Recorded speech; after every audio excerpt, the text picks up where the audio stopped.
We're on the record. Good morning. The commission will come to order in docket number RM70. This is the rulemaking for the petition to establish supplier consolidated billing regulations. We last recessed approximately 2 months ago, and this is a continuation of that rulemaking proceeding. Are there any parties that have not previously made an appearance that would like to make an appearance today? If so, please unmute your mic and state your name. Hearing none, we will proceed. So when we did last recess in December of 2020, the parties were given the opportunity to caucus amongst themselves in an attempt to reach consensus on any remaining non-consensus items. The commission also in December made a number of preliminary decisions over the course of 3 days of rulemakings. On February 11th of 2021, commission staff filed revised regulations totaling approximately 150 pages in length, along with summaries of any changes that were made, as well as a proposal in terms of how we proceed with the rulemaking today and going forward. Additionally, we received comments from a number of parties, including the petitioners, a number of utilities represented by the Potomac Edison Company, a pleading from WGL, as well as a letter that we received yesterday from 3 members of the Maryland General Assembly. I recognize that the parties have been working in good faith with respect to supplier consolidated billing regulations ever since the commission issued its order back in May of 2019 authorizing SCB in the state of Maryland. Based on the content and the tone of the letters that we received last week from the parties, it appears that any additional room for consensus on remaining issues do not appear to be viable at this time. However, the comments received by both the utilities and the petitioners reveal a question, and that question is whether this rulemaking proceeding should continue. And those parties made a similar argument, but for different reasons. So we'll begin today by allowing any of the parties an opportunity to provide opening statements to the commission. But before I do so, I'll elaborate with respect to the one motion that was filed by the petitioners requesting that the commissioners revisit a number of the preliminary determinations that were made in the December rulemaking. In December, I did stress that these were informal votes, so I think it is a reasonable request to ask that the commission revisit a number of these items. And these were 3 enumerated items that the petitioners seek the commission to revisit. So that request is granted, and we will address that after any opening statements. At this time, I will turn to the parties for opening statements. They're voluntary. I will begin with the petitioners.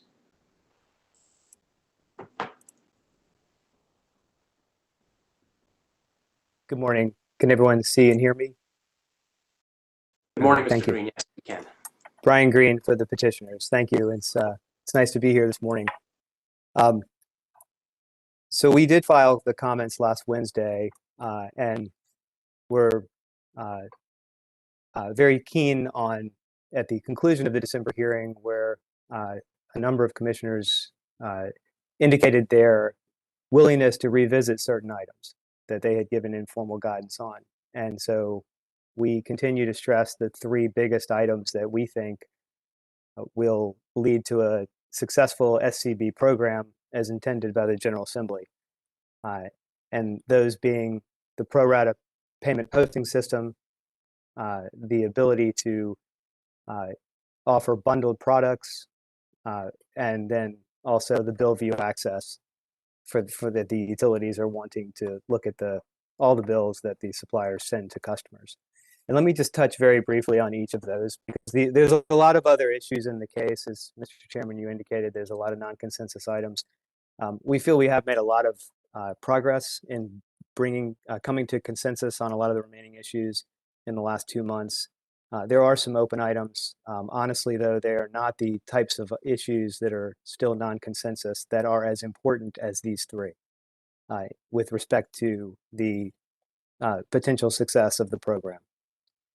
So on the pro rata payment posting system, one of the reasons we wanted to file comments last week was to stress that in 2009, the commission had a rulemaking and determined that for UCB, there was going to be the utilities could elect purchase of receivables, in which case they've continued to have the distribution first payment posting system, but they have the right to terminate for non-payment. Mr. Green, if I could stop you there, I've granted your request that we'll revisit these three items. My fault. I don't Okay. think we need to address them individually in your opening statement. Okay, I'm sorry. So those were the three items that we would hope the commission will revisit today. Again, those are the three items that, especially in terms of financial risk, the pro rata payment posting system and the bundle product issue, that will really encourage suppliers to come to Maryland and bring all of these intended benefits of the SCB program to Maryland customers. And I'll stop there. Thank you. Thank you. Do any other parties wish to make an opening statement? Good morning, Mr. Chairman, Commissioners. Jeffrey Trout for Potomac Edison. First, let me say that the letter that I filed on behalf of Potomac Edison on Friday was solely on behalf of Potomac Edison. Its contents were reviewed with representatives of several other parties. And as the letter reflects, those parties agree with the points that we made on the three issues raised by the petitioners, but it is Potomac Edison's letter. And as I hope was clear from that letter, we have invested, as have many other parties, a tremendous amount of time and effort in this proceeding. And we stand ready to go on. We stand ready to keep working with the commission and the other parties in these hearings and beyond, if the petitioners are still going forward. What concerned us was that the petitioner's letter of Wednesday afternoon seemed to say if they don't get their way on these 3 points, they're not interested in proceeding. And so ultimately, the issue of whether we go on rests with the commission, of course, but it also rests with the petitioners. We, Potomac Edison, and I believe in this regard, we also speak for the other utilities, but they can say so or not as they choose. We are ready to keep going. We've invested 3 years in this, huge amounts of time and energy, and the commission's told us in May of 2019 what it wants. We're working hard and have been working hard to deliver on that. We're ready to keep going. But this, at the end of the day, this is the petitioner's request and the petitioner's call as to whether they're still going to go forward. So that's all I have to say. Thank you, Mr. Trout. Any other parties wish to speak?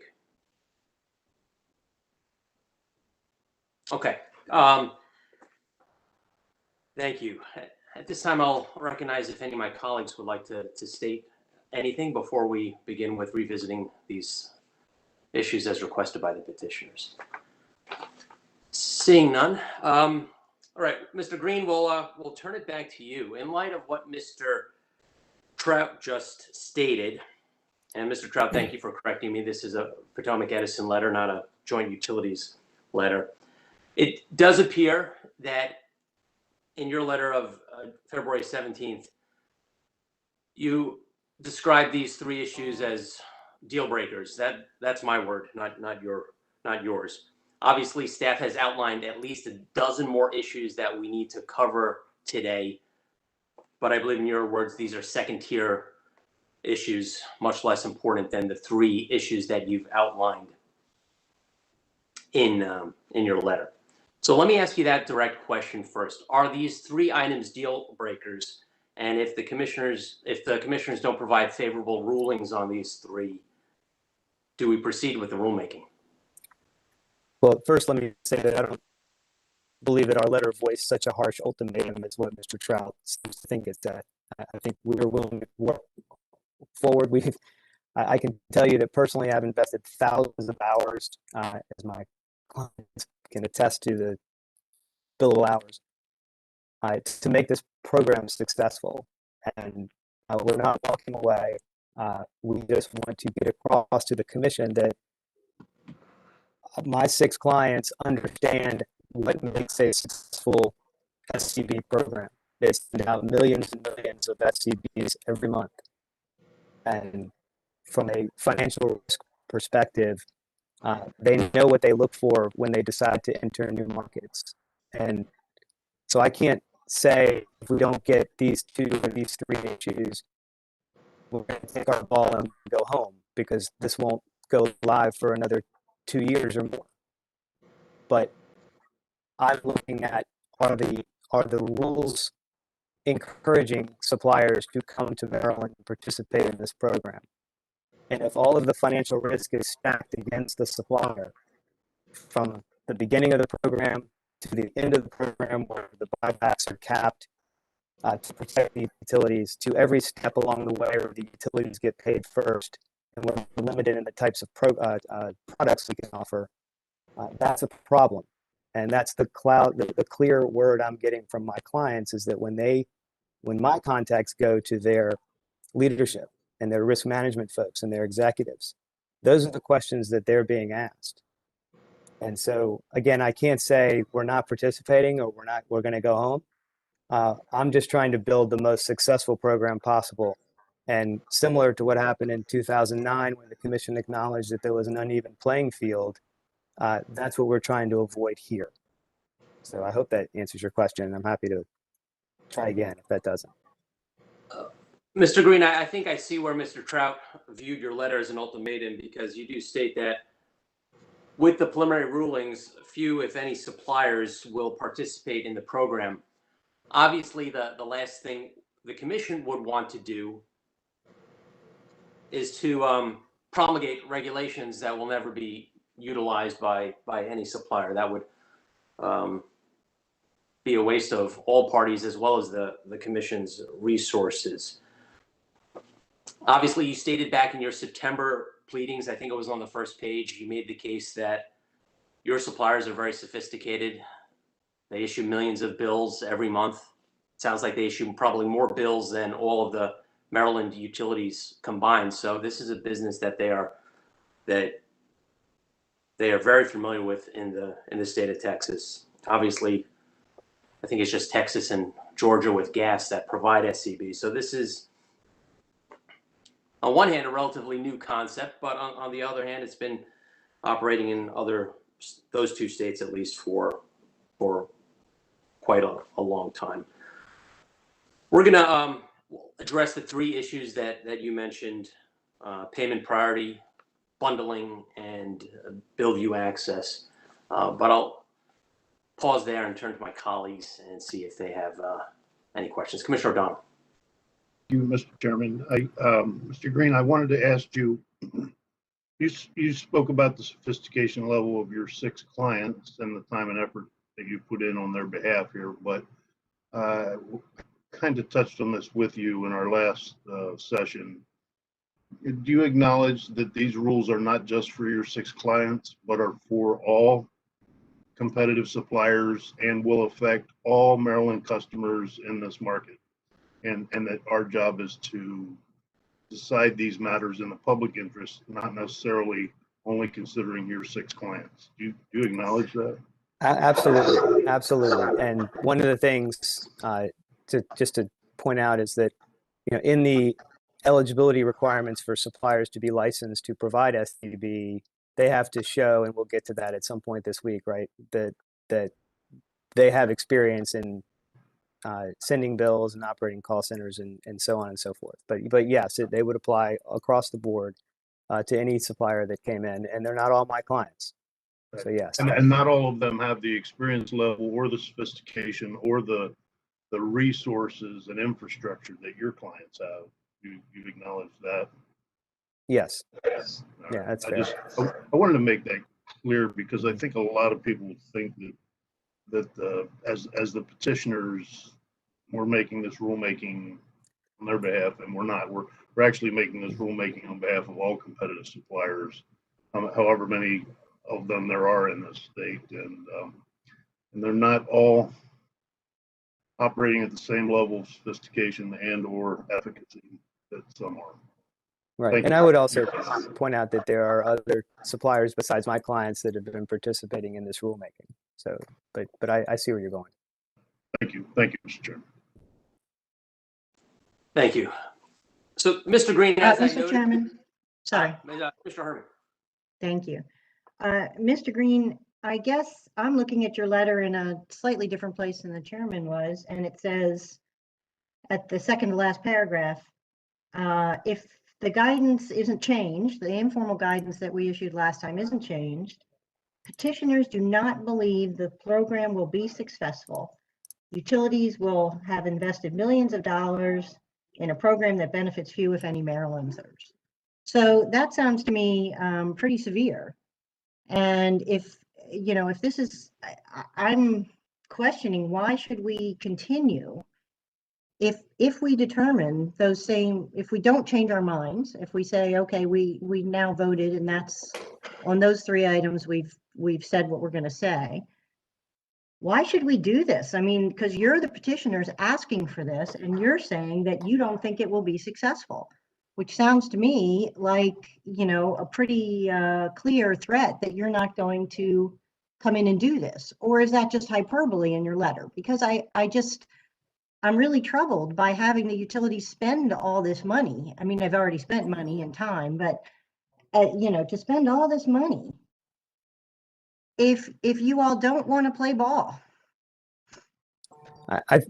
What I was driving at is that a supplier that may be all in, if the rules are right, may suddenly just put their toe in the water and say, well, I'll have a couple of limited offerings and only apply to the best of the best paying customers and really limit their participation in the program to where there's only a few customers and maybe just price only competition, as opposed to more suppliers offering, making a bigger investment, more products, reaching out to more customers. So that's the distinction I'm trying to make. I can't tell you today that we're not coming. I mean, I don't have authority to say that. Nobody knows. But that's the distinction I'm trying to make, that we really want this to work. And we're working really hard with the stakeholders and staff and anyone who'll talk to us to make this work. But we just have to get a couple things right to ensure, like I say in the letter with the chart, I think it's on page 2, there's different combinations, 4 different combinations, and the one combination between the payment posting system and how you handle bundle products that places the most risk on a supplier to be in the program is what we got in the informal guidance. So if we can change that, that will be better market rules and more encouraging for suppliers to come to Maryland and be in this program. So let me ask you another question. How much of this concern with the rules not meeting, not being right for you, it doesn't mean they're not right, it just means that potentially they're not right for you or for your clients, but how much of this is due to the fact that you have systems in Texas and those systems are already set up to do it this way, and therefore it's more convenient for your clients to have it set up the way their systems are already set up? I don't think it's related at all. I mean, there's going to be significant programming to build out a distribution first payment posting system and a pro rata payment posting system. The payment posting system in Texas is totally different. It's just one big supplier charge, right? The distribution and the supply, and the oldest gets paid first. Here, either system is going to be different. So I'm not getting the vibe at all from my clients that it is in any way related to systems. It's simply related to a business decision of how much market risk do we accept in order to enter this program. Okay, thank you, Mr. Chairman. Thank you. Mr. Green, in granting your request, I recognize we only have 2 days, possibly a third allotted for this rulemaking. We're not going to spend all of today revisiting the 3 items, including payment posting, unbundling, and bill view access. So we'll get going with hearing your arguments with respect to payment posting. As you'll recall, 3 commissioners voted for a posting where distribution charges would be paid first, and 2 commissioners voted for a pro rata allocation. So I'll allow you to make your case. Okay, so we're addressing the pro rata versus distribution first payment posting system. We filed extensive comments on this in, I think, October, December, and last week. So I think everyone understands now the difference in the financial risk. And I do want to be clear about one thing, just so we're clear about how the pro rata system would work as proposed by staff, is that my understanding of the staff's COMARs at the time is that it would be a 2-tiered system. So a partial payment comes in and it's allocated pro rata to arrearages first between the utility and the supplier. Then if there's money left over, it's allocated towards current charges between the utility and the supplier. And actually, I guess it would be 3-tier, because then it's any value-added product that gets paid last. So to the extent that affects the math, as opposed to getting a partial payment and separating it out into four different payment streams, it's weighted towards arrearages, which is what the utilities are most concerned about, right? So, so with that understanding in mind, I think there's a real discussion that was going on as to the distribution first payment posting system. And as Potomac Edison said in its letter, it's 2 decades old. It was the product of intense negotiation. And I don't disagree with any of that. And where I disagree, and I thought noticeably absent from Potomac Edison's letter, was any reference to the COMAR that was adopted in 2009, that adopted purchase of receivables if the utility wanted it. And in that case, it was a recognition overall that there was an uneven playing field, and that the supplier did not have the ability to disconnect in order to help manage its bad debt and its collection efforts. So the commission allowed the utilities to implement purchase of receivables programs. And if they didn't want to do that, and none did, but if they didn't want to do that, they could do a pro rata payment posting system. But if the supplier was on its own, so to speak, outside of a POR program, then there was a recognition that the distribution first payment posting system was an uneven playing field, and those rules were changed. So I appreciate that the distribution first payment posting system is a couple decades old, but in 2009, there was an acknowledgement by the commission that there was too much financial risk being placed on the supplier because they couldn't terminate for non-payment. So flash forward today in the SCB context, it's even more risk that we're talking about now, because suppliers under the program, as with the guidance that has been received, the supplier still can't terminate. They'd still get paid last. We've already bought the receivable up front at 100%. And at the same time, the utility's potential repurchase is capped at 90 days. So there is more risk on the supplier under the program that we're looking at this very moment for SCB than there would be in UCB. So the idea that suppliers are going to flock to that type of program, which is the point I was trying to get across in my letter, every word that I'm getting from my clients is either we may not do that, or if we do, we're going to be really careful about how we do it, and we're going to dip our toe in the water first, and then we're going to see exactly what kind of products we can offer, and so on and so forth. It's a whole different financial risk assessment. So I don't have a whole lot more to add on that. I think that I think I've made the biggest points that I can possibly make. I think the most fair and equitable way to handle this among all the stakeholders is a pro rata system. And I would also just remind the commission that, every month, 100% the supplier is paying for the receivable to the utility. So the only way this comes back on the utility is if there is a non-payment or a drop for non-payment by the supplier. Otherwise, the utility is getting paid on time every month. So, and then there's also, at the end of the day, a 90 arrearage day cap on what the utility has to buy back, which was a very important concession that the suppliers made during the stakeholder group in order to limit the utility's potential liability on the back end. So, with the eligibility requirements up front, with the cap on the back end, we think it's fair and equitable to have a pro rata payment posting system along the way. And I'll stop there and answer any questions that you may have. Thanks. We'll hear from other parties first, and then the commissioners will have questions. Are there any other parties that wish to address this issue or respond to Mr. Green?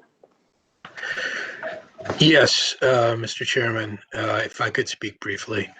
3 points. I'll start with the most obvious, which is if you put some supplier arrearages ahead of the distribution arrearages, which is what petitioners are arguing for, there will be more customers facing termination, and there will be more customers terminated. That is a mathematical certainty.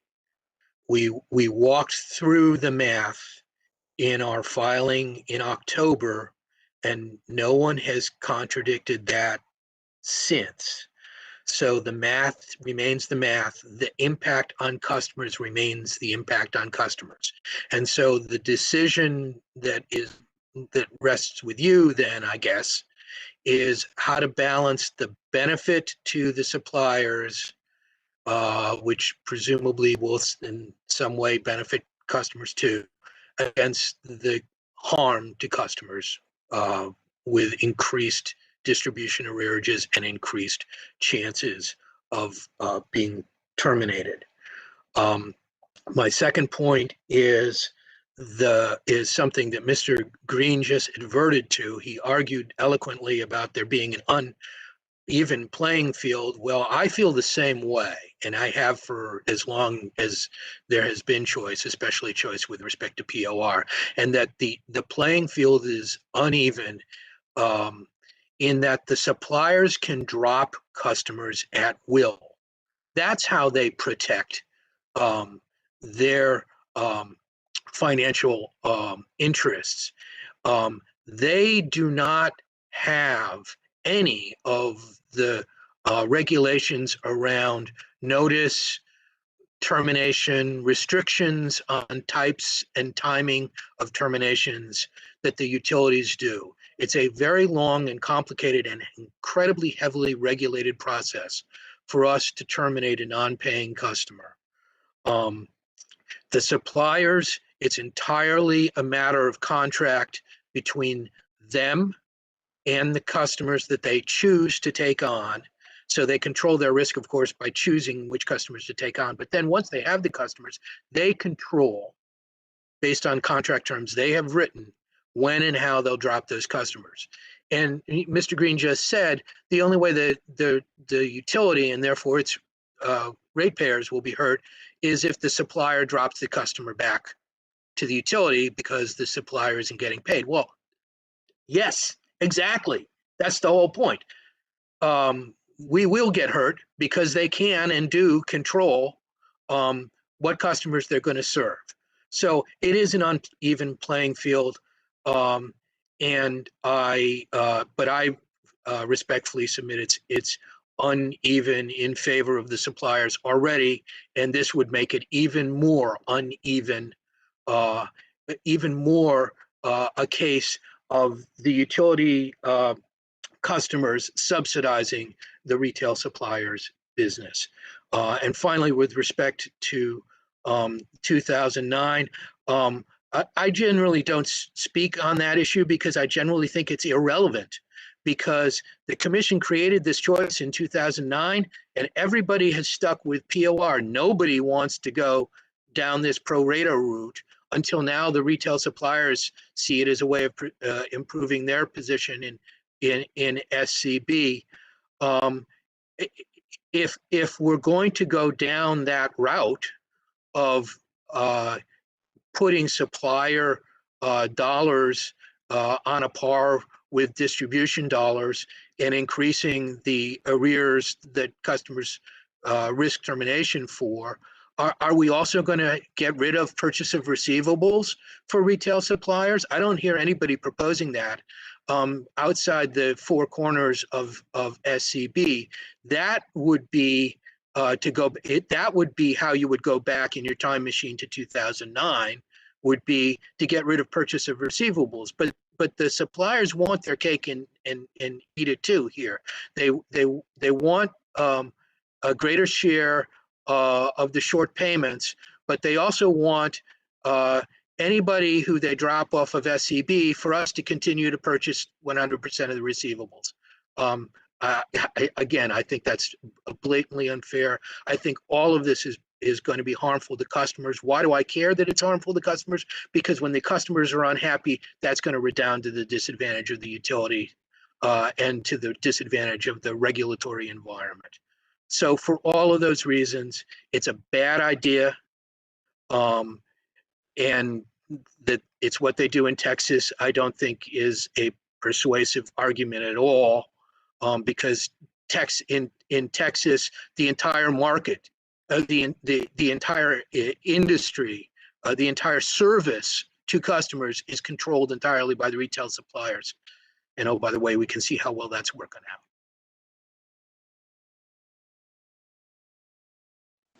Any other parties seeking recognition? Good morning, Mr. Chairman. Jacob Allison on behalf of the Maryland Office of People's Counsel. I only have brief remarks. We in our written comments, we stated our position, and it was more or less what was just summarized by Mr. Trout. So we would recommend that the commission maintain the treatment of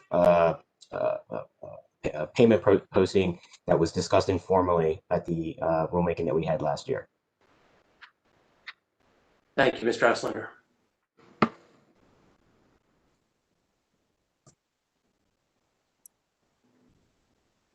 If there's nobody else seeking recognition, commissioners will have the opportunity to ask questions. Mr. Chairman, this is Robert Kane from Washington Gas. We would like to echo the same sentiments that Potomac Edison raised. Thank you, Mr. Kane. So you're on record.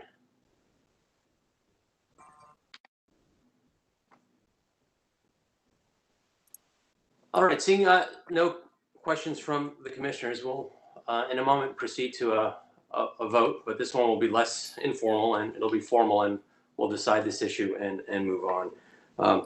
Mr. Chairman? Mr. Commissioner Linton, yes, sorry. I'm sorry, I thought more parties were going to speak.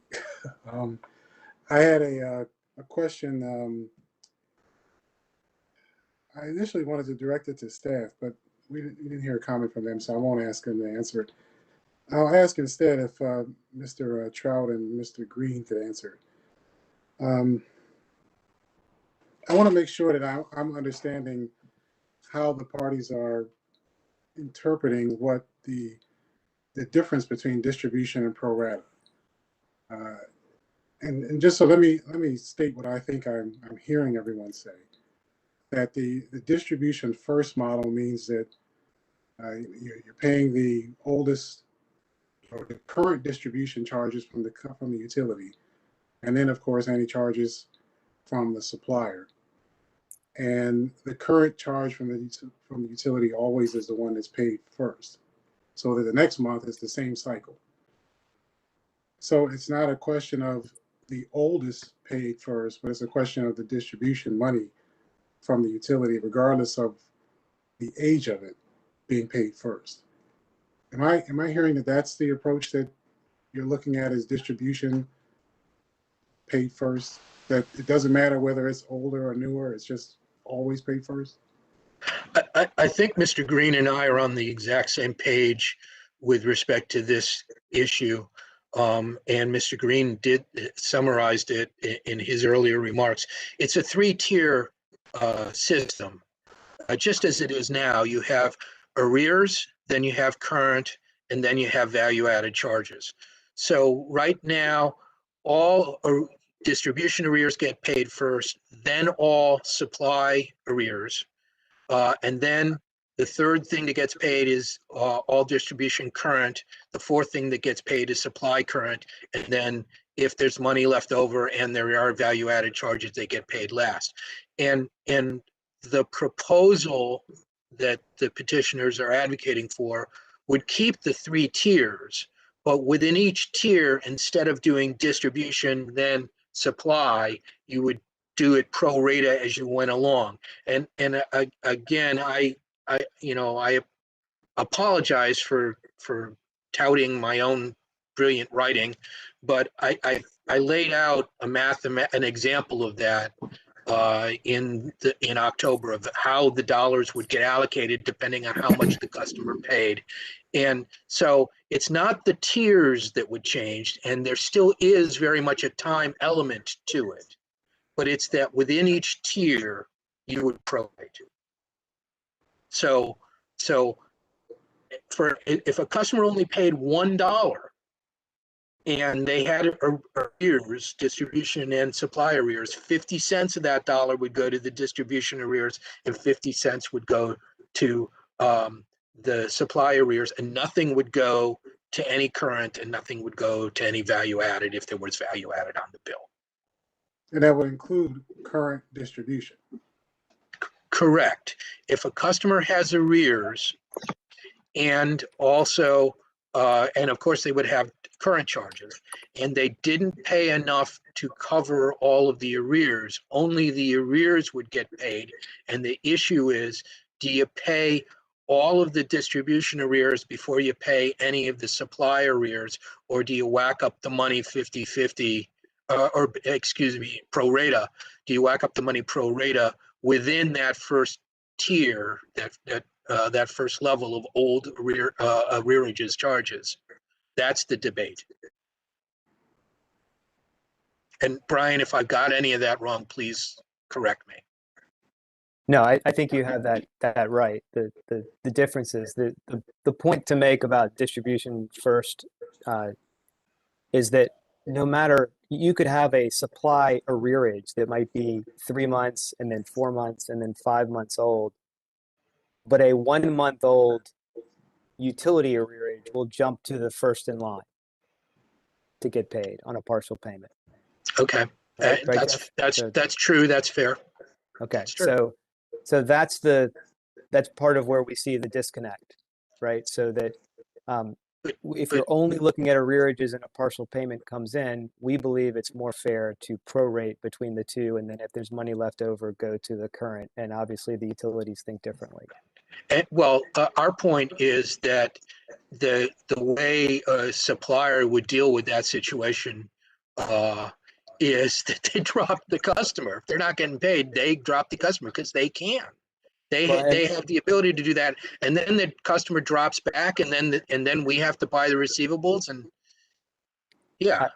I'd like to just point out one thing that Mr. Trout said is that pro rata will lead to increased terminations, and I want to point out that in today's UCB with purchase of receivables, the utilities can terminate for failing to if the customer fails to pay the supply charges as well as distribution, right? They have to pay the whole thing.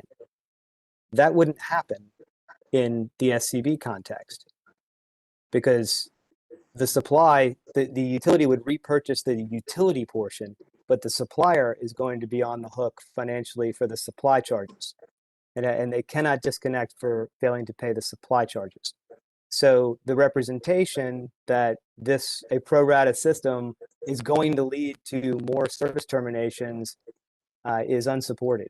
And I would argue it's just incorrect, because they would no longer be disconnecting for failing to pay the supply charge. That would be on the supplier to go collect that in normal collections methods.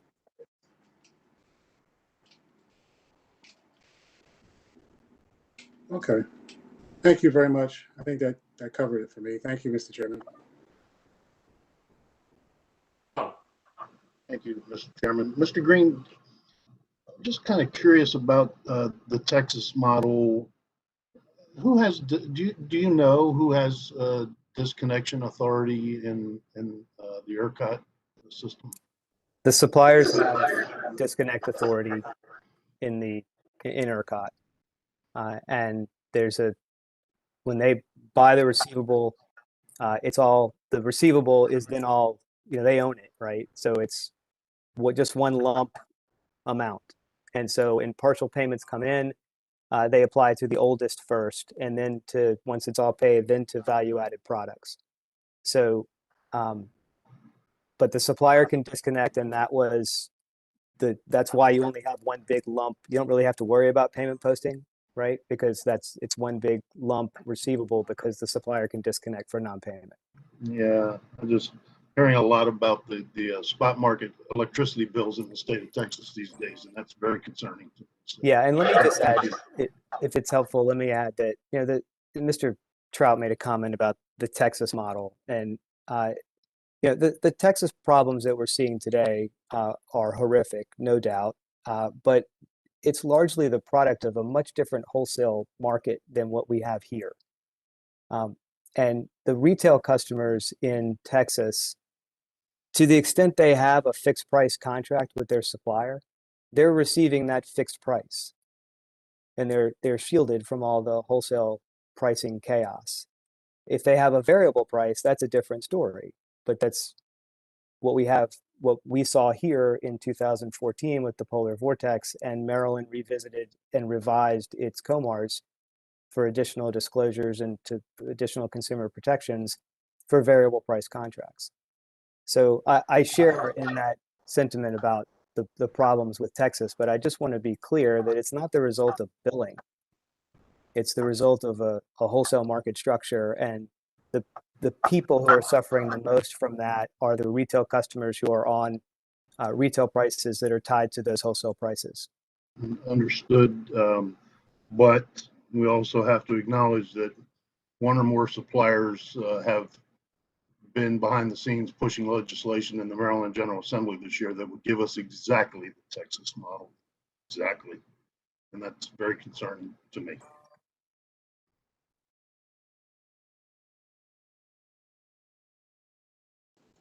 Mr. Green, I recognize that this issue, coupled with the one that we'll discuss next, effectively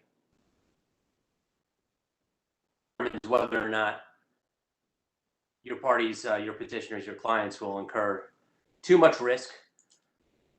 Where if there's too much risk, I suspect that they would just return to the existing UCB POR model, which is a relatively safe bet and tried and true. You mentioned a few minutes ago, I think it was your words, that if you did not receive favorable treatment on these first few items, your clients may still proceed, but they'd proceed with more caution. And I think you said they dip their toe in the water as opposed to going all in. Can you elaborate on that? I would expect any new market, there would be some caution. The last thing I would want to see are all of your clients advertising services to all customers, thereby not being very discriminating. I hope you would discriminate in terms of finding customers that would be less likely to default from the get-go, and using some screening tool to pursue customers that have better payment history. So can you elaborate on that? Well, first of all, as we've already established, I don't speak for all suppliers, and every supplier is going to make its own individual company assessment of whether to enter the program. And I would assume in doing that, they're going to look at how much risk do we take on, what kind of products can we offer, how many customers can we appeal to, and all of those other business type decisions or issues that go into making those decisions. So, we really want the market to work. There are some things in these rules which are really good, and there are some things that are, like I said, really the two most important fundamental risk issues, which I believe, and in talking with my clients, and they believe, and their leadership believes, that we need to get it right in order to have a robust and successful program. And when I define success, I'm looking at, like I said, a wealth of products and services. I think it's not only good in terms of benefits, in terms of it will lead to better prices, it will lead to more products and services, but it will also lead to more customer awareness. The bills today, you could change your supplier and the bill looks the same, right? You're getting the same consolidated bill from your utility. And I see it in my practice. Customers are filing CAD complaints, and they've been customers of a supplier for months or even years, and they didn't know it. So that's not going to happen on SCB, because that first month they're going to know it, because they're going to get a new bill from a different supplier that they may not have ever seen before, and they may say initially, there's a problem here. So I think there's going to be better consumer protections. There's going to be, in my eyes, it's defining success. You'd see better consumer protections. You'd see more awareness among customers. You'd see better pricing and better products. So, well, I will take care of the consumer protection angle for sure. But my question, which I don't think you answered, is if we limit the risk, if we eliminate all risk and make this a very attractive marketplace for all suppliers to engage in SCB, it appears that some of your clients or other suppliers may be less discriminating in who they pick up as a customer. Is that true? I think that's true to the extent that they can be, right, with the 30-day eligibility requirement and some of the payment arrangement and so forth. But they would, as I indicated back in December, there's probably a level of credit screening, right? So if you're going to have more risk during the program, you're going to have a higher credit screen. You're going to let fewer people into your program. If you're going to have less risk, then you can relax your credit screening and take on more customers that you ordinarily would not have been able to take. So I think that's my hope, and we'll take a vote in a minute and see if the vote remains or if it changes. But that's my concern, that your clients and the supplier community in general will be more discriminating and figure out who they're potentially having as a customer, as opposed to going to Walmart in the parking lot and subscribing customers, as I know some of your clients do.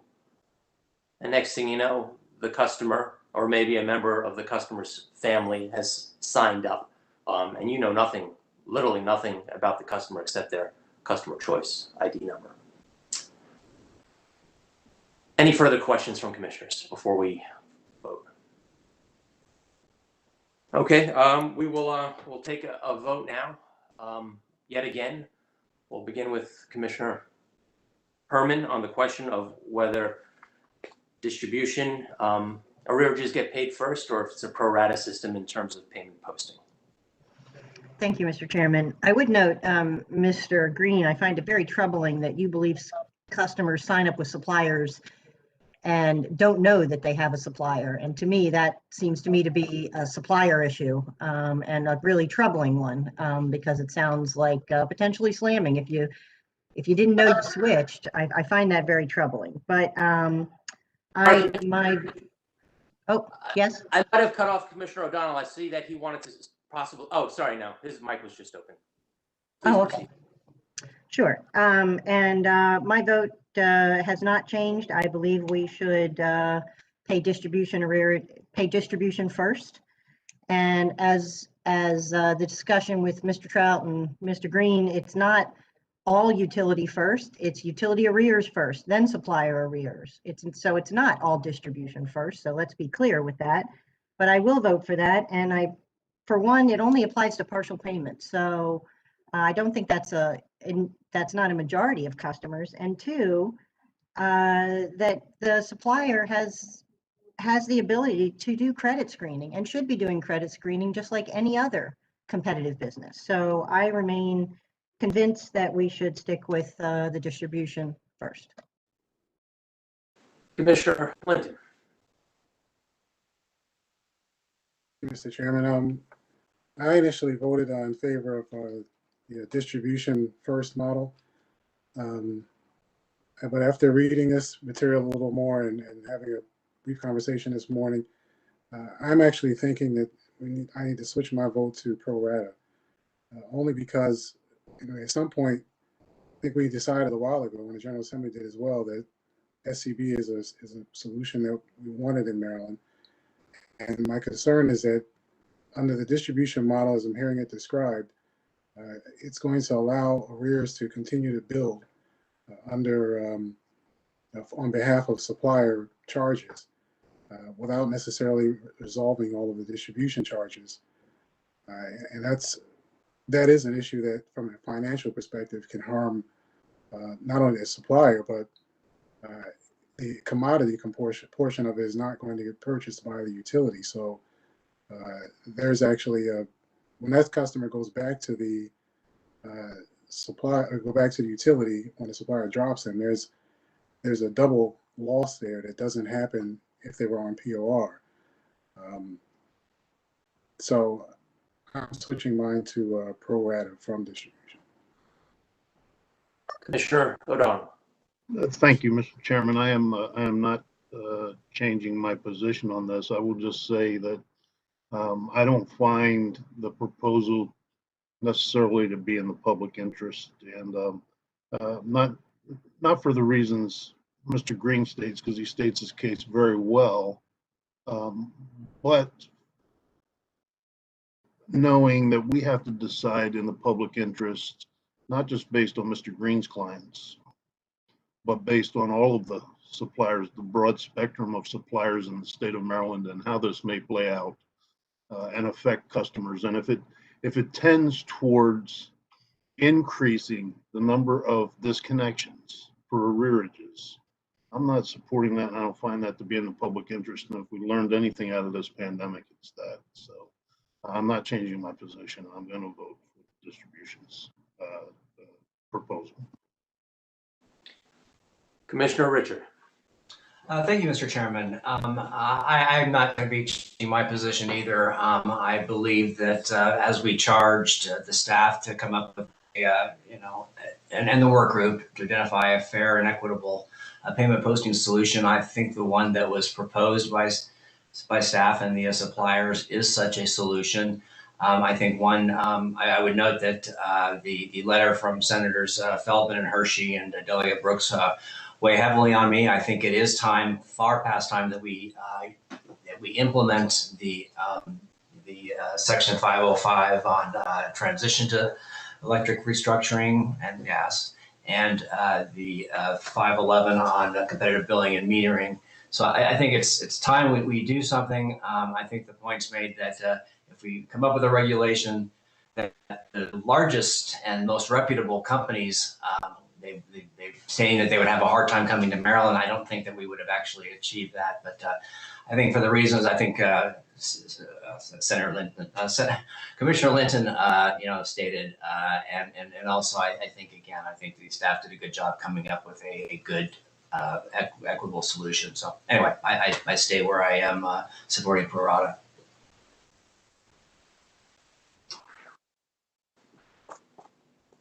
Thank you, Commissioner Richard. I also will not be changing my vote on this item. I recognize that SCB was enacted by statute 21 years ago now, and the state has not made a tremendous amount of progress in moving forward with supplier consolidated billing in that time. It's a risk proposition for me, and I recognize that paying distribution arrears pro rata does marginally increase the risk for disconnections. However, that is weighed and offset by potential benefits to customers in terms of these other products and competition in this market. For that reason, I stay with my original vote for pro rata. Based on the commissioners' votes now, it has shifted from a 3-2 majority in one direction to a 3-2 majority in favor of pro rata. We will next address the issue of bundled charges. I'll return to Mr. Green for any opening statement on that topic.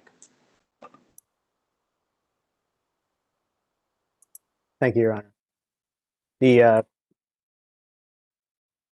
Just like on the payment posting system, we've written rather extensively on bundled charges and how they should be handled for purposes of the payment posting system on the bill and in the contract.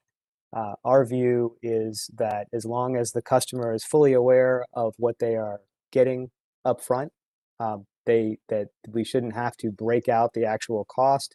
We went through in great detail in our comments and in December that is not a black and white easy exercise for the supplier to do. Many times it's a proxy for marketing. In other words, if I have a bundled product like a thermostat versus an energy only product, I might have to spend more marketing dollars on the energy only product, but the thermostat is substitutes for marketing. So it is not something where we just pick it out.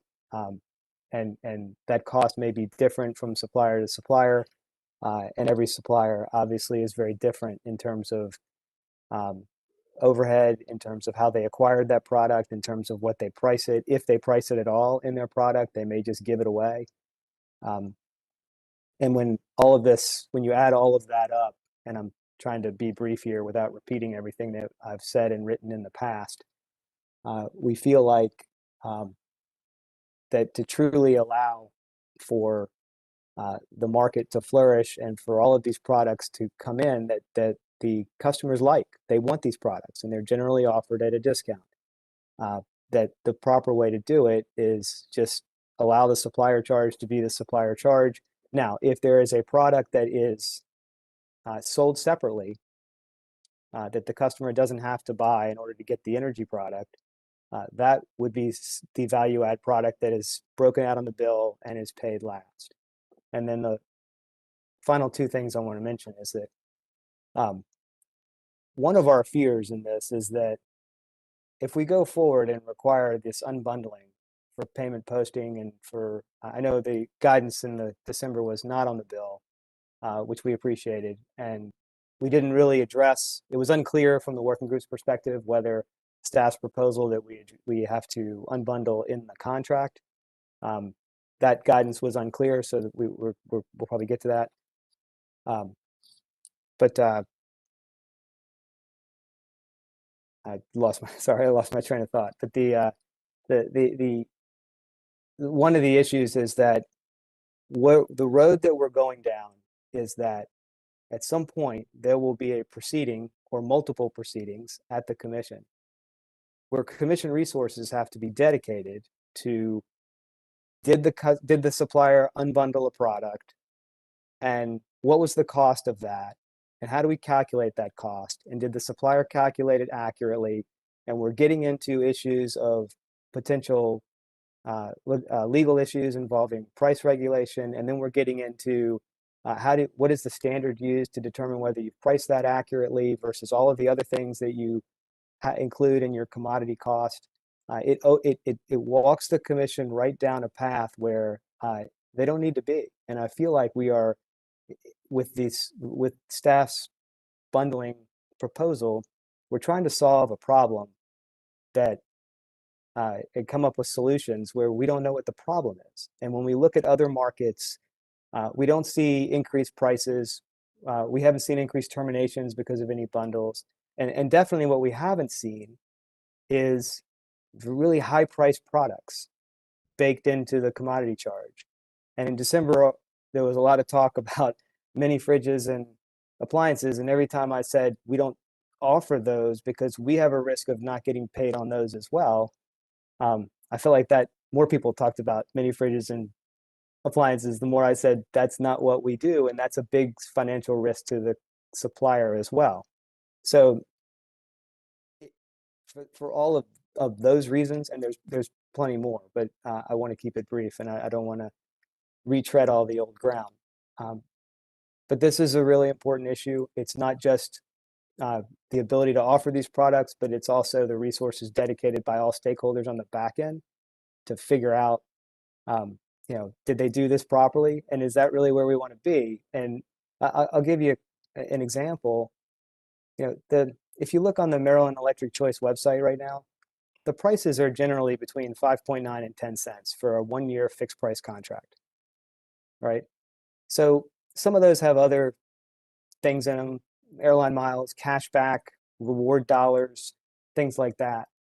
I don't know if they're included in the purchase of receivable or not. I'm assuming, I don't know. I don't know if they're incentives that are just freebies, but there's no indication that any of those increase the price. Some of those are offered well below the SOS price. Some of those are above the SOS price. So, but if I offer a 7-cent product that is a bundle, and there's a 7.5-cent product that I also offer, or there's another supplier offers at a non-bundle, who's to say that the 7-cent product led to higher prices or terminations? So there's been no data presented by any utility or OPC or staff to support this notion that bundled products lead to higher prices or increased terminations anywhere, not just in Maryland, anywhere. And yet we're fashioning this rigid rule that requires suppliers to undertake what we're telling you is not an easy exercise to undertake. And sometimes it's just going to be an estimate, or we're just not going to offer the product because the risk of having to go through a proceeding is too great. So for all those reasons, we would ask that the Commission revisit its guidance. I know that on the payment posting portion, we appreciate the guidance on the bill format, that we wouldn't have to break it out on the bill, and we'd ask that with respect to the contract, obviously whatever is in the product that the customer is buying needs to be in the contract. But is it helpful for the customer to see that this amount is for the energy and this little bitty amount, hopefully it's small, probably is from what I'm told, is for the thermostat? I don't know that it is. They just want to know that what's the price, and then they compare that to other prices they see on the market.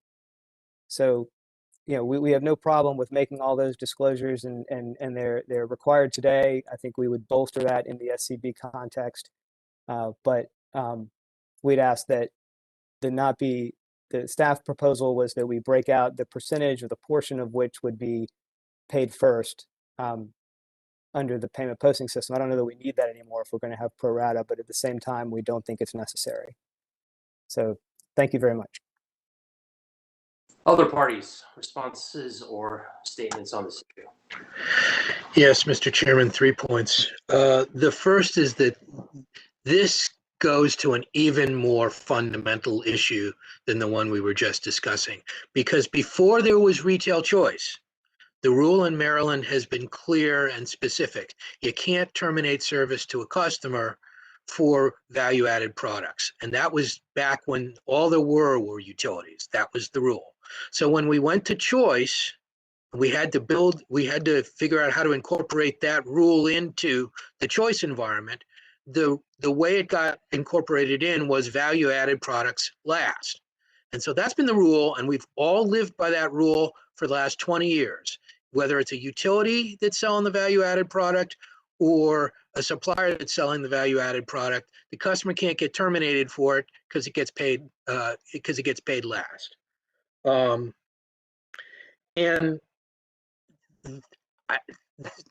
that this rule, this central tenet of customer protection, has to be torn down at petitioner's behest in order to accommodate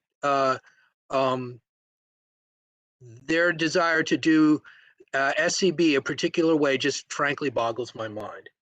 Mr. Green says it's not easy to figure out which charges go to the commodity and which charges go to value added. Well, that's the rule that they've been following for the last 20 years. So presumably they have figured out how to do it.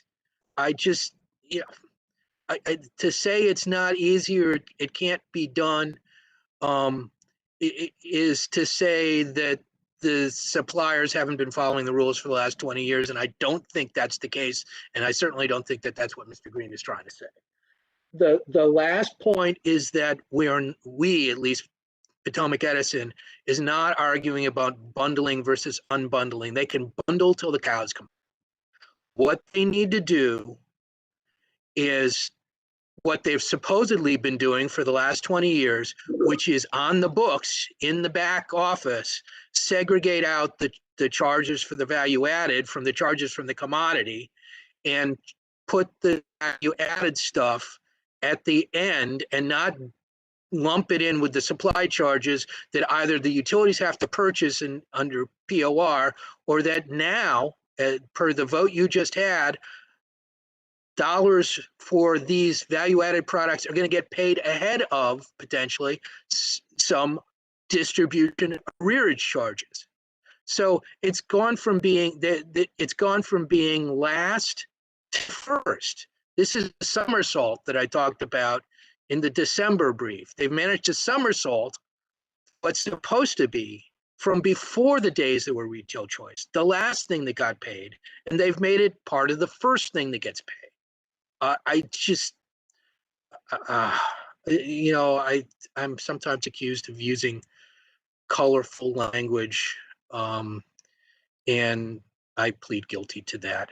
But sometimes colorful language is the only way that I can convey the depth of the emotion that I feel about something, in this case, that's just so wrong-headed.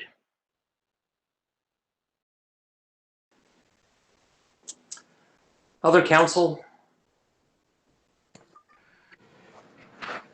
Thank you, Mr. Chairman. Jacob Alcenter on behalf of the Maryland Office of People's Counsel. Again, we support the comments that Mr. Trout just made.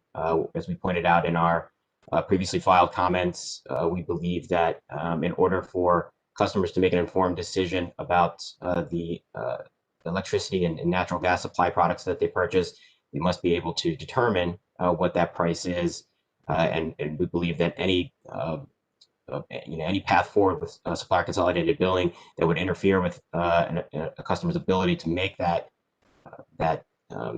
price discovery occur should not be undertaken. And so we would request that the rules regarding unbundling under SCB preserve the customer's ability to make those price comparisons.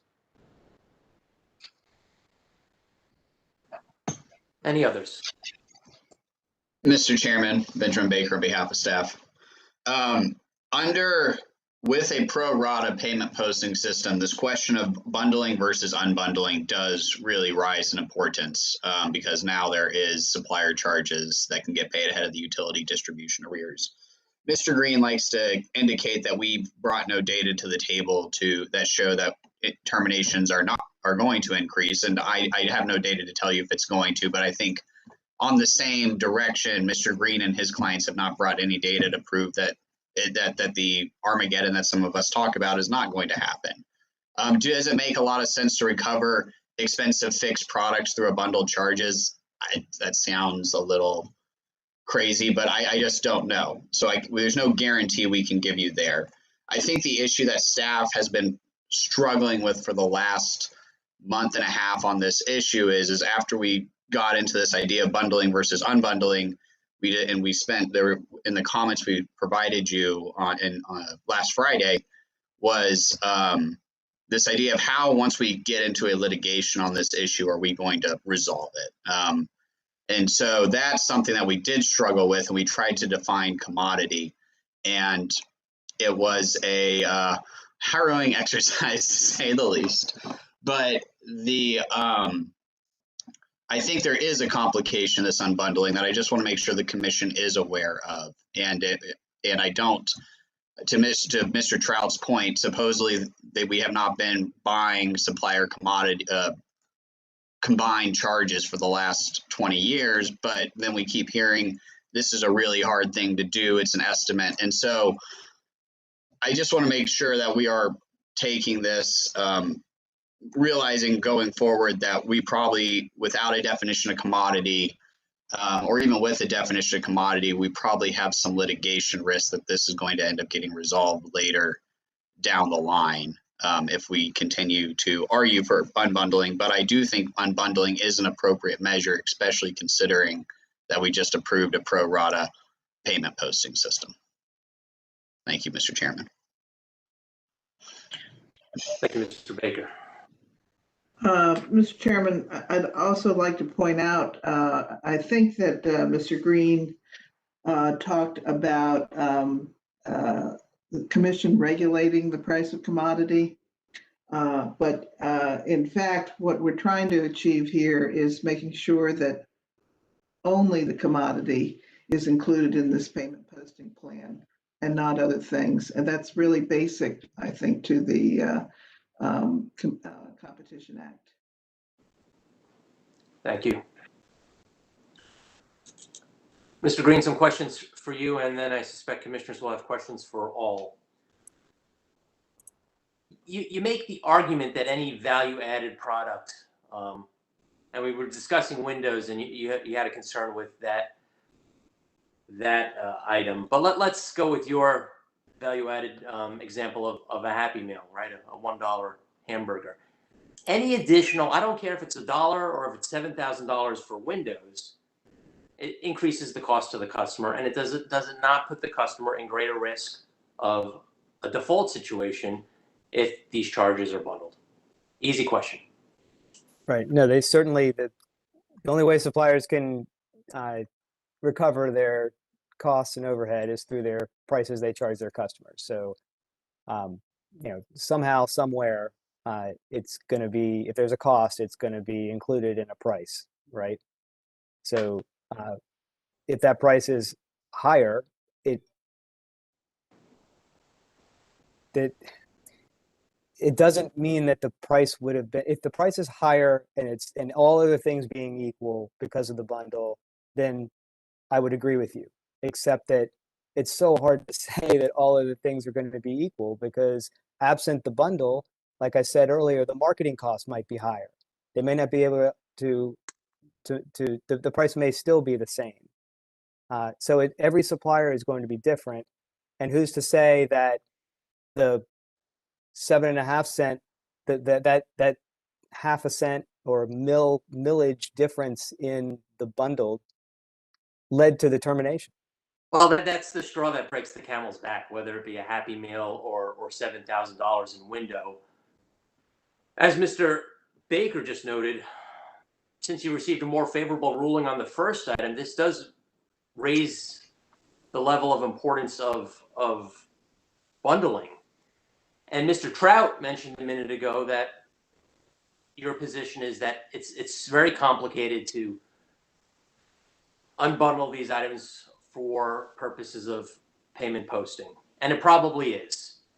And from the customer's perspective, they could be blissfully ignorant and happy in that they're getting a $100 flat fee monthly rate for their electricity and their lawn care or their Happy Meal. And that's great for the customer. But on the back end, your companies are businesses to make a profit. They have to know exactly every penny of what's spent in terms of overhead, profit, and expense. But can you elaborate a little further on why it's so complicated? It sounds like your position is it's too hard to unbundle. Is that right? Right. So, there's this misnomer, definitely among the working group, among some of the stakeholders, that every price that each supplier has is comprised of, tens, if not hundreds, of different cost points, kind of like a cost of service study or or what you might see in a utility rate case that builds up to a revenue requirement, and then you add on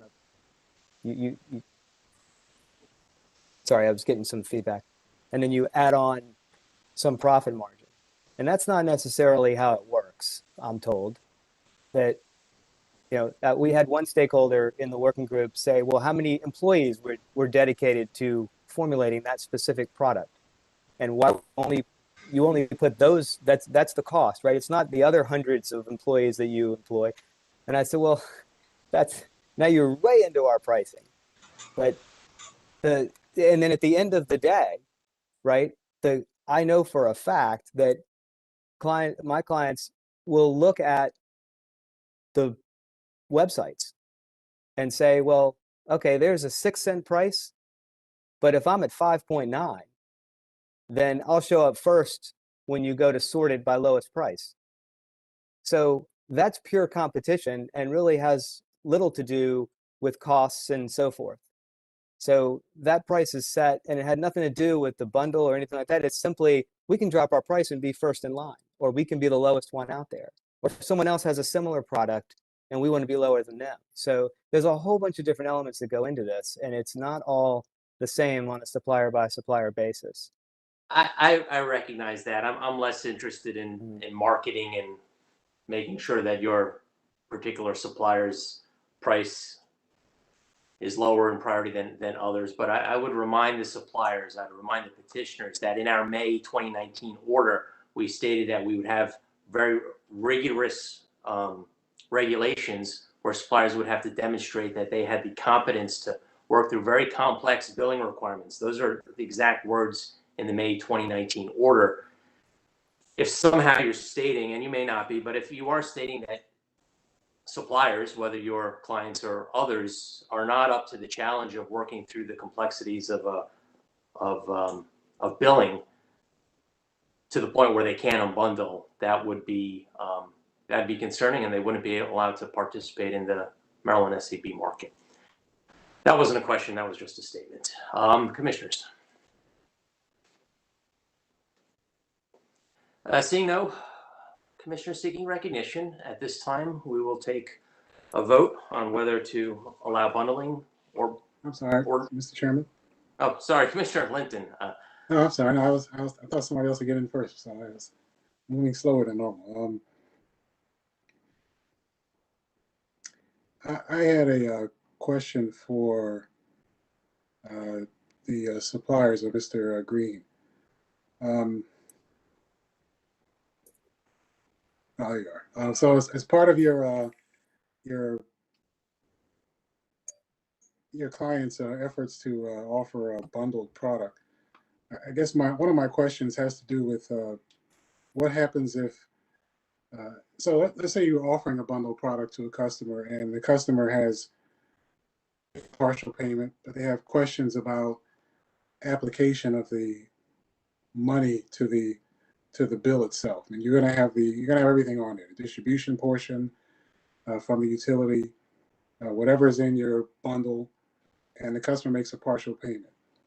So if they call in with questions about how the money's been posted and it's bundled, how are your clients proposing to answer that question?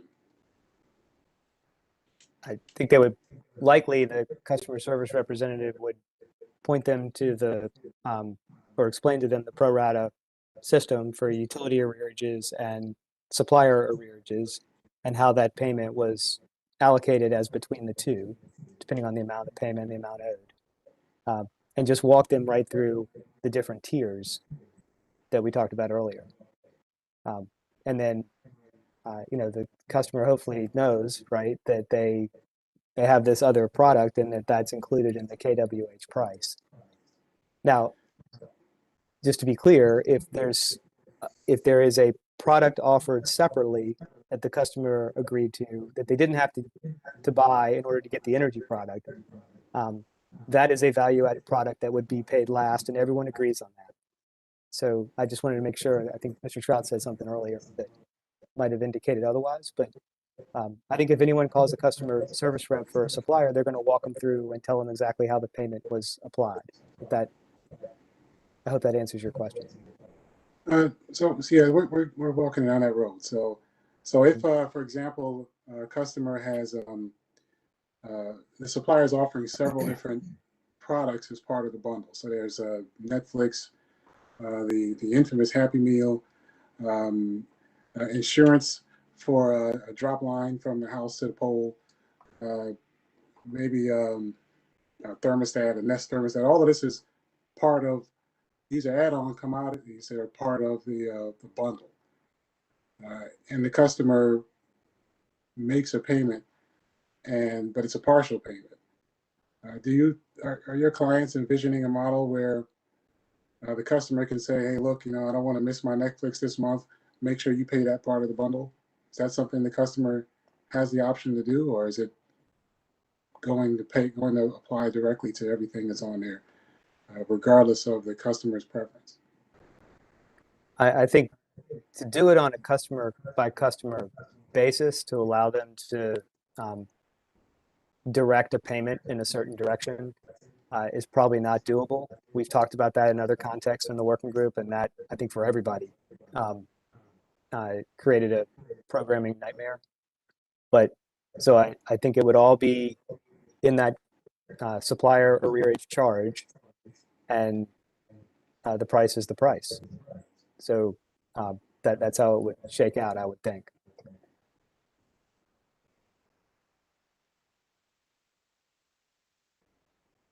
Okay. All right. Thank you, Mr. Green. Thank you, Mr. Chairman. I don't have anything further. Thank you, Commissioner.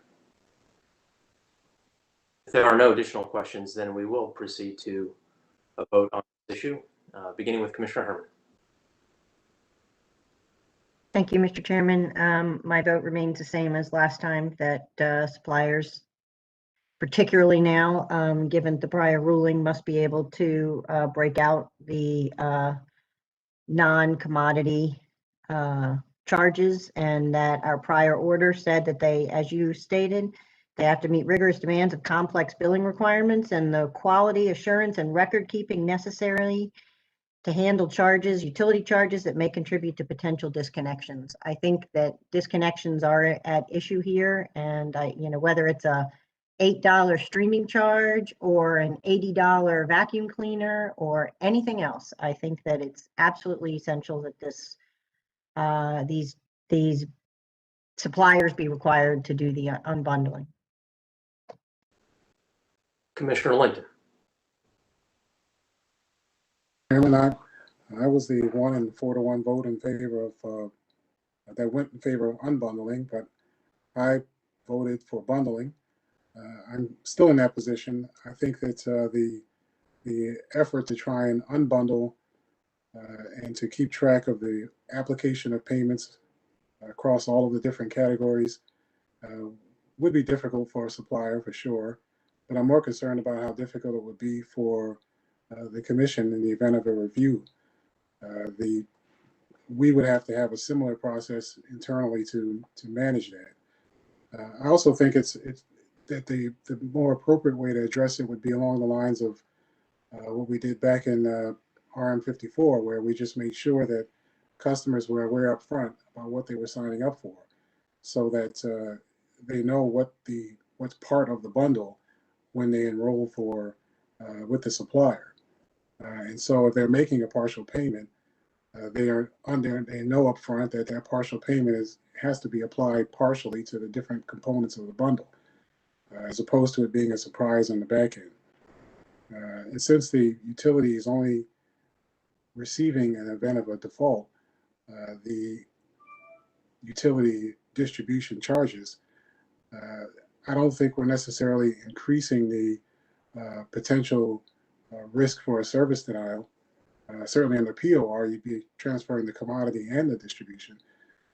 So I actually think that model is actually more risky for a consumer, especially if you look at what's happening in down south now, and what will be happening over the next 90 days.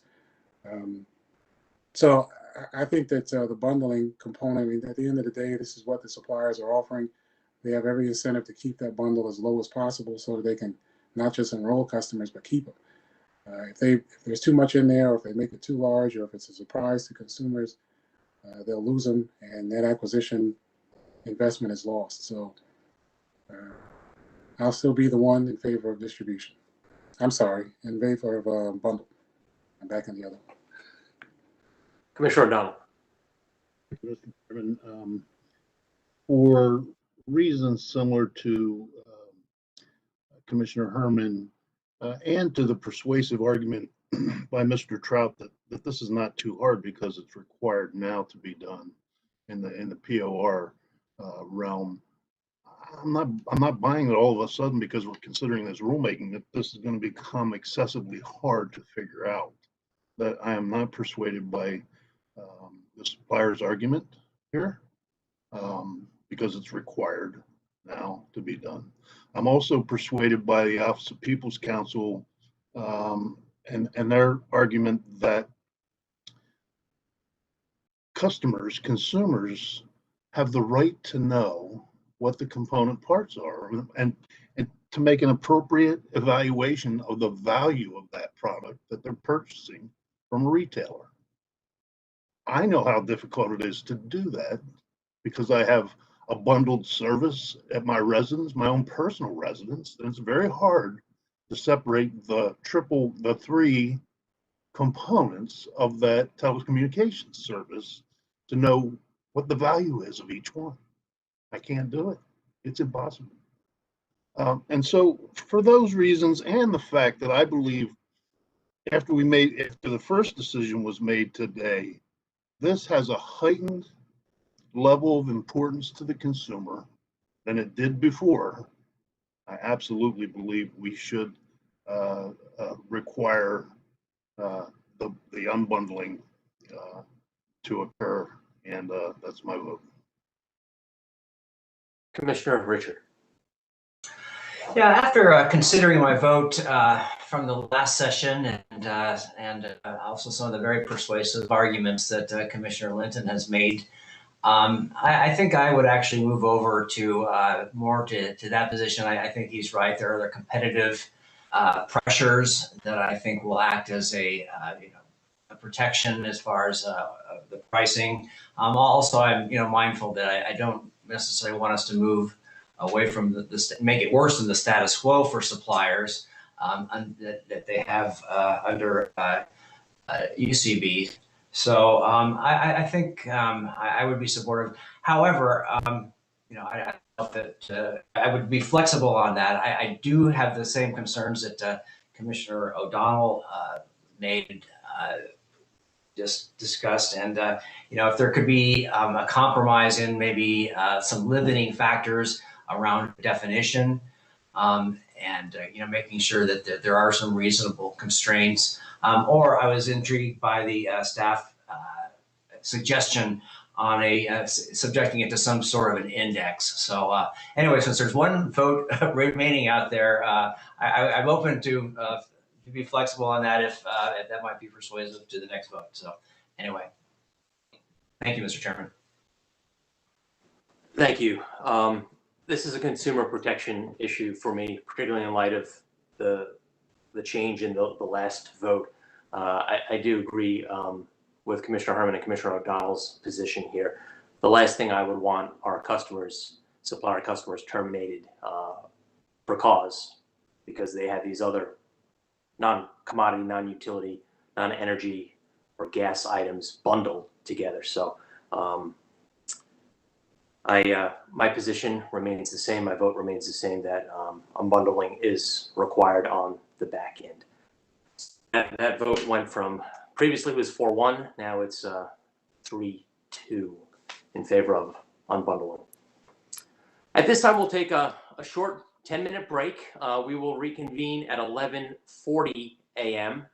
and we'll move on to the next issue. We are in recess until 11:40.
At this point, we will move to the third item that the petitioners seek the commission to revisit, and that's the issue of whether or not utilities will have bill access to the supplier's bill. The commission in December voted unanimously to permit utilities to have access to the supplier's bill. Mr. Green. Okay, so our view has been and is that we don't believe that the utilities need access to the supplier's bills. That if there, and there was discussion at the last hearing about customers having a primary point of contact for billing inquiries. And in our view, that should be the entity that sends the bill. And so if a customer calls a utility and has a question about a partial payment and how it was applied, or about rates that's not their own rates, anything supplier related, they should hand that off to the supplier. And they don't need to see our bills to know what their charges are. They know what their charges are because they sent them to us. So the initial argument is that they don't need to see this. And so, and then the second is the possibility of wrongdoing that can arise if they do see it. And I know I got a little turned around on this in a back and forth, Commissioner O'Donnell, with you back in December. The argument is not that the utility will data mine and change their SOS price. The argument is that there are other items on the bill. They can mine that data. They can look at how it's presented, how it's priced, the bills in general, all of those things. And those are to have to share those, all the bills with essentially the largest competitor in the market is just not something that my clients are wanting to do. So I'll stop there, but that's the central elements of our argument. Others? I guess I'm the designated troll on all these issues. The suppliers banged the table years ago and said they had to have bill view access. They had to be, we're the bill, even if we're the billing entity, they need to see the same bill so that if customers ask them questions, they can answer the questions as opposed to just shrugging their shoulders and saying, we can't answer your questions because we don't see the bill. And so it made it possible for them to do that. And that's the way it works now. And so for all the reasons that the suppliers need to see the bill, even though they're not the one sending the bill, we will still need to see the bill, even when the SCB suppliers are the ones sending the bill. And look, this is a practical matter of what the customer experience is going to be and what our experience is going to be and what the commission's experience is going to be. If customers call us, which they will, and if they ask questions that in order to be able to answer them, we need to physically look at the bill in order to say, yes, the answer is X, or the answer is something that only the supplier can tell you because they're the only ones who can tell you how much Netflix actually costs, or whatever. But if we have to answer by saying, if our people have to answer the phone call and say, we can't see your bill because the commission won't let us see the bill, or the suppliers won't let us see the bill, and therefore we can't even begin to try to answer your question, the customers will be irked. And in the first instance, they'll be angry with us.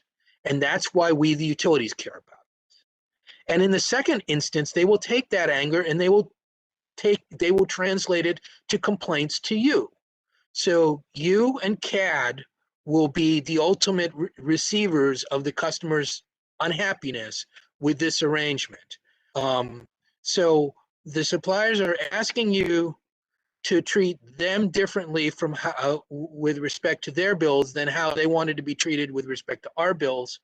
It's going to make customers angry. And I see no good reason for either of those outcomes.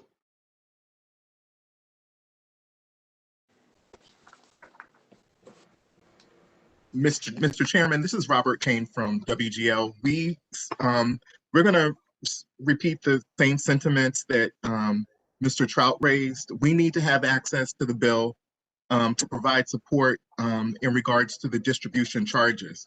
We're not a supplier. We're not in competition with the supplier, and we keep that information totally confidential. And our affiliated companies do not get to see that information at all.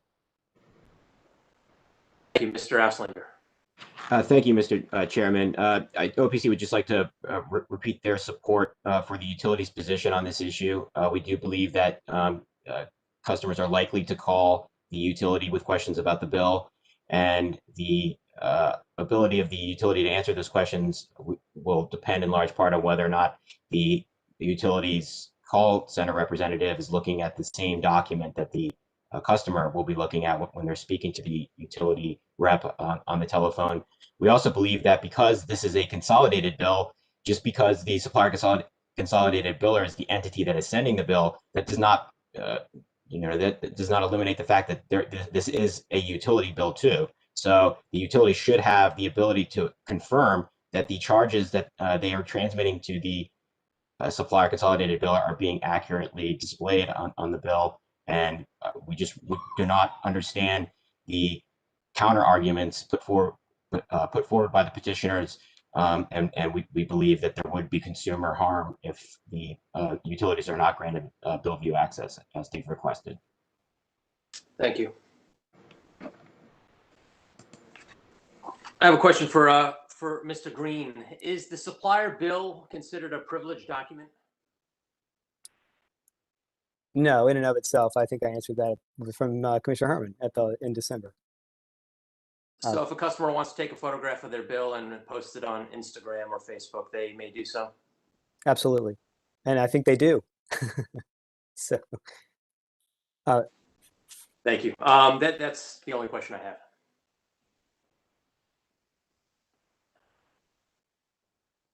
I don't see Commissioner Linton grabbing for the mic, so I'll call a vote at this point, beginning with... I was going to do it. Do it. You were? Okay, Commissioner Linton. I actually had a question for Mr. Trout.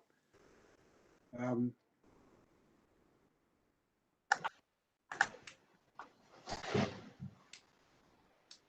here. Okay, good.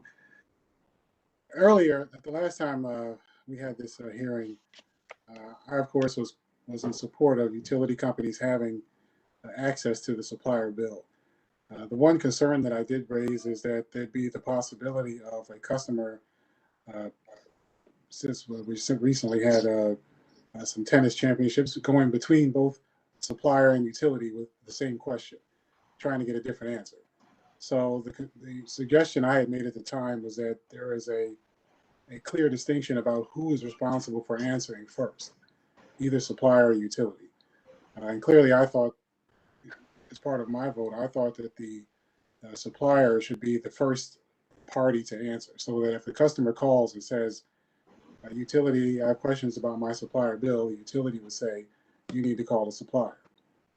Is that do utilities have a problem with having that responsibility? Is that a concern of yours? No, in fact, I think we would welcome being able to have in the call center script a response along the following lines.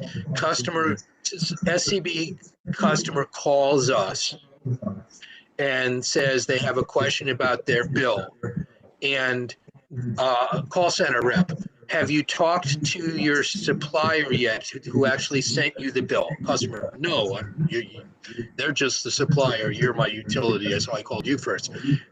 And so then our call center person says, well, it's their bill, so you should talk to them first. We'll of course talk to you about anything you want, as including but not limited to after you talk to the supplier, but you really should talk to them first. We're fine with that, because hopefully 90% of the or 95% of the customers would A, we've gotten rid of the call quickly, but B, the customer will get the answer they need from the supplier and they won't come back to us. But so yeah, Let them answer first.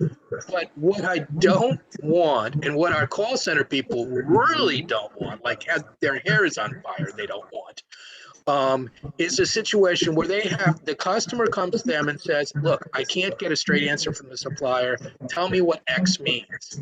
And maybe we'll be able to tell them what X means, and maybe we won't, because maybe it'll relate to something we know, and maybe it won't. If it's our charges or taxes or something like that, we'll know it. If not, we can say that we don't know because that's not something we do. But what I don't want, and our people don't want, is to have to say, I can't answer your question because I can't see the bill. And why can't you? Well, wait a minute. That's absurd. The customer says, why can't you see the bill? And then the answer is because the rules are that we can't see the bill. And I'm sorry, that's when they put down the phone and start writing the nasty letter to the commission. So is there any concern that the customer will call PE and say, I tried to get information from the supplier. Can you tell me what this means? PE gives an answer. The customer now comes to the commission and says, well, PE said, this is what the information is. Supplier now comes back and says, oh, no, that's incorrect. We live in that world now under UCB. Okay. Where both sides see the bill and the utility says X and the supplier says Y. Yeah, that's the world we live in now. But at least both sides that are answering the question are answering it from the same information. And one of us, presumably at least one of us is right, but sometimes maybe we're both wrong. But at least nobody's saying, I can't answer your question because I can't see what you're talking about. You don't want that world. That's a world you don't want to move to. Okay. All right. That's all right. Yeah. Sorry, Commissioner Lynn. I just wanted to, not on the bill view access, but on the discussion about calling the utility first. Staff's thought process on that was we weren't thinking that would be a good regulation idea, but more of a customer education material, because in the situations where the customer calls the utility first with a utility question about the bill, we did not think it made sense to ping pong that customer back to the supplier just for the supplier to say, oh, that's the utility charges, and then ping pong them back to the utility. So I think that was where, when you made your request last time, we were hesitant about thinking that was a good idea to put in regs, and instead maybe a better piece for customer education, but it's certainly something we can add as well. But I just wanted to make you aware of our thought process on that issue. Thank you. I appreciate that. So the concern with the solution would be more to have the utility customer, or have the utility hear the customer's question, filter through it to determine if it's something they should answer or shouldn't answer, and then not go from there.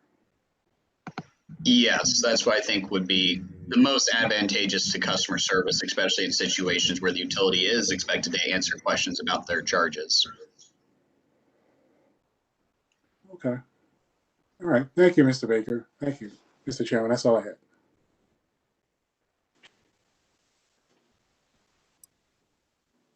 Seeing no other questions, we'll begin the vote count with Commissioner Herman.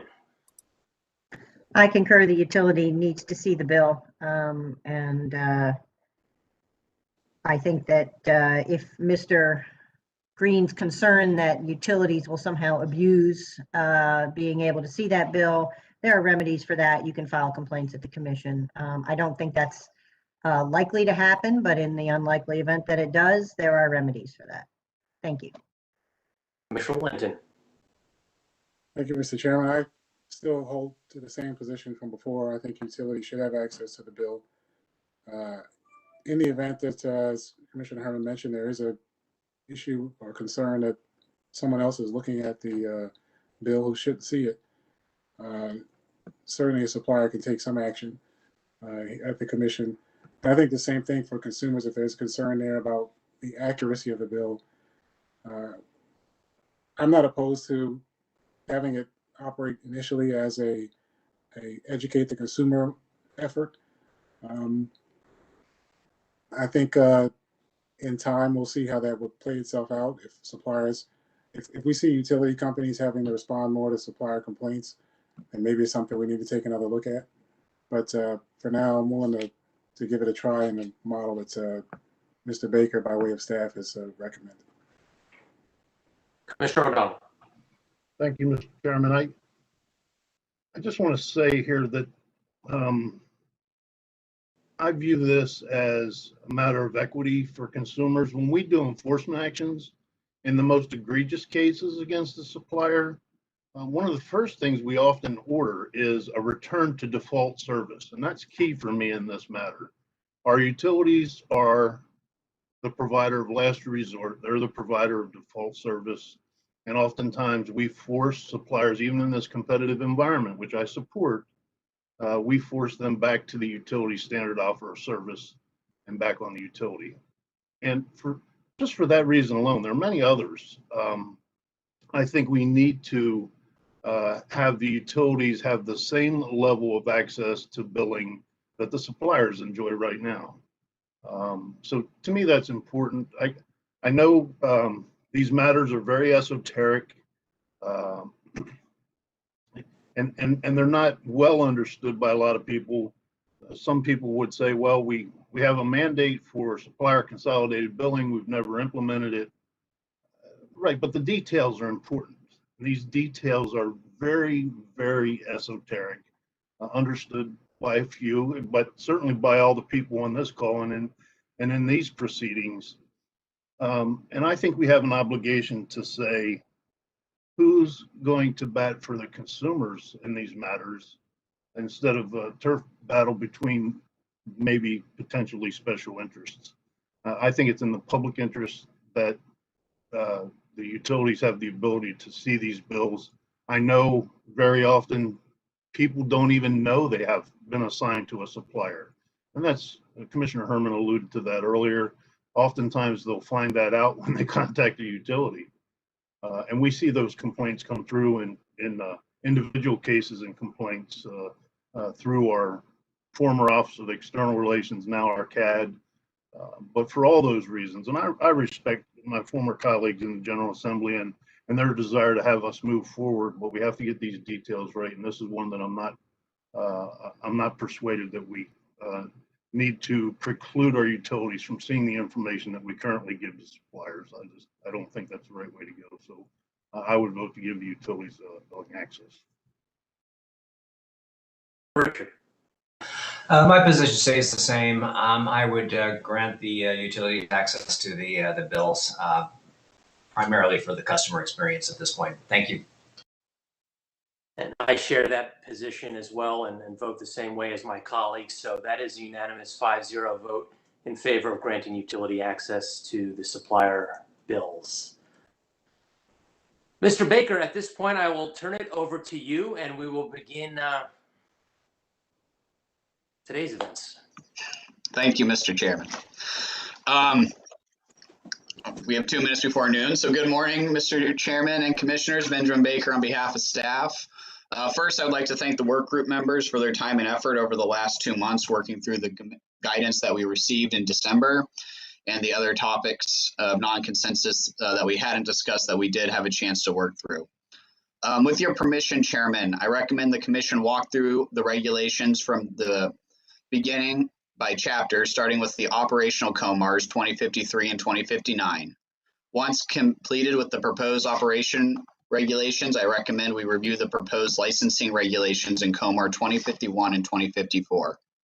At each subchapter, I will give a short description of the proposed regulation and known non-consensus. And of course, if I miss something, I request the parties to weigh in after I've completed my presentations. And so with your permission, Mr. Chairman, I would like to proceed unless there are any questions or requests to modify this proposal.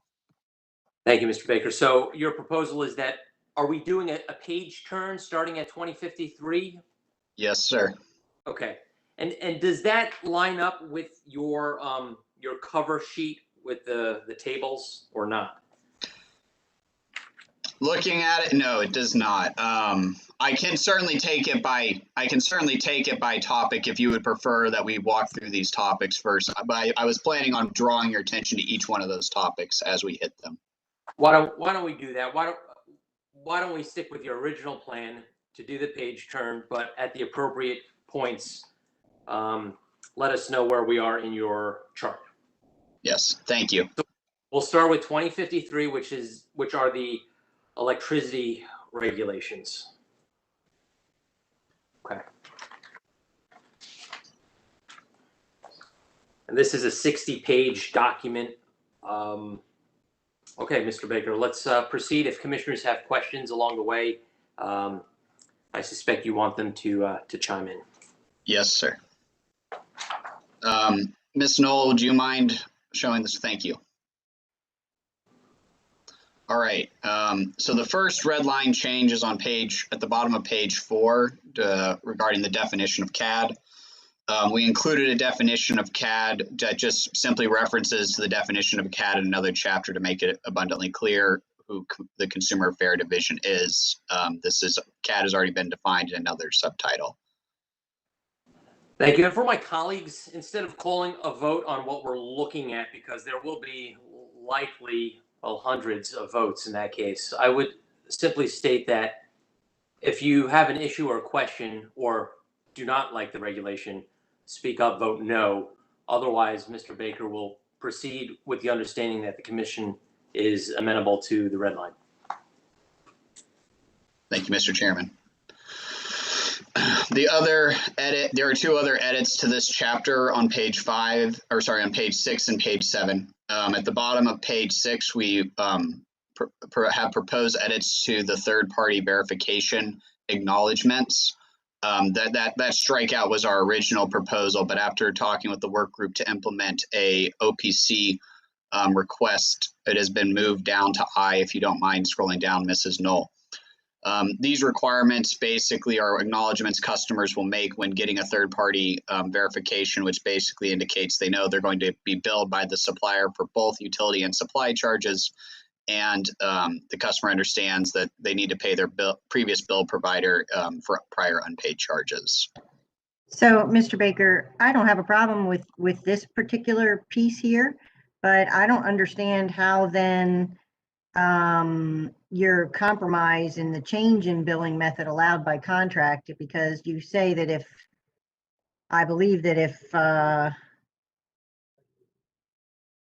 you can't, if you're, what's the rule that says that if the contract is silent on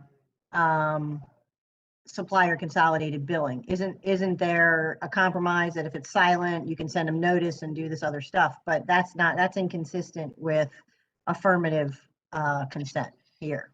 My apologies. So that topic is not in this third-party verification. We could certainly add a statement, a third Romanette that basically states they also acknowledge if the contract allows the supplier to change the customer's billing method at a later date.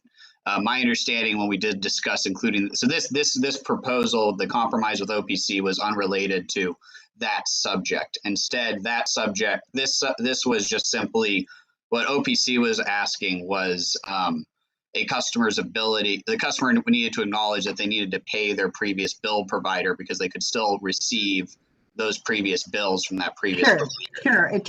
It just seems to me that, and we can talk about that when we get to it, but it just seems to me that if the idea is that if the contract is silent, then you can send notice and that's good enough, is inconsistent with third-party verification that you're voluntarily choosing. So I'll just say that we can get to it later, but I'm fine with this rule. I like this rule, but in my view, it seems inconsistent with the situation that I just described. So we can move on, but I'm just, sort of preview, I guess. That's fair. Commissioner Herman, just for our future, whatever conversation takes place later with regard to this would only apply to a customer entering a contract that provides for supplier consolidated billing. Okay, thanks. Baker, just a point of order as we proceed today. I expect you would tell us that if these are non-consensus regulations that we're looking at, and if they are non-consensus, of course, we will have an opportunity to hear from other parties. Yes. Are there additional questions on this section? All right, Ms. Knoll, do you mind scrolling down to the top of page 7? Thank you. This is where we define supplier consolidated billing. Basically, we are viewing supplier consolidated billing as a competitive billing service where the bill will contain both regulated electric utility charges and the supplier's charges. Originally, we had said supplier's commodity charges, but after further discussion with the petitioners, they were concerned if we included the word commodity, a later party could argue that non-commodity charges could not be included on the bill. One other change that had been proposed by OPC, and I'll let them weigh in if they still would like to see the change, was they wanted to include basically a summary of what's included in a company's regulated electric utility charges and gas charges when we're looking at 2059.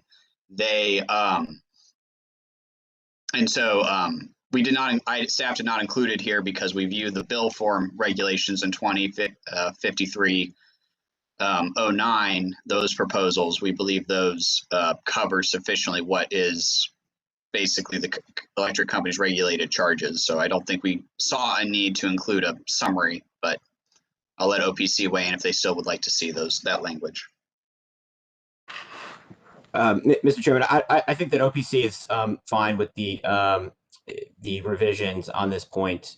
We did feel that it would have been helpful to include further explanation in this section, but I think that we are satisfied with the additional changes that Mr. Baker just referred to.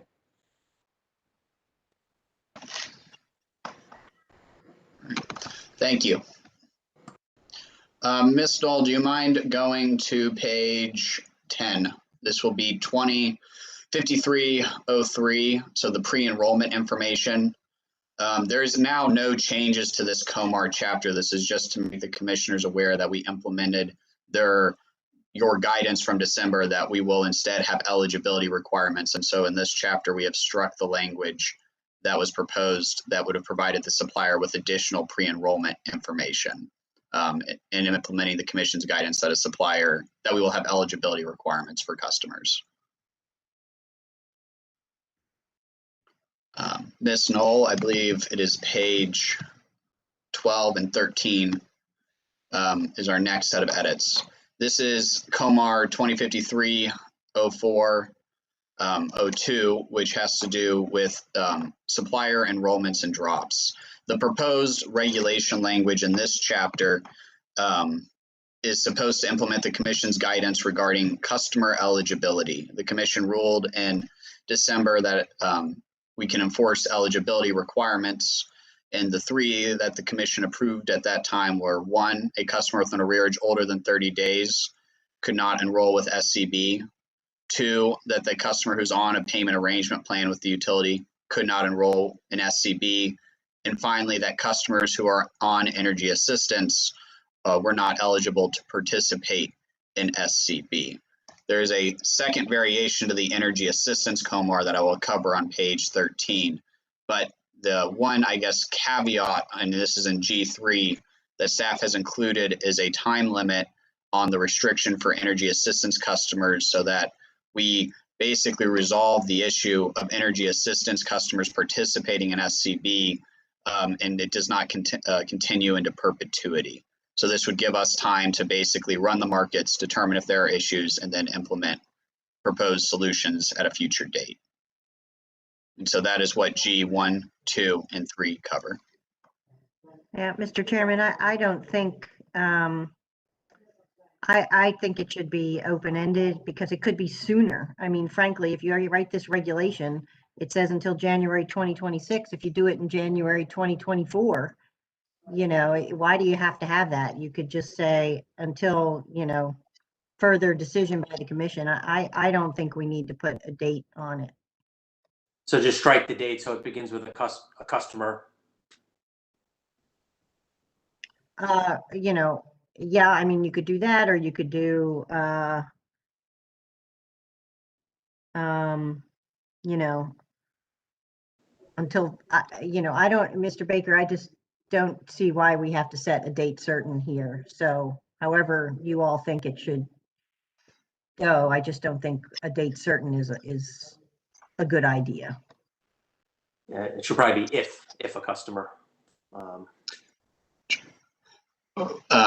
Yeah, okay, yes, Commissioner, we can certainly do that.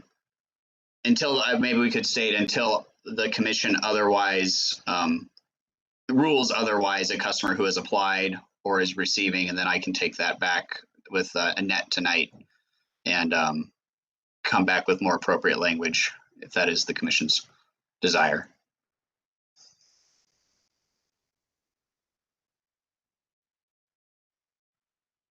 Hearing no objection. I do have a question about this section.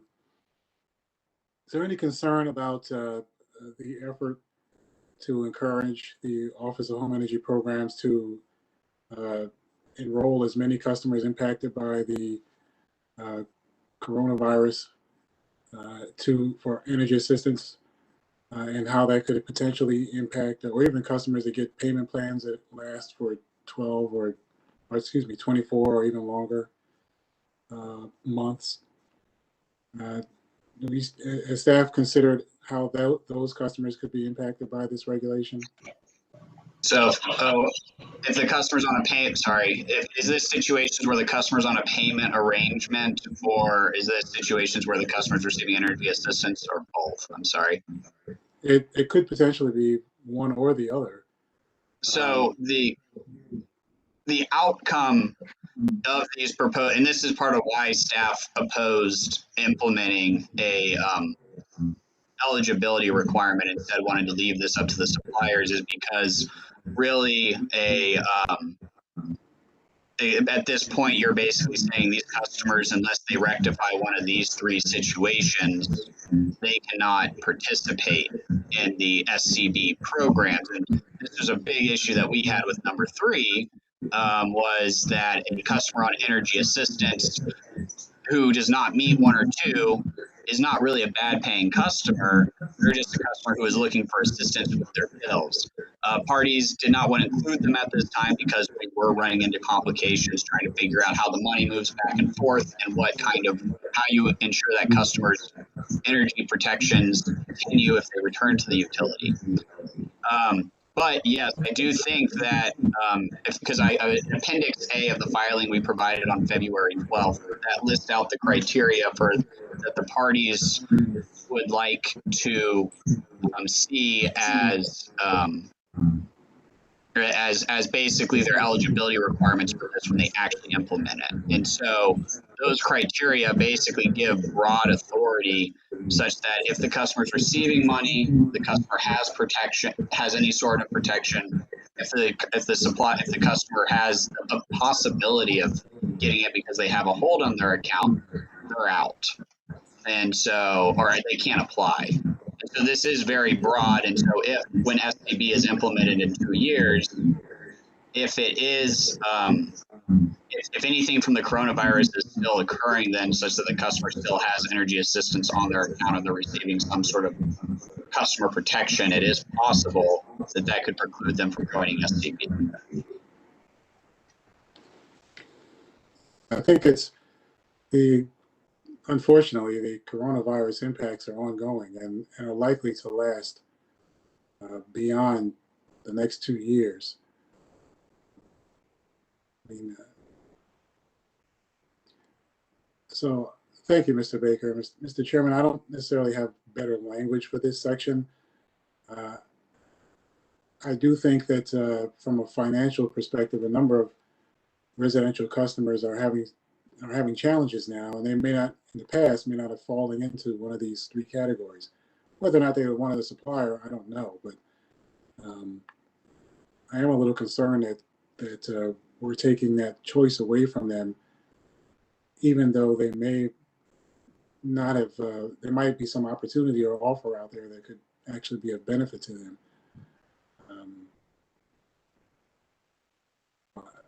I guess I would say that I don't necessarily support this language as it is now, just because there's a lot still happening in this on this side of the industry, but I don't have better language for it at this point.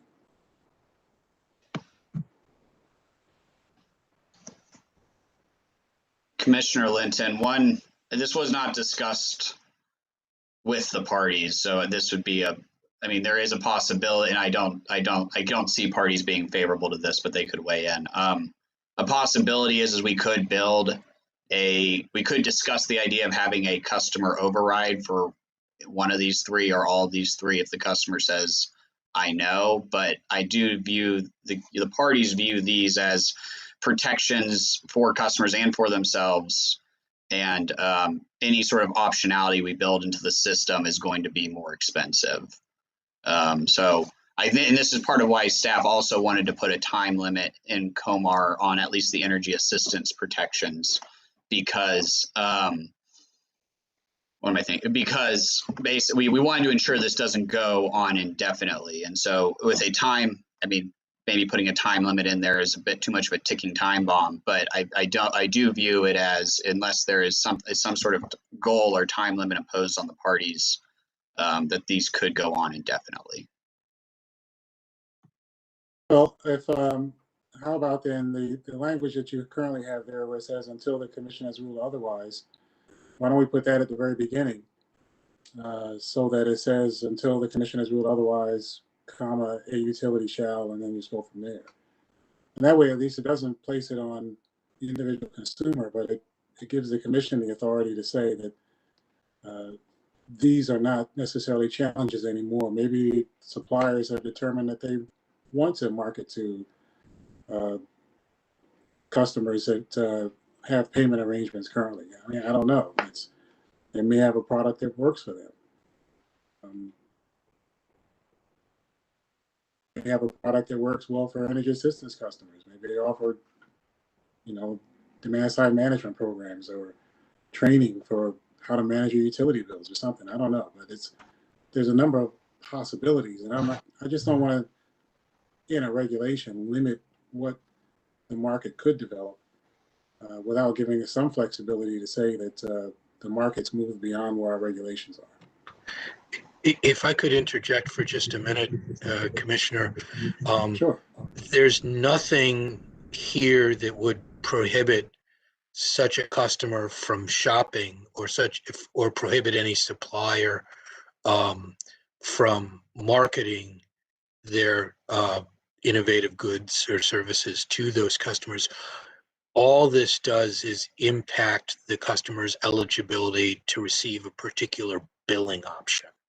So those customers won't be cut off from the market. They won't. There will still be every incentive for suppliers to try to design attractive products for them.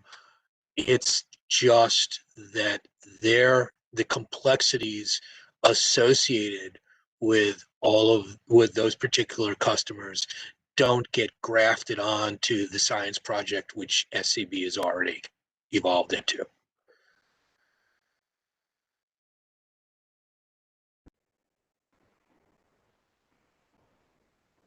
So I can see what the concerns are with regard to opening the SCB up to everyone. And so the language that I only just thought up a few moments ago, it's up there now on the screen, is I think it still provides that same limitation, but it allows, at least gives the commission in the regulation the authority to say this type of enrollment is not an enrollment the utility shall reject anymore. So it's rejected at face value in the regulation if the conditions exist. And what this edit does, it just gives the commission the flexibility to say these conditions are no longer reasons for a utility to reject a customer's enrollment up front. We have no problems with that proposed language. And Commissioner Linton, my question, I guess, to you is, until the commission has ruled otherwise, I think that would on its face apply to anything in a COMAR. Is it your vision that we would be issuing a new rulemaking to rule otherwise, or would we do that in an order or some other vehicle? Yeah, it's clunky this way. I don't think it'd be appropriate for it to be as in a ruling. It would probably need to be a effort to revise the regulation. That's my concern with Yeah. the new language there, because we could add that to every single regulation in the book. Yeah, we have the authority to waive a regulation. It's better if the regulation says that we have the authority to waive it somewhere in there, and maybe that's the until waived by the commission or something like that, or maybe there's a 4 that says upon this record this regulation may be waived by the commission. And then if there's we needed a conditional on there to say upon showing of evidence or something like that, then we can add that. But the way it's written currently, and I would say currently is just the type in blue. It's a, it looks like we just lost Commissioner Richard. The way it's written currently, it seems like it's a just a rule until the regulation is changed. It doesn't give us flexibility to change it. Commissioner Linton, this subtitle does have a general waiver provision. It's Okay. for subtitle 53, and there's one in 59 as well. It's chapter 1.05.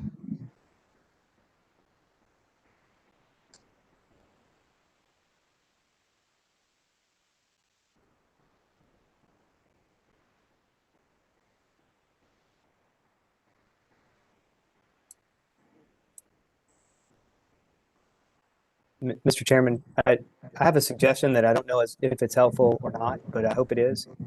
And if we changed the language in G to say that the commission may require a utility to reject a customer's enrollment and so forth, then you could take the dates out, and so that they're eligible, but the commission says that they're not. And then, so you can do that by order. I don't know if that's better language or helpful, but I was trying to be able to, when the day comes when we can accommodate energy assistance customers, that we can do that without a rulemaking, without going through this whole process, and can do that by commission order rather than a rulemaking.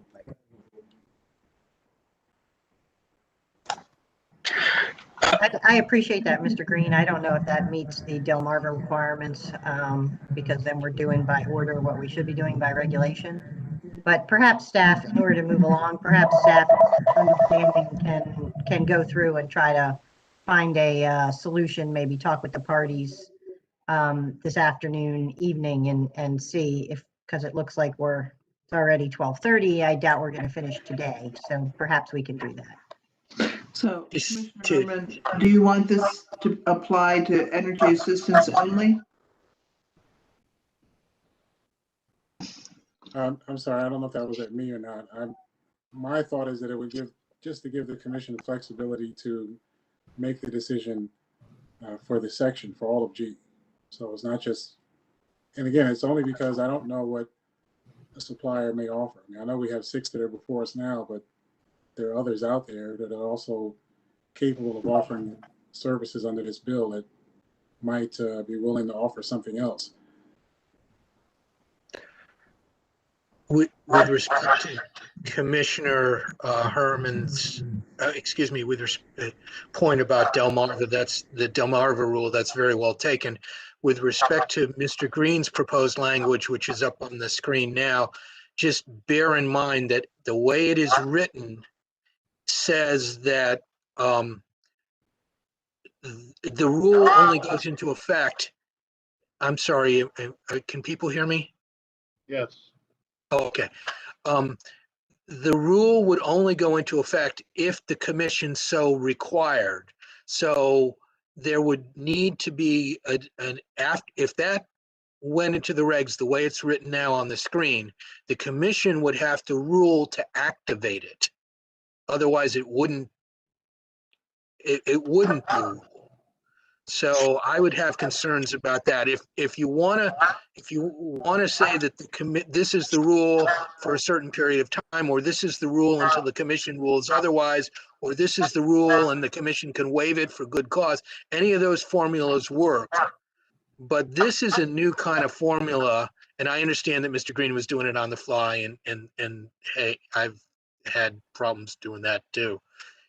Even worse, trying to do math on the fly. But the way it's written, it's not actually an active rule unless and until the commission activates it. So I don't think that's what you want to do. I agree with Mr. Trout. Additionally, I think it adds that language that's currently there in red, offered in good faith by Mr. Green, of course, adds a level of ambiguity to this particular reg that may cause confusion down the road. And it almost feels like we're granting ourselves in our regulation an authority, which of course we already have via the general authorities that we have. So I'm not a big fan of that new red language right there as it's written. Okay, I will withdraw the language. I was just trying to help. I was trying to move it forward. Fine with Commissioner Herman's recommendation. The parties talk about it a little bit over whatever break we take and see if there's another way of moving forward. And if it turns out that the best way is to use 0105 of that language, then that's fine too. I think that does require, obviously it requires a waiver action by the commission, which is really my favorite way to move forward. But I think Commissioner Herman's proposal is acceptable at this point. So We'll work on that this afternoon, this evening, I guess. just to make sure I have it correct. So we're going to go back and we would like to see language that basically makes these rules subject to what the commission subject to future commission change. Is that how you would like to see this worded, Commissioner Linton? Yeah, just it's very strict right now. It's very rigid, so it gives us some flexibility to respond to how the market responds. So that's really all. And that response may be sooner than 2026 or even 2022. It could be a supplier that wants to do something sooner than that. Okay, we'll take it back. Purposes of planning, the day will plan to take a lunch break for about a half hour at 1 o'clock. Thank you. Thank you, Ms. Knoll, for scrolling down. So this is the second half of the energy assistance implementation of the Commission's guidance that energy assistance customers should not participate in SCB until we have completed a phase 2 to appropriately integrate them within the SCB markets. So we will based off the guidance we just received, we will strike these first two parts where it says prior to January 1st, 2026. But the rule is, but basically what the parties discussed was we needed what to do when a customer is with a supplier and then they applied to receive energy assistance and then started to receive that energy assistance. And so parties discussed various outcomes, and where the parties landed was a scenario where the utility will provide the supplier a 3 business day notice for the supplier to change that customer's bill method to something other than SCB. If at the end of that 3 business day notice, the supplier has not so done that, the customer will be dropped to SOS or sales service.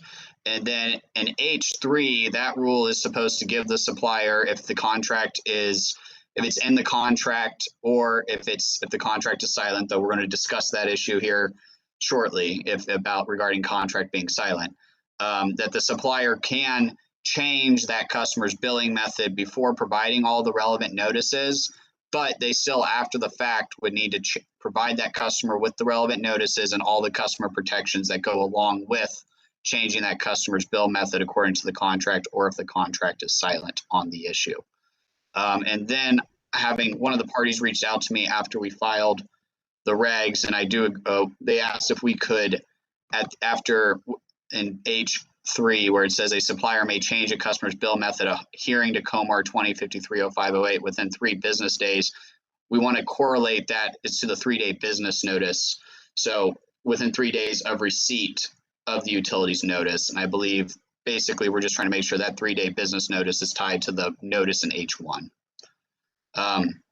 And so with that, I'll open it up to parties or commissioners' questions.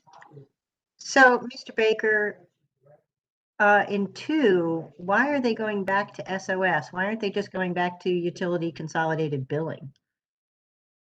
So the issue that we ran into in discussing this was the utilities, and so this was more of a technical implementation issue that we ran into. Most of the utility systems are set up such that the supplier needs to provide the utility with information in order to change the billing method a specific way.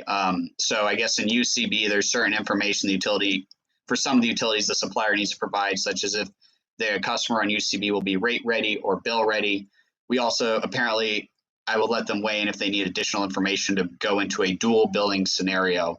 But basically, my understanding was that it would be complicated or expensive for suppliers and utilities to set up their systems such that this was not directed by the supplier to change the billing method. It was it would be all handled by the utility. And so basically the solution is the utility will give the supplier notice, the supplier goes and makes the appropriate changes to change the billing method. But if during that time period the supplier doesn't do what they need to do to change the billing method, then the customer would come back to SOS or sales service. Okay, so it's kind of like you got to do it within 3 days, supplier, or you lose the customer altogether. Correct. Okay, all right, thank you.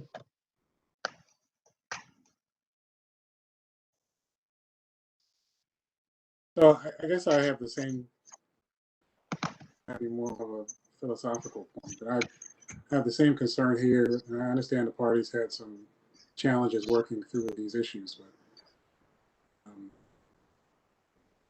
it seems almost as if a customer is being penalized for getting an EUSP grant, which, oddly enough, actually comes out of the deregulated legislation. So, I mean, the EUSP grant wouldn't exist if there wasn't a deregulated legislation adopted in the first place. So, I understand that there was a lot of complexities about managing the billing components of it, but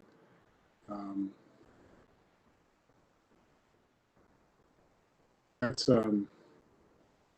well, like I said, I don't really have any language to revise this. If it were up to me, I wouldn't include the section at all, because I don't think that this is the appropriate posture. I mean, if the customer has a supplier contract where the commodity charges are less than SOS, just as an example, maybe they have an add-on, other kind of additional service that is maybe demand side management benefits or something.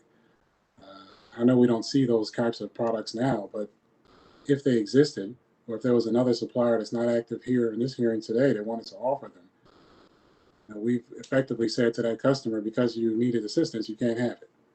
So I suppose that's more of a comment than a proposed language to a regulation. I just have a philosophical disagreement with this part. Thank you. That's all I have.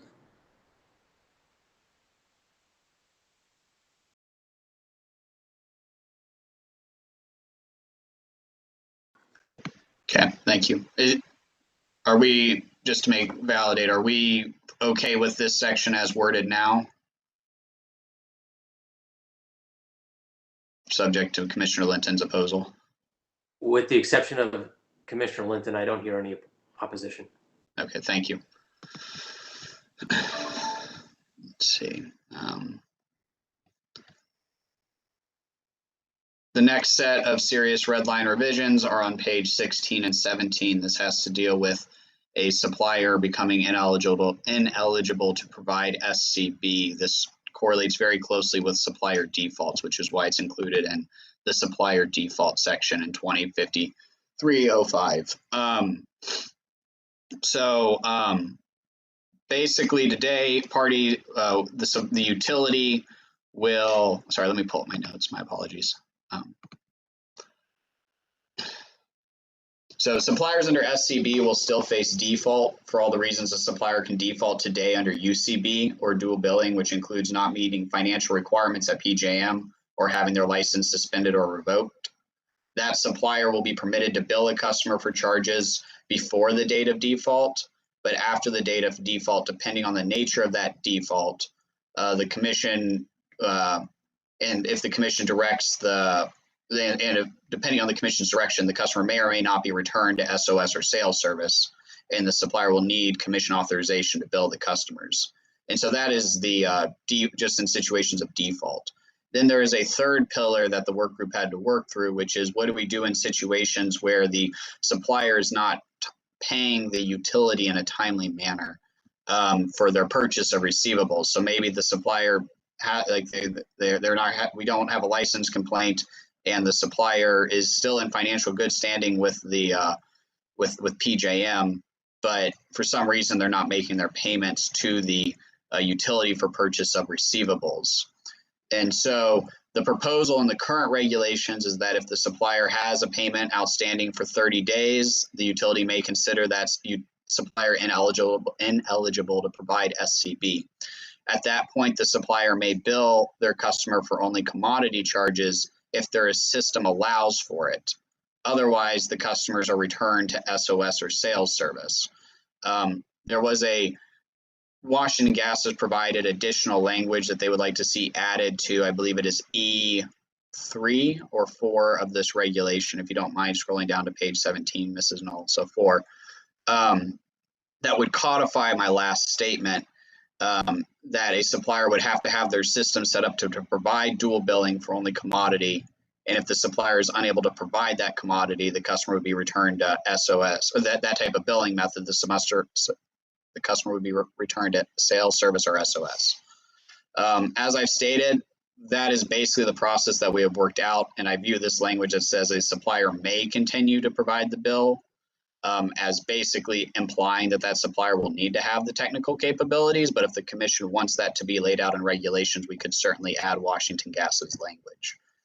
And then just to make the commission aware, we did as a work group earlier in the process consider a alternative proposal that was on page 53 of our draft business processes that was a bit more complicated, that basically the supplier could miss up to 10 cumulative days of payment or in 12 months or 10 consecutive days of payment.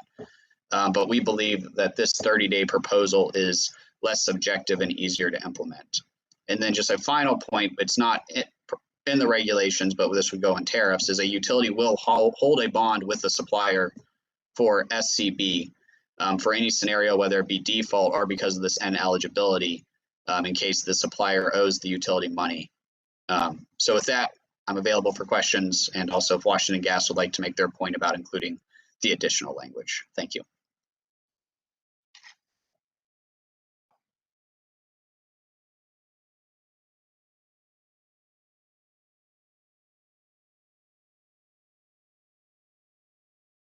Okay, hearing no questions.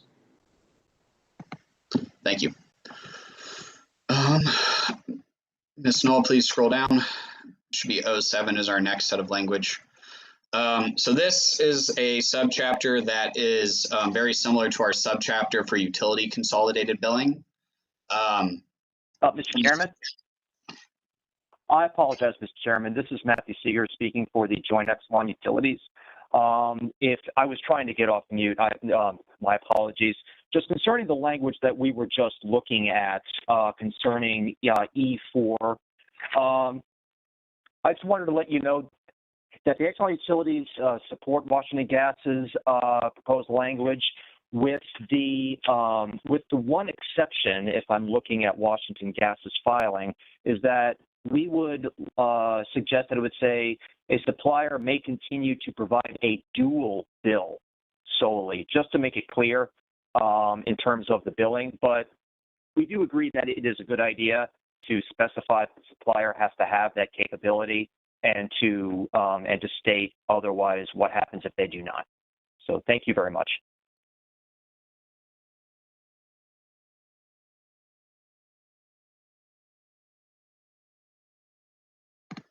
Ms. Knoll, would you like me to give you Washington Gas's language from their filing?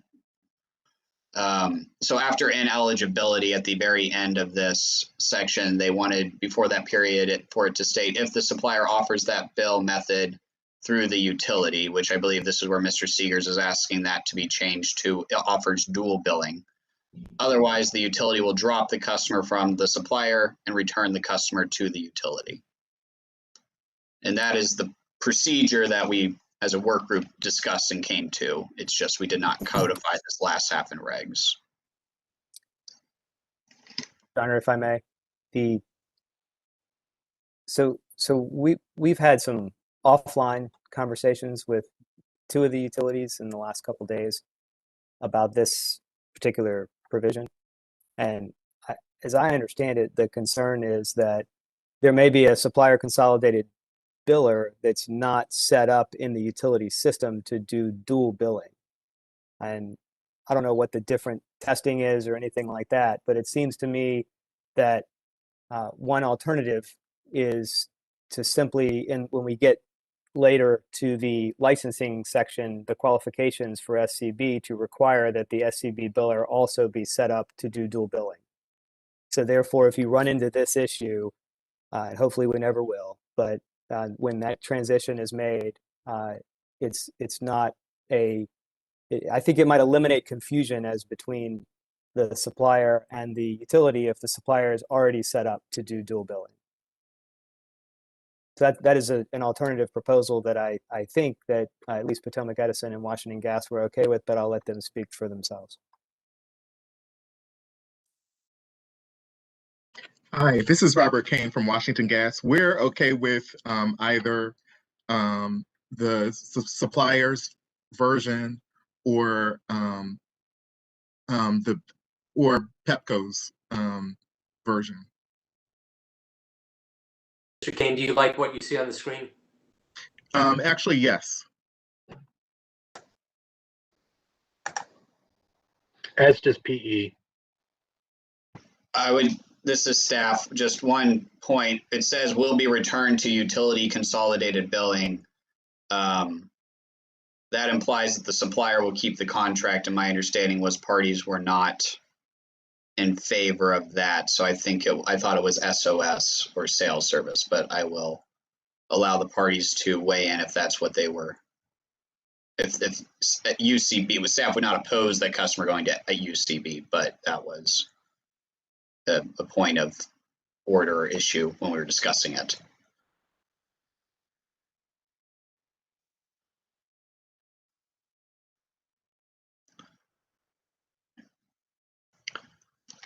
Okay, and then I should note that when we do get to the licensing regs, staff will have to take it back and talk about it, but I don't think we would be in favor of forcing a supplier to do this. And if the supplier wants to have the capability, they certainly can, but if not, the customer just goes to SOS. So I don't think we'd want to see a blanket requirement that all these suppliers have to provide dual billing if they don't want to. Okay, is there any additional things before I move on to the next section?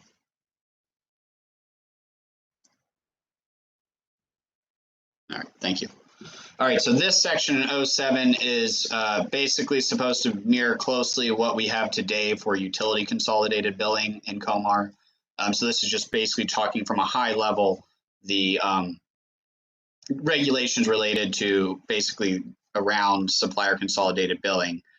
So the supplier may elect to do this. The supplier and the utility will send electronic transactions back and forth that have been approved by the commission. So for electricity, this will be EDI.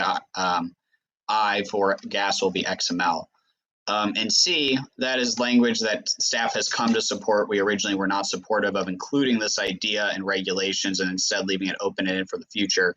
But the way the program is set up today is that there will be no transfer of customer arrears between the utility to the current supplier or from another supplier to the current supplier. And so, and the petitioners had wanted that codified in regulations. Staff had originally wanted that not put in regulations in case we wanted to have flexibility in the future. But in order to achieve compromise, staff is not opposed to basically putting in regulations what the business processes already accomplished, which is we're not obligating the supplier to purchase customer arrears or utility or supplier arrears to go today. Yeah, but we are in, once they start utility consolidated billing, right? I mean, the supplier has to purchase the customer arrears from the utility once they sign up for utility consolidated billing. I mean, for supplier consolidated billing, right? No, anything before the point of. I understand not before, okay, but after. This doesn't say before. This just says period. There's no, I get what you're trying to do, but I don't think you do it here because this doesn't say before. This just says at any time. This, doesn't have a beforehand in it, does it? Am I missing that? No, well, sorry, give me 1 minute, Commissioner Herman. Where in the process do you believe that utility arrearages will be sent to the supplier for billing? I guess I'm trying to think of where in the process that occurs. And maybe I'm missing something. Sorry. Doesn't this under supplier consolidated billing, the supplier pays the utility arrears? I mean, pays the utility. They do POR for utility charges, right? Correct. Okay. So yeah. So they are. So, but the supplier will receive current utility charges and will purchase those in full at that time. And then that basically is owned by the supplier until such time as they return. And if the customer doesn't pay, then I guess it becomes it is a utility arrears in that regard. So I think I was not viewing this as getting in between that relationship because this is not the utility's not, they're not at no point in that relationship, I guess, did I see the supplier purchasing the utilities arrearages.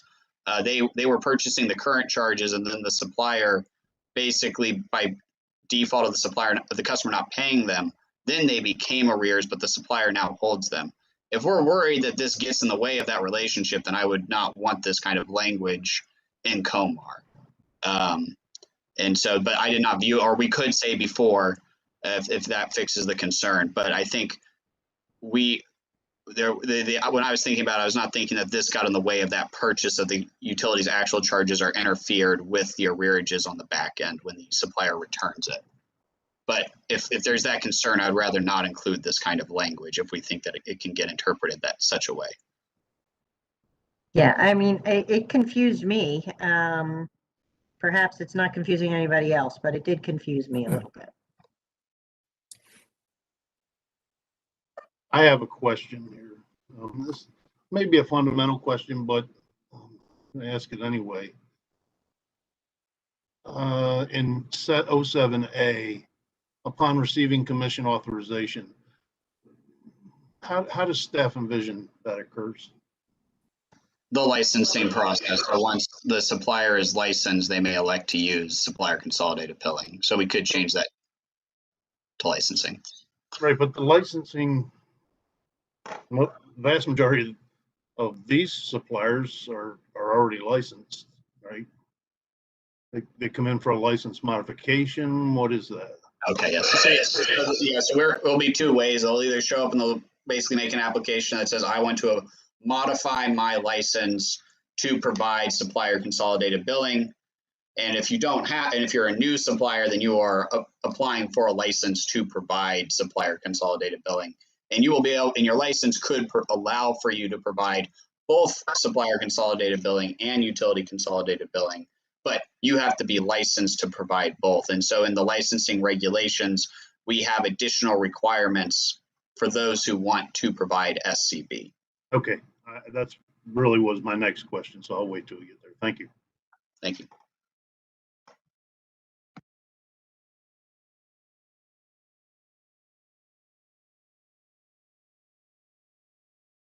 Mr. Baker, should we proceed?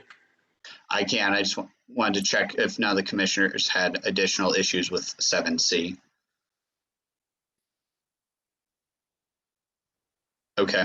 Your Honor, if there are questions, I'm happy to answer questions about 07C. That was our proposed language, and we feel it's very important to codify that at the beginning of the relationship, one of the big issues before the working group was whether suppliers would be required to purchase utility or the customer's arrears from the utility. And that is what led actually to the 30-day eligibility requirement.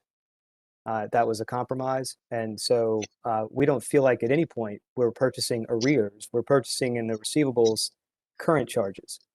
So we would respectfully submit that the proposed rule properly addresses the relationships that are going on throughout the SCB program.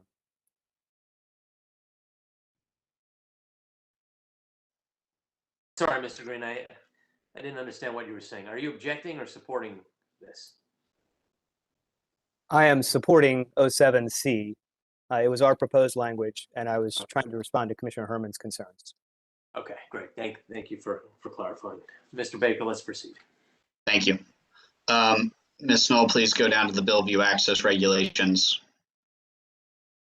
It's on page 18. Thank you. So these regulations are intended to implement the commissioner's guidance regarding Billview access for utilities. So we struck what was originally C1 and now it is D1. Supplier providing SCB services shall make a customer's bill available to the utility in electronic format. And then under 2C, there was discussion about if the utility had access to the customer's bill information and it basically interfering with their possibility of sharing information between them and PJM. There was concern about that relationship being impeded upon. And so basically, as we talked about it, what we came to was, well, why don't we just set it up such that if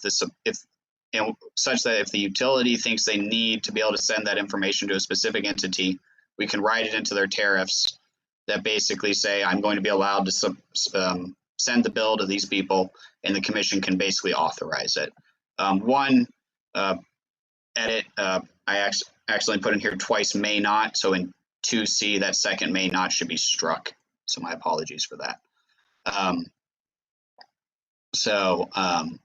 With that, I'm available for questions. Question. Aren't the utilities already precluded from marketing standard offer of service generally? Yes, they are. So last time we discussed this issue, number of parties, and I believe a number of commissioners included, did not think that these were very necessary, but the suppliers viewed these as basically restating what was already in COMAR as a necessary protection. And because it was already authorized, parties I don't believe were that opposed to including this language, but a number of parties did view this as redundant. Yeah, it just seems redundant to me. I guess it does no harm, except COMARs are hard enough to read. But yeah, that's yes.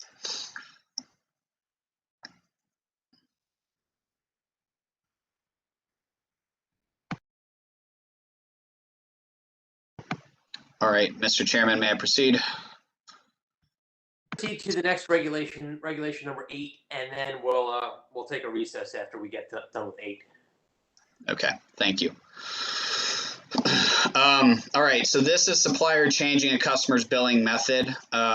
This is so last time we discussed this issue, there was non-consensus between staff, OPC, and the petitioners regarding a supplier's ability to change a supplier's billing method from SCB or away from SCB to or from other billing methods. The two proposals that were in front of the commission were, one, if it was allowed in the contract, and second, if the contract was silent about it. So so basically the petitioners, OPC, and staff went back and tried to reach compromise. Compromise was reached on one of the two issues. This was the issue of if the contract permitted a supplier to change a customer's billing method, and that would be in situations in A1 and A3. If the contract permits a supplier, basically the changes that we agreed to were as follow. One, the original 60-day notice will come in the mail with an envelope that basically says you have important bill information inside or bill method changes. The second change is with that 60-day notice, the supplier will provide the customer rights pamphlet with that 60-day notice. This was in response, hoping to basically alleviate some of Commissioner Herman's concerns regarding suppliers putting boilerplate language in customers' contracts before a certain date, such that the customer would not be educated about what is SCB. And then finally, the early termination. So any fees or any early termination fees or penalties would be waived during the 60-day notice provision, and they would not be in effect for the first 2 bill cycles of that change in customer's billing method.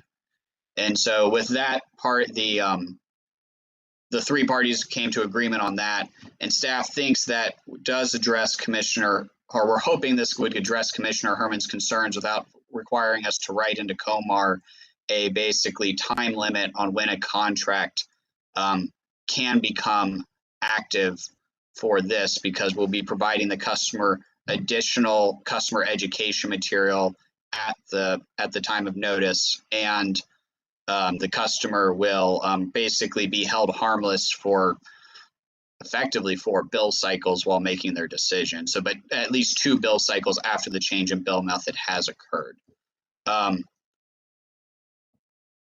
I'll stop there for questions before I proceed to the non-consensus.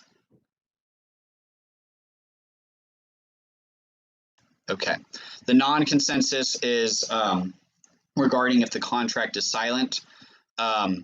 So basically, OPC still maintains their position that it should be an opt-in procedure, such that the supplier may not change a customer's bill method without basically getting a wet signature that they can do so.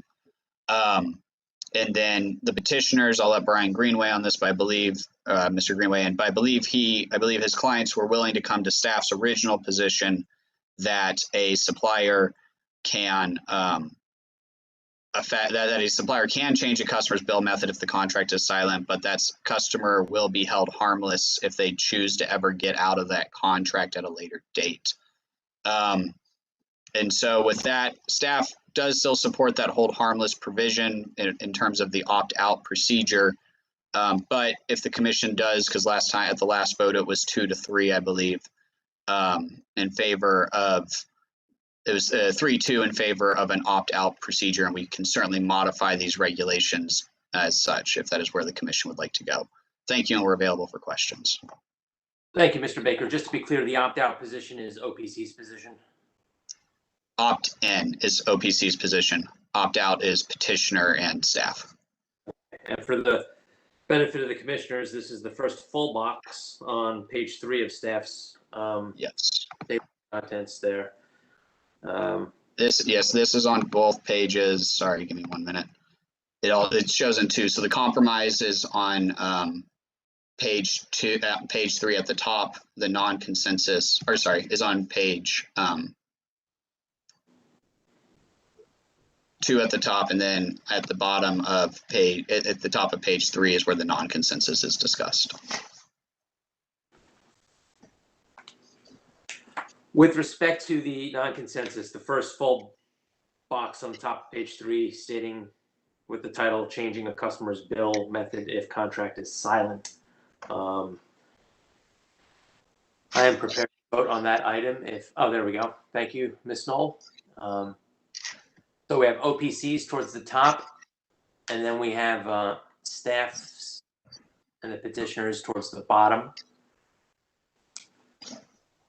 Commissioners are question. So that's an opt-out with holding the customer harmless, is that right? That's the combination of the proposal, I guess, the non-OPC proposal? Yes, so if the customer's bill method is changed after that date, the customer indefinitely can choose to get out of that change in bill method without incurring any fees or penalties. Thank you. The commissioners are prepared to vote on the OPC or staff proposal. The vote will begin with Commissioner Herman. I think you need consent. I don't think you can, if the contract is silent, you can just change somebody's bill.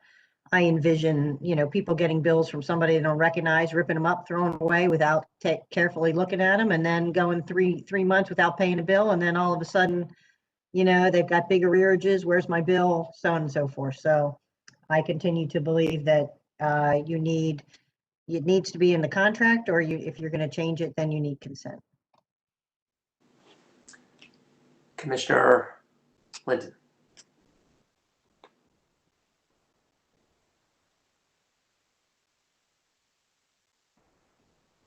I am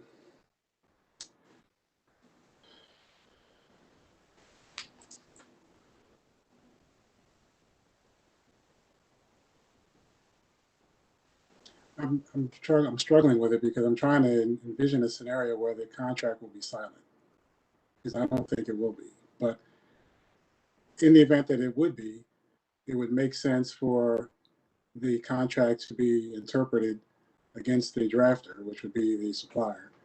And so that would mean you interpret it in a manner that would be most favorable to the customer. So that would mean that you would need the customer's consent before switching billing types. So while I don't think any of them will be silent, if they are, then it should be interpreted against the supplier. So I would support OPC's position. Commissioner O'Donnell. I support the requirement to obtain the customer's consent. Commissioner Richard. Well, I like the staff proposal. I mean, the staff proposal is holding the customer harmless, and I'm going to imagine that if the supplier is moving to supplier consolidated billing, it's going to be kind of a big deal, and they're going to definitely want to reach their customers and let them know about all the new features and everything. So again, I think there will be plenty of notice that that's the direction that the supplier intends to go, and that's backed up again with the holding the customer harmless if they don't like what they see. I also support the staff's position, but I recognize that I am in the minority. Majority prevails 3-2, supporting OPC's position. Thank you, Mr. Chairman. We'll revise the regulations as such. Commissioner, or is there any guidance on the compromise at this time, or not guidance, decision?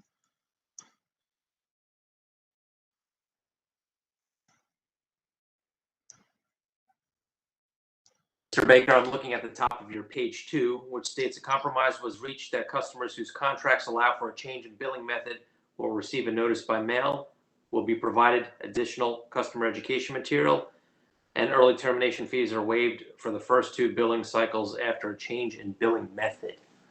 There we have it. Thank you, Ms. Knoll. Mr. Baker, you're asking the commissioners if they have any objection to the compromise? Yes. I don't see any commissioners objecting to the compromise. Thank you. Ms. Knoll, do you mind going to the... Thank you.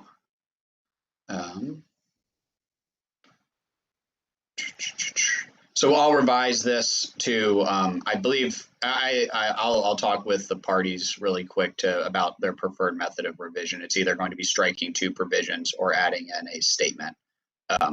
And I will put that language in front of you shortly.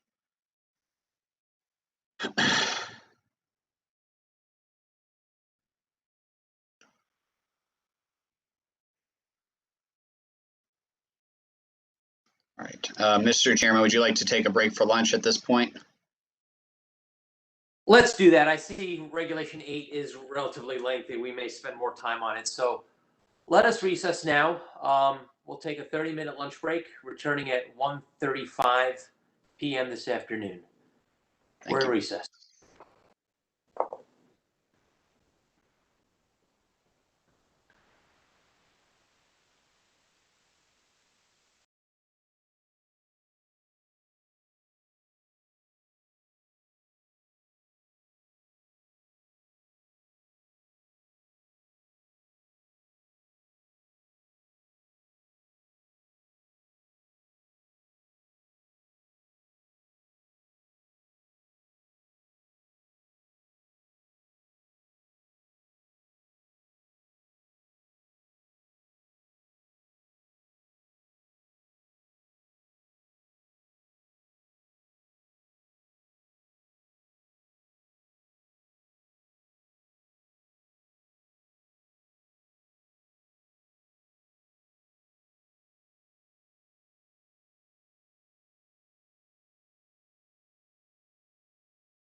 1 minute warning. We'll go back on the record in 1 minute.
Before we go back on the record, the plan for the rest of the day is we'll continue reviewing the regulations in section 53, and we'll go till about 5 o'clock this afternoon. We won't plan to go past 5.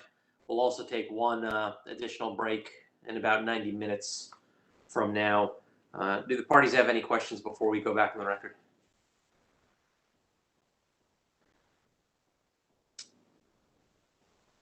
Hearing none, we'll proceed. Going back on the record.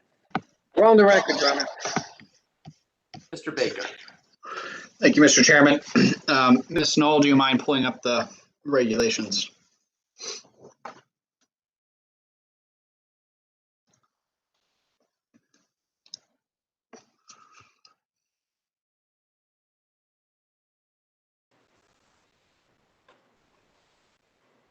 Please go down to page, yep, that's the page, thank you. On this, so in 2053-0508, I have proposed language for the commission to consider that implements your decision now. Ms. Knoll, do you mind striking the red line that you put in A2? Thank you.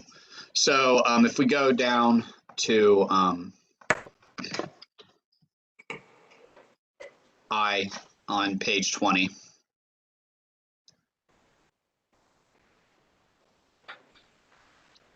At the end of I1, it would state, if permitted by a customer's contract in section A1 or A3 of this regulation. Those are the sections that discuss, that identify the when contracts discuss a supplier's ability to change a customer's bill method. And then we would insert a new COMAR after this, and this was OPC's effectively original language, maybe slightly modified. Except as provided in section I3 of this regulation, a supplier may not effectuate the change in billing method for customers' contracts who are silent in section A2 of this regulation if the customer does not affirmatively exercise one of their options in section D of this regulation. I'm nowhere near that fast, Mr. Baker. Oh, I'm sorry, Molly. I'm sorry. Yes and no.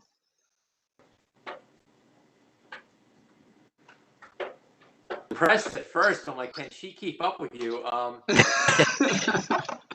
Mr. Baker, you might need to break it down so Yep. Sorry, my apologies. For customers' contracts who are silent in section A2 of this regulation, if the customer's contract does not affirmatively exercise one of their options in section D of this regulation. And then in J2, sorry, My apologies.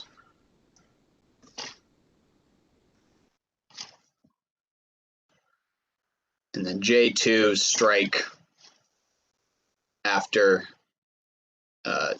D of this regulation. So the last part of, so after a customer's bill method is changed. Oh, sorry, my bad. Just keep the language of this regulation and strike the rest.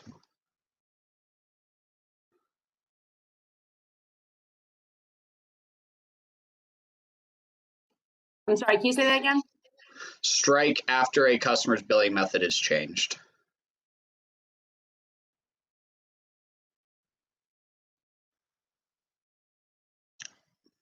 And then the last revision would be J1, where it says the word when. That should be before.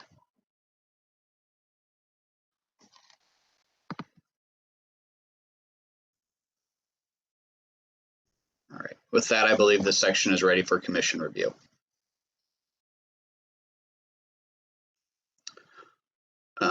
So if you please go up to A at the top.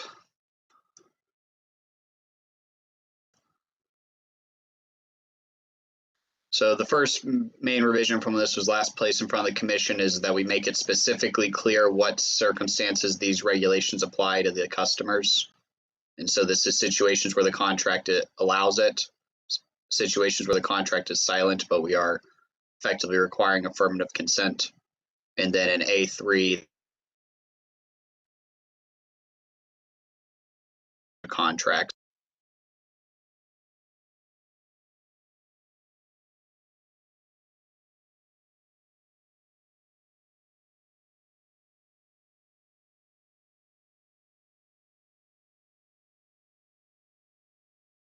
Mr. Baker, you went on mute.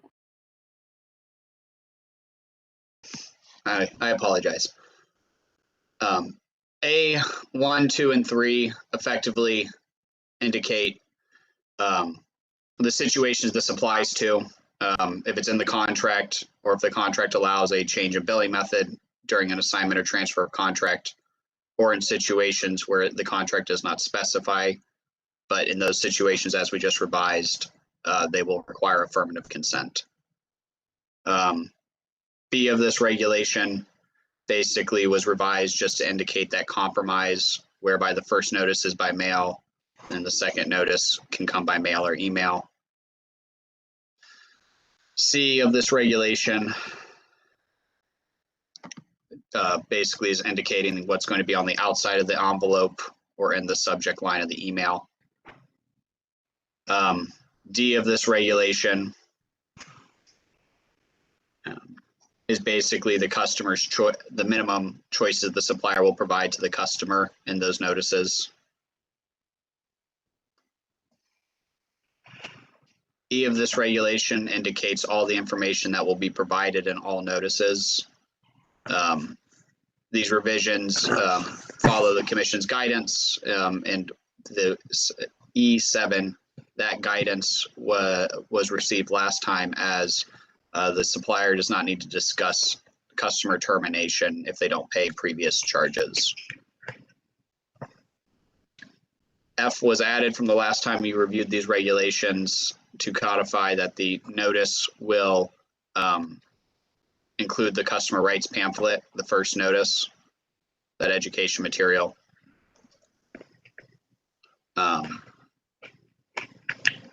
If the G is what else will be included in that notice, if the change will be to SCB. H is what will be in the additionally in the notice if the customer is leaving SCB. I governs the change in the customer's response to supplier notices. And J discusses the fees or penalties that can be imposed. Under I2, the new language, where in the second line it says customers' contracts who are silent. Yes. Should that be which instead of who? I think so.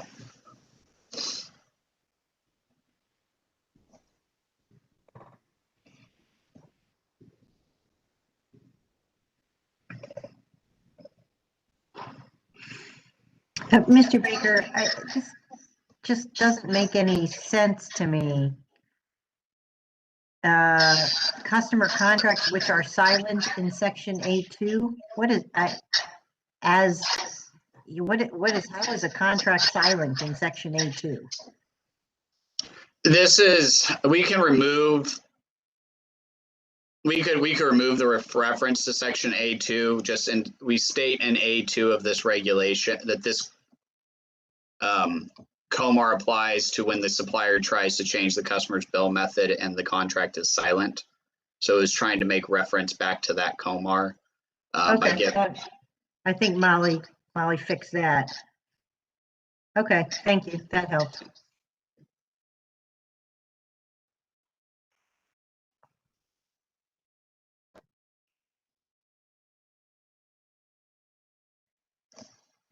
All right. And then J was the fees and penalties.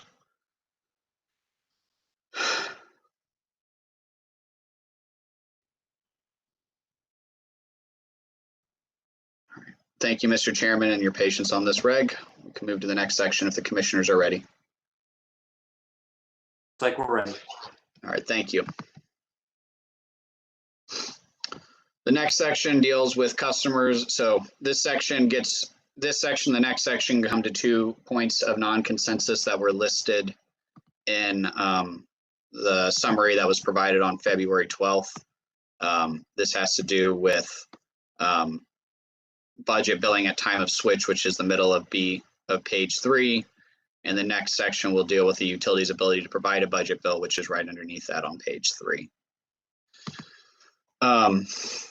This regulation basically permits at time of switch, when a customer transfers from a utility to a supplier and they have a budget bill, the customer's bill will be trued up.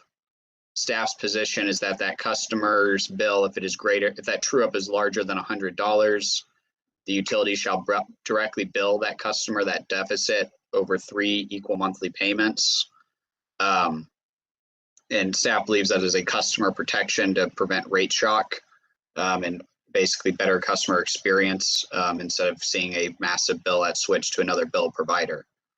The utilities, most notably Washington Gas, who submitted comments, would prefer that this be an optional requirement. And what is meant by that is that the utility is that instead of requiring a immediate billing of 3, that instead the true up is directly billed to the customer. So if it's greater than 100, the customer receives that entire bill. And then if the customer does not like that, they can contact this supplier, or not, sorry, not the supplier, the utility, and request a payment arrangement. And that payment arrangement would be no less than 3 equal monthly payments. I'll leave it there if the utilities would like to weigh in at this time. Oh, sorry, and there's one additional subtlety that's one step below this that I don't think we need to prescribe in regulations, but it is a transaction problem at a later date, is because we have a requirement that if a customer's on a payment arrangement, they may not switch to suppliers. The utilities have indicated the cheapest and easiest way to implement this rule is that they would treat any budget deficit true up that gets split out as a payment arrangement. And therefore, if that customer tried to switch again before it was paid off, they would basically negate that switch. Staff is of the opinion that if we go down the obligatory route of this, that the supplier would, that would not be considered a payment arrangement because the customer never missed a payment before that. But that is a technical nuance that the commission should be aware of, and the utilities have indicated to do something else would be more costly.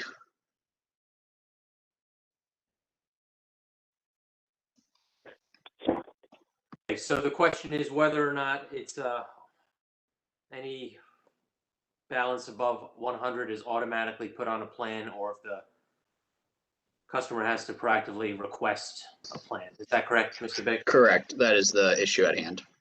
Okay. Well, if the commissioners don't have questions, we'll begin a vote count. And I can't see all the commissioners with the screen as it is currently, so no need for recognition. Just speak up.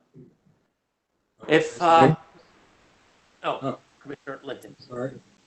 Thank you, Mr. Chairman. So Mr. Baker, just so that I understand, we're not counting the true up amount as an arrearage. Is that fair to say? I mean, if it's an actual true up, that means that the customer has used more. Their actual usage was higher than the estimated budget billing amount. And I guess we're using budget billing, but it could be, I know different utilities use a different term, but so. Yeah, so they, correct. So at time of switch, it will not be considered an arrearage. It will not be considered a payment arrangement. That would stop the transaction.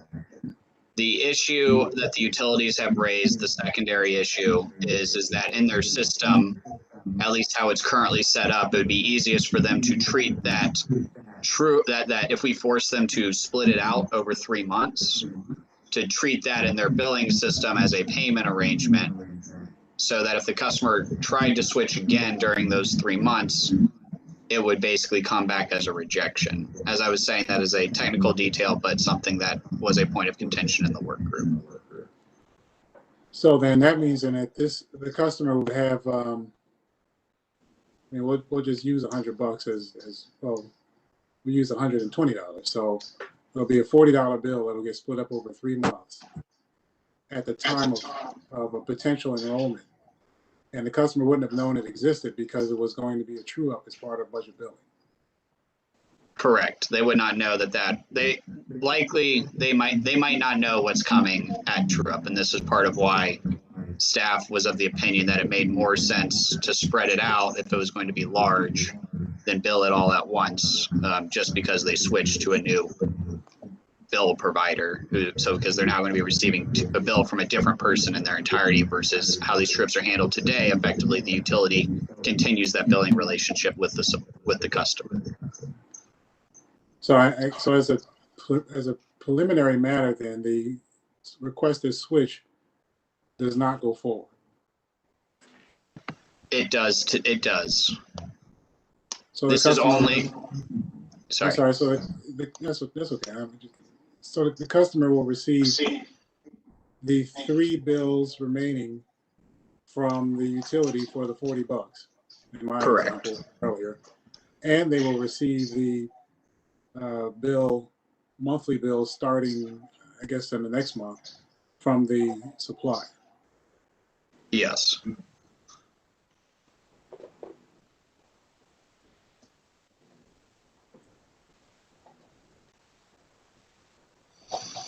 So, Mr. Baker, I'm sorry, Commissioner Linton, are you done, or you just? I'm thinking, but go ahead. I'm still thinking. Okay. So, Mr. Baker, what I'm trying to understand, this is the situation where somebody is on SOS and they have a budget bill for both supply and distribution. And then what we're truing up is the distribution portion. I mean, the supply portion, not necessarily the distribution portion, which we're going to talk about a little bit later, but let's just assume all we're truing up is the supply portion. Is that correct? No. So this is, and honestly, this was something where staff basically talked to the parties and said if we were only truing up supply, we might have less consternation about this. But both distribution and supply are trued up at the same time. Right. Well, but this only comes up if you've got a customer. Sorry. Sorry, I put myself on mute. What I was saying is that no, the utilities today, at least this is what their technical experts can weigh in, but my understanding, and this is what they've explained to us, is that today, when they true up, they true both the distribution charge up and the supply charges and bill that all at once to the customer. And well, so that's assuming that the customer doesn't have a supplier, because the customer could already have a supplier and all they budget billed is their distribution. Correct. They could do that. Yes. Right. So what happens today, and maybe the utilities can answer this, what happens today if a customer's on budget billing, they want to take supply from a supplier, but they want to keep their distribution on a budget bill? How do they true it up today? Do they do it with one big true up, or do they do it spread it out over time, or they just give the customer the option? I'll let them answer, but what they told me is they, at least when we discussed, it was one big true up all at once.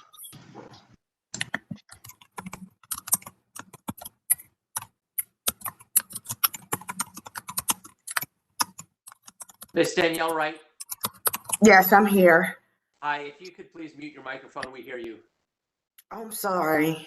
Thank you. Mr. Seegers or Mr. Trout, do you have a technical expert who can weigh in on this or correct me if I'm wrong? Good afternoon, Your Honors. Matt Seegers. Mr. Baker is correct, at least as far as the PHI utilities are concerned. When a customer is on budget billing, even if they have a supplier, we purchase the receivables, and so the entire amount is due to us. And when and if that customer switched to an SCB supplier, the entire amount would be trued up.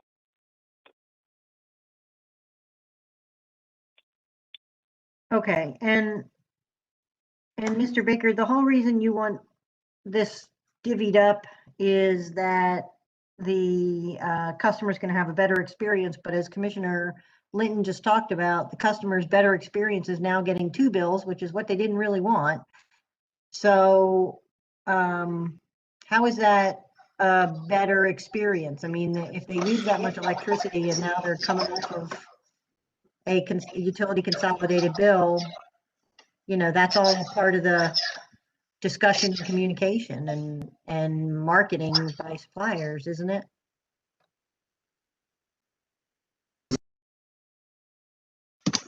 Sorry, it keeps going on mute. Staff views this as the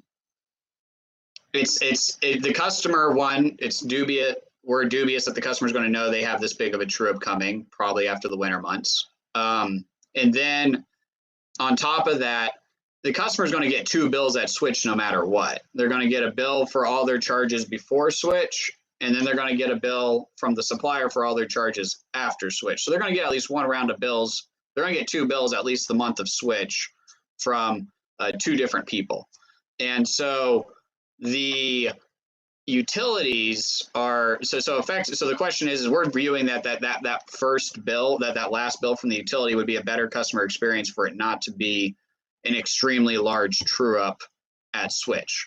But I mean that's how we were viewing it. Arguably you could say, well, maybe the customer would have a better experience if they only got 1 bill and then they made it their choice to go and talk to the utility if they wanted that billing to continue to level it out over time.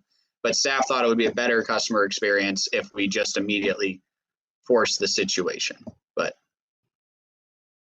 Okay. What do the utilities think? Because this is the utility relationship with its customer as well. What's the joint utilities view on this?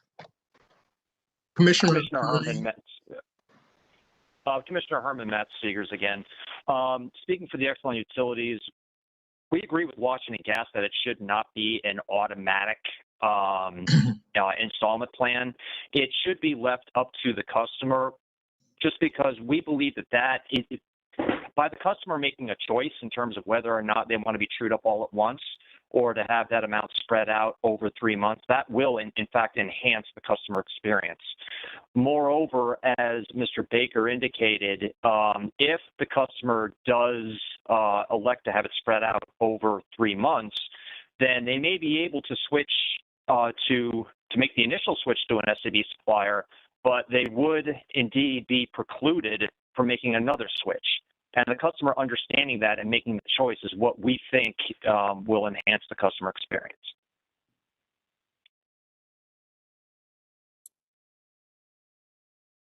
Any other utilities want to weigh in? Herman, this is Valerie Potomac Edison, and we agree with what Mr. Seegers just said, that we feel it's more beneficial to the customer if we would send them the full 1 bill and then spread it out over multiple months if the customer wants that, but giving them the opportunity to pay also if they want. And just kind of to go back to your question a little bit earlier, when we true up that bill, that be both supplier and utility charges in that true up amount. And then if I may just take your statement one step further, and that we also agree that for the initial request to switch to SCB, that customer could switch, but then until they would pay their payment plan on those true up balances, we would consider them ineligible to switch to another supplier. Okay, thank you very much. Thank you, Mr. Chairman. Hi, Commissioner Herman. This is Robert Kane from Washington Gas. We support, we would like it if we would prefer the language that allows the utility to establish payment arrangement at the request of the customer, as we've indicated in our comments. However, as far as the technical explanation, I do have an expert that's available to answer your further questions, and that would be Ms. Teresa Wall. Hello, good afternoon. I just wanted to go over this. When currently the regulations for utility consolidated billing require utilities to settle up the budgets when they move from one supplier to another, whether it's with supply or with a supplier. When we do this, we have all the balance on the account on the invoice with the next invoice, not on the final bill, before they actually switch to the supplier. If the customer wants to pay that in one amount, they may. If they want to call in and put it on payment terms or arrange a payment option for that amount, they have the right to do that. One of the things that we are trying to make a point here, especially in today's world as we see it now, customers and 3-month installments just are not adequate at some point for customers that can't make those payments. So we spread them out a little bit longer. And the other issue I wanted to bring up is if you are sending a customer an invoice with a budget where they have not even requested that budget, they're thinking that's the amount they owe, not the amount that is due right now. You're going to have another bill next month. But next month, when they get another invoice, they're going to call and say, what is this for? I paid my balance last month. So I think that's going to even confuse the customer even more by having more than one bill from the utility when switching to SCB, when they are expecting that was their final bill. And now I owe more money and I don't understand why. If the customer is aware they're on a payment term or some kind of payment application to pay off that deficit, they're going to know that they owe the utility for that, and they're not going to have an issue paying that. That's basically the utility standpoint. Okay, thank you. Thank you very much, Mr. Chairman. Just out of curiosity, do the suppliers have an impact here, and do they have an opinion? Right, thank you, Commissioner. Ordinarily, we would not have an opinion on the utility's collection efforts for its own charges with its customers, but where it bleeds into a supplier issue, as what Mr. Baker indicated, is that if there is a payment arrangement, and I'll call it that in quotes because I think it's different from what we all think of as a traditional payment arrangement. Under 09A here, the utilities have indicated that even if that customer is current in paying their payment arrangement, whether it's 3 months or 12 months, or whatever the duration is that they go on, that customer would not be eligible to make a further switch. So they could make that first switch to the supplier, the SCB supplier. But if they wanted to 2 months or 8 months later, whatever, if they're still in that payment arrangement because of the budget bill true up, they would not be allowed to make that second switch. And we think that's wrong because under budget billing, if they're current all along the way, they're eligible for supplier consolidated billing. Then they get the true up. They've made one switch, but they're not allowed to make another switch even if they're current under this payment arrangement under 09A. So we don't want to see customers taken out of the market. And we think that would actually be a horrific customer experience to have a customer that is with a supplier and to tell them, that because you haven't paid your budget bill true up to the utility, you can't switch to another supplier for a product that you want, even though you're current on your payments. So that's where our interest comes in on this. Again, it helps, I guess, if it's the customer that is communicating with the utility voluntarily that they need to be on a payment plan to pay off the budget bill true up. But we don't like to see customers taken out of the market, and we think that would cause a big problem with customers. Thank you. Mr. Chairman, could I just ask one question of Mr. Green? Please. Mr. Green, was there any consideration for the suppliers purchasing the true-up receivable so that then the supplier can manage that relationship, through the transition from the very beginning? Right. So one of the biggest issue coming into the working group process was that my clients did not want to purchase any arrearages of another utility or another supplier. And so they wanted to start off the relationship at square zero and build from there. And if there are, just like, in other situations, if there's something you owe your prior provider, you work it out with them. So and the utility can go and work through those collection efforts directly with their customer. But my clients did not want to be in a position of purchasing arrears or assuming that kind of debt at the onset of the relationship. It also, it relates back to the risk issues of starting out. Okay, so there's no differentiation between an arrearage and just a true up of a budget billing. You're seeing those in the same light. Is that what I'm understanding? Yes, sir. Okay, so even if the customer is up to date, it's still just an arrearage. You mean the true up amount would still be, we would not want to purchase whether there's an arrearage or a true up amount, we would not want to purchase that. Okay, all right, I've heard. Thank you. Thank you, Mr. Chairman. Thank you. If there's no other questions from commissioners, we have two options before us on the screen. Effectively, do we automatically split up the payment, or the utilities preferred proposal that the payment be due at once, and to the extent the customer would like a payment, they call and ask for one? Commissioner Herman. I like option B, Mr. Chairman. Don't automatically require splitting it up over 3 bills. Commissioner Linden. I like option B as well. I give the customer the option to decide like a payment plan or extended option to pay, they can request it. Commissioner O'Donnell. Yeah, this is a little tougher one.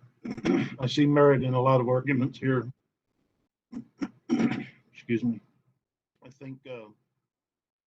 think I'm going to go with option B, but I do believe that the customer should be told of the impact of that. If it's a longer period, will preclude them potentially from making a second switch. So I think they should be given that information at that time. Commissioner Richard. I think I'm also with option B, giving the customer the choice. But to the extent that the information can be provided along the lines that Commissioner O'Donnell just articulated, I'd be in favor of that too. So I hope that's not inconsistent, but I think I like option B. I support option B. The vote is 5-0. Mr. Baker. You got it. All right, thank you very much. I will revise the regulations as such. And Mr. Chairman, is the vote that it's going to be just the customer can request a payment arrangement and they work out the terms, or are we going to require a default of you can't do any less than this, less than 3 months? Based on what I heard from the utilities, they seem amenable if the customer needs more than 3 months. So I don't think a term is necessary to be included in the regulation. Okay, thank you.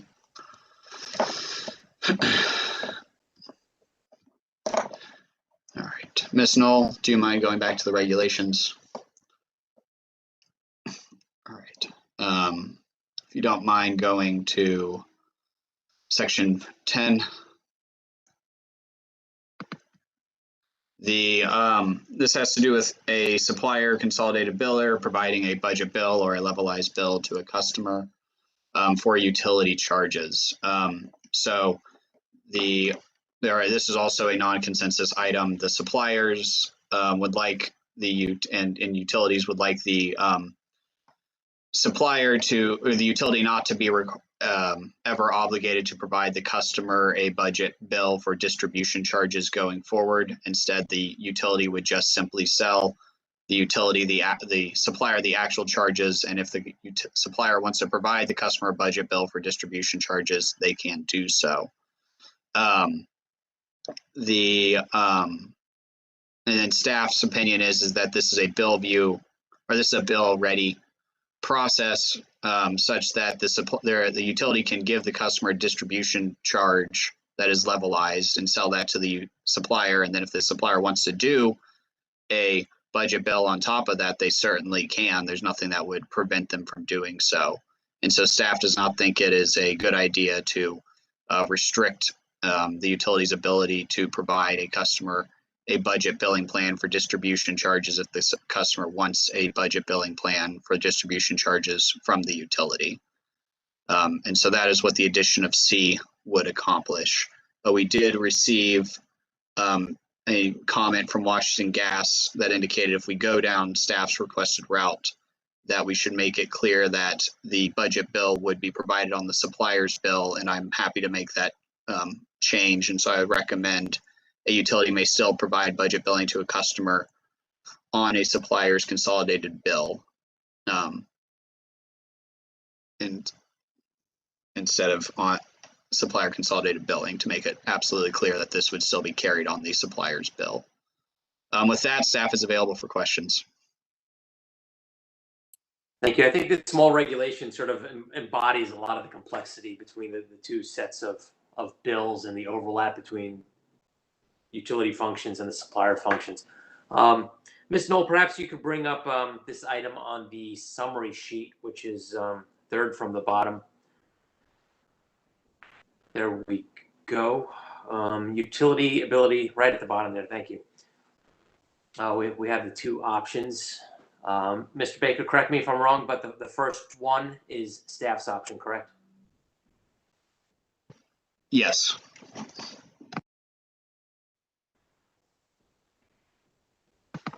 Yes, Mr. Chairman. Thank you. Do the commissioners have questions?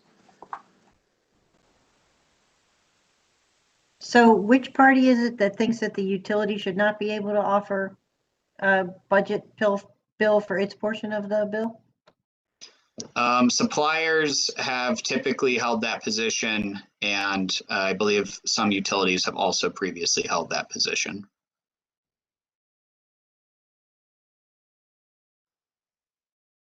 Okay, thank you. Mr. Baker, if we refer to these A and B again, A is supported by the suppliers, staff, and some utilities, and B is B is suppliers and utilities. A is staff. I don't know if OPC ever submitted official comments on this issue. The fact that the suppliers and utilities agree on something here is notable. Yeah, just for the record, OPC would support staff's position on this issue. Thank you, Mr. Exlander.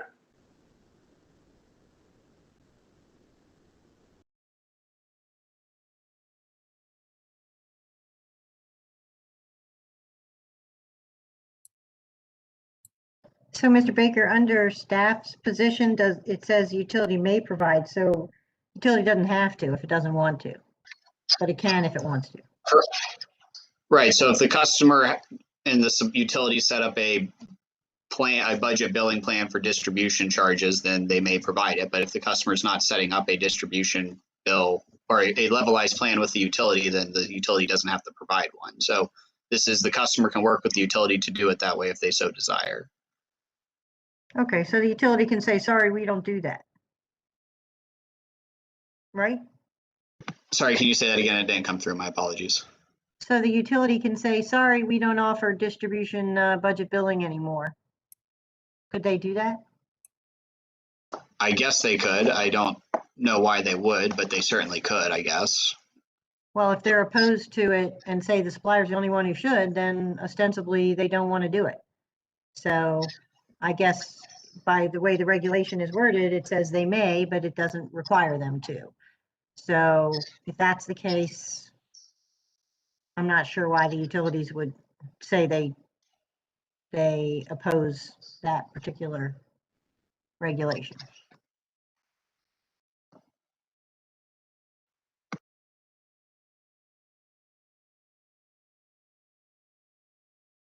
Commissioner Herman.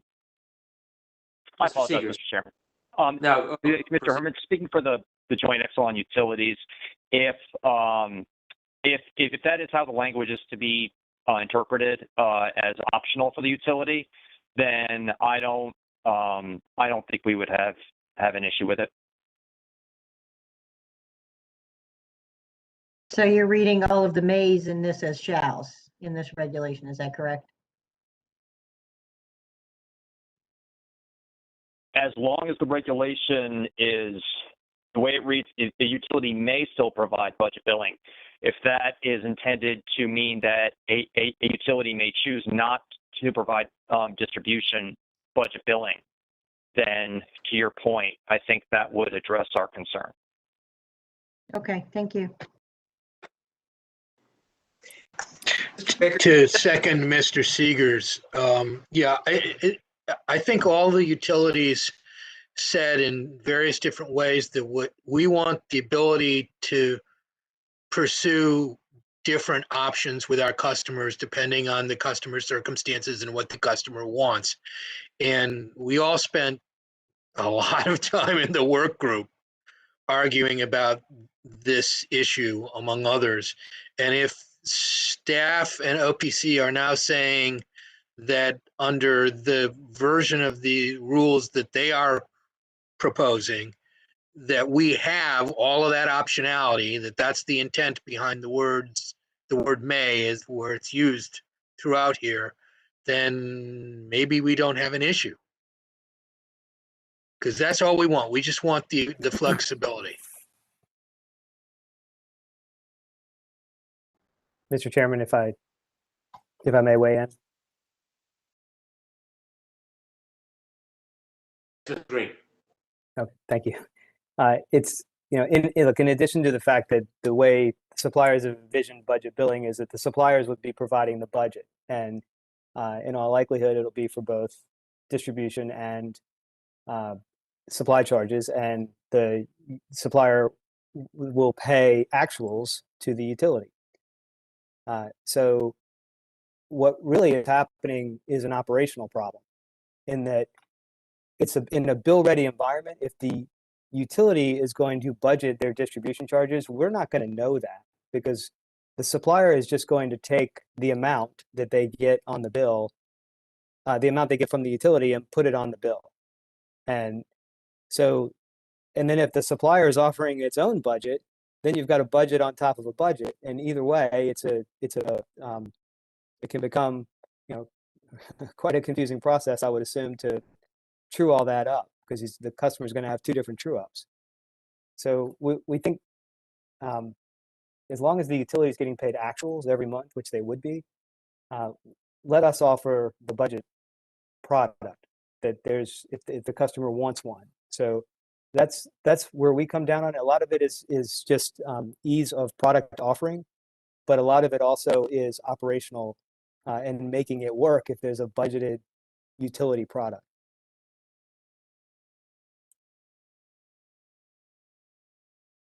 So what I'm hearing is that no party objects to the staff OPC version as long as it's clear that it's permissive and the utility has the option but not obligation to provide a budget bill for supplier charges. Is that right? I think we do object to it, and for the reason that they may not want to do it today, but down the road, if they change their mind, that is a programming problem. and a customer confusion issue. If you have budgets on top of budgets and you have, we've bought the receivable, and we're paying them actual. So why the utility would ever want to do this, I don't know. But if it happens, it's going to become a problem. And so we do object to it. The petitioners object, the utilities do not object.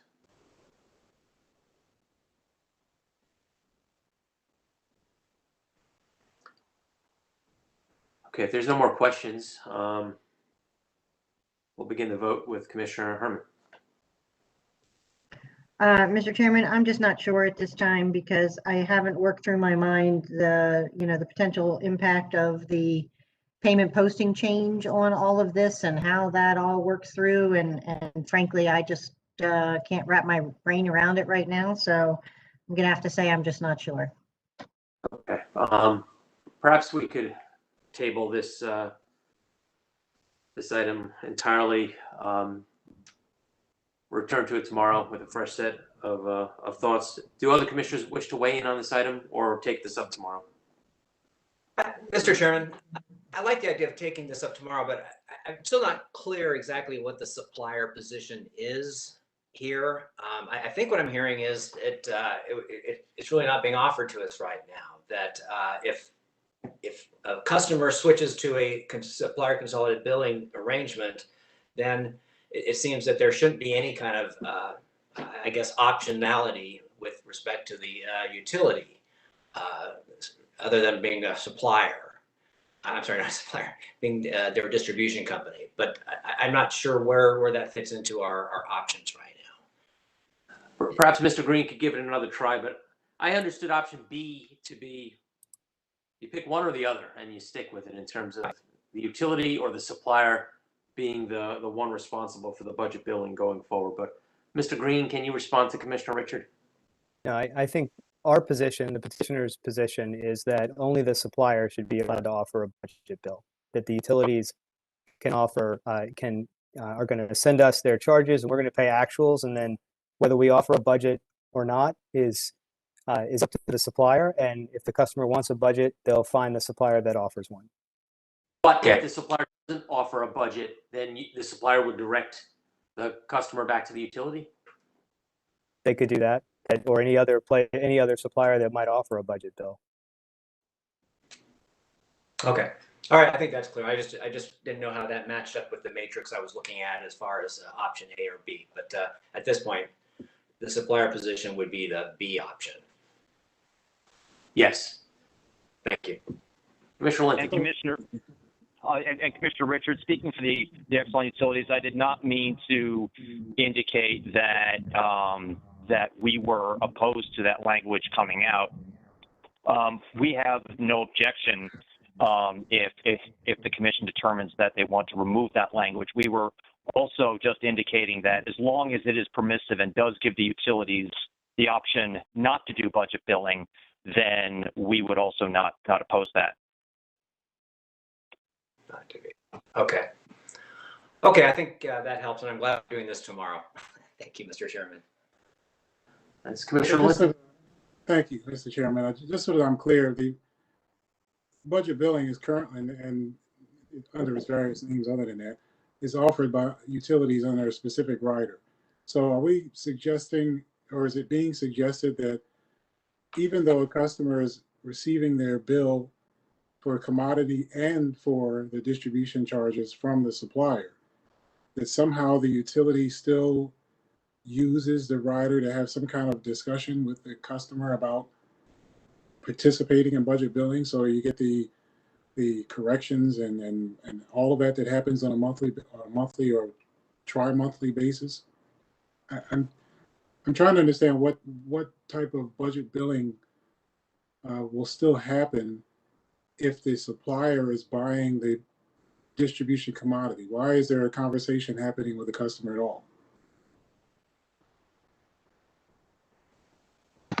As the utility should still be able, they have their tariffed rates, and utilities should be able to offer the supplier a distribution rate in their tariffs. And so I think staff views this distribution budget bill as one of their tariffed rates. And so I guess and so I guess if there's optionality in a utility being allowed to offer a tariffed rate to a customer, then okay. But I think the staff's view is that it made no sense to, if a customer likes to get their distribution charges budgeted by the utility because it follows a specific paradigm, that we should stop that from happening.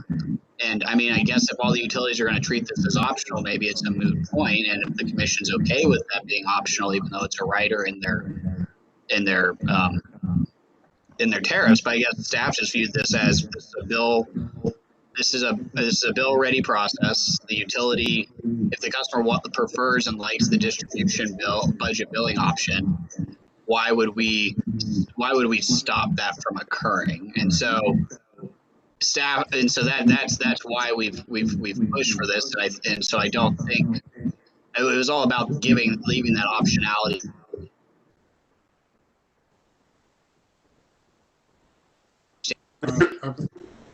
Mr. Baker, we lost you.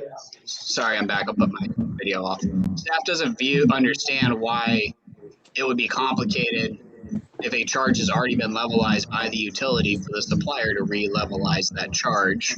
It's, I guess, if they're receiving it monthly, because I mean, today under UCB, the supplier provides the utility. If there is a distribution, or if there is a budget bill, the supplier provides their budget to the utility, and the utility purchases that. So the new nuance here, the only new nuance that's really from UCB is the fact that we're going to let the billing entity also budget charges if they want to. So I guess that's how we viewed it. This is really just flipping the UCB paradigm on its head.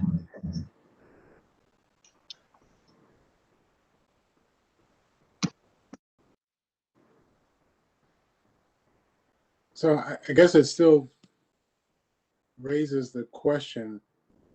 Yeah.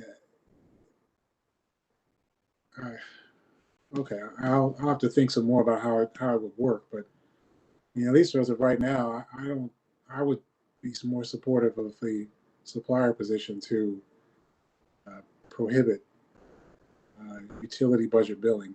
Since the supplier is purchasing it, if the customer likes budget billing, they can enroll with a supplier that offers it. And if the supplier does not offer it and the customer wants budget billing, they'll just either not enroll with that supplier or find another one or stay with the utility.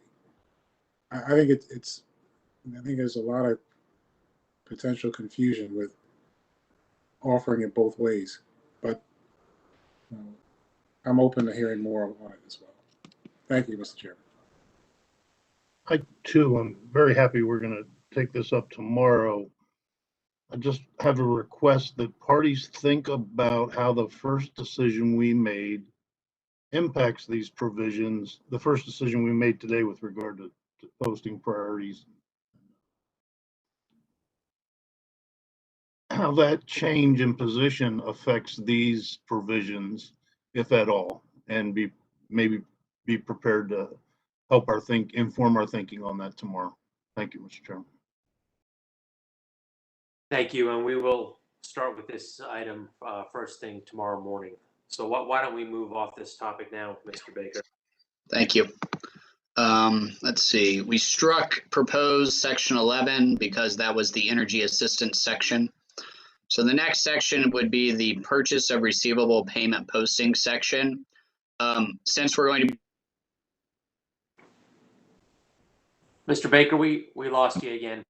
Your mic is going on and off by itself. Sorry. My apologies. I was going to recommend, Mr. Chairman, that we take this new set, the revised section, the supplier consolidated billing purchase of receivables tomorrow after we've revised the language for the commission's decision today. And also, we were supposed to discuss the 50-50 payment arrangement section with the commission, but or not 50-50 payment arrangement, the 50-50 payment posting priority for gas and electric, but the flows and everything I set up for that were based off of utility paid first, then supplier paid first. So I would like to hear from the parties if anyone's position on that issue has changed now that the commission has provided guidance regarding the partial payment priority for, I guess, for pro rata. So I would request that we take this chapter up tomorrow. That makes a lot of sense, right? This chapter has changed considerably, and your flow charts, your beautiful flow charts in Appendix B, will have been modified somewhat. They have. Okay. All right. Thank you. That? That puts us down at non-payment by customer receiving a supplier consolidated bill.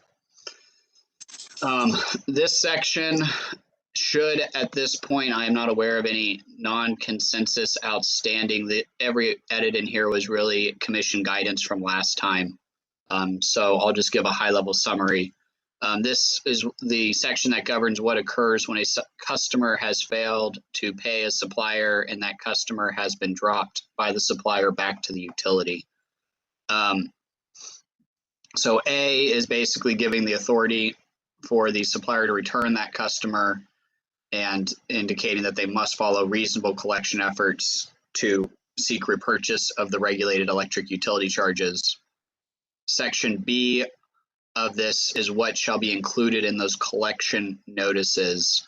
My apologies. Section B is the, I guess, notices that will be provided, and basically indicates that one notice may come with the final bill, but it is not required, and one notice must come at least 15 days before the regulated electric utility charges are sent back to the utility.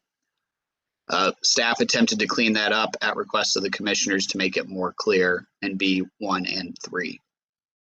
Section C, this is the section that has to deal with the notices, what shall be included with the notice and on the notice. And this language should reflect the discussion that we had with the commission back in December about what should be included on these notices. Let me scroll down. Section D is the limit discussion on what arrears can be sold back to the utility. So this is the age limit and the revision that these are a cap and not a floor for the commission's decision last time. Additionally, we make it clear that a supplier may sell the utility arrear back even if the customer is staying with the supplier on a different bill method, such as UCB. Section E and F deal with information that will be saved and provided between the utility and the supplier to basically ensure that we are appropriately repurchasing charges from the supplier. And section G is basically there will be an arrearage report that goes between the supplier and the utility, or from the supplier to the utility every 2 weeks regarding the status of arrears and other information for their customers that the utility may have to repurchase at a later date. Are there any questions or comments about this section?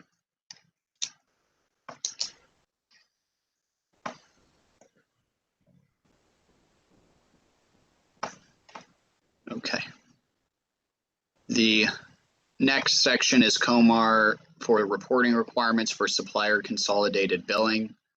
The work group, this on our charts and the filed summary, this is one of the consensus areas.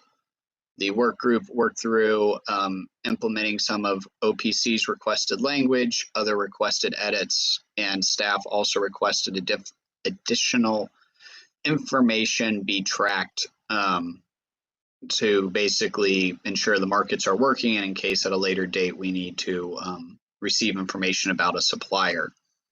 So the addition of "and the Office of People's Counsel" in Section B was an OPC request to ensure that they can get access to this information. The edit in Section B5 was proposed by the petitioners. Staff put forward Section 8 and 9, and during the last week, staff received a question about number 8, and basically asking for clarification on why we were requesting if a supplier was providing budget billing. And the reason staff wanted to track number 8 is when we ever do decide to revisit the market structure in phase 2 for energy assistance, we think it is appropriate to look, especially in a situation where if we're allowing the supplier to provide a budget bill but not the utility, it would be important for us to know how that is going. Are those offers being made in the market? And so we thought that would be a useful metric to track. But if the commission doesn't want to, we can obviously strike that.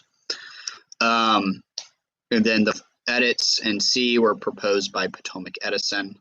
We're basically ensuring that this information is only for SCB suppliers. Parties also came to agreement. The staff had wanted this information disaggregated by suppliers, and parties were willing to compromise on that issue. And then finally, the additional edits at the bottom of this page, or the additional requests, are basically ways that we can track the eligibility requirements and energy assistance customers, so that when we do revisit phase 2, if we want to consider if any of this needs to change, we can. And so, but the whole purpose of these regulations was to track the health of the market and also to have information available regarding suppliers if we wanted to. Notable, I won't say non-consensus at this time, but issue, and if parties want to discuss them, they can. But 2 issues that were discussed over the course of the work group are, 1, if there should be mandatory reporting timeframes for this information, such as every 5 years, or if we should do this 3 times and then make it optional. Staff is of the opinion that we make this an option, like basically at request of the commission, so that we don't have unnecessary reporting happening over time, and that would be staff's preference. The other issue that came up with suppliers during the course of this is at the very top. We discuss suppliers tracking customer complaints. My understanding is suppliers are now okay with tracking customer complaints that are unrelated, that have not gone to CAD in those specific categories, but these suppliers have indicated that it will likely not be uniform over time. But staff thinks that this is appropriate so that we can see the health of the market, enhance customer protections, and additionally, I tried to model that proposal off of what we see in Texas. With that, we're available for questions. Thank you.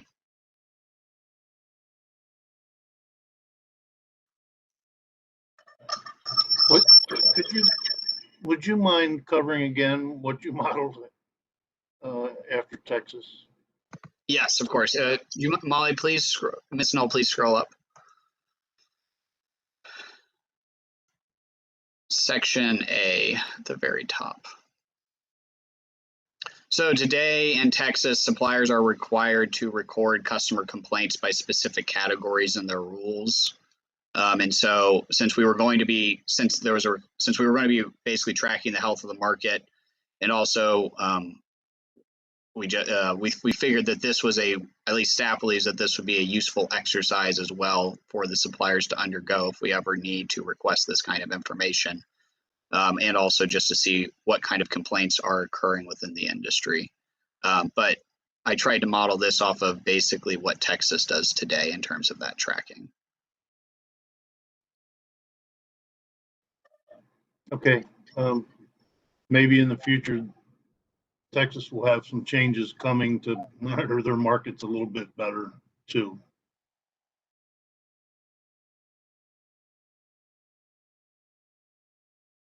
Thank you, Mr. Baker. Looks like we're done with this chapter. All right, thank you. Mr. Chairman?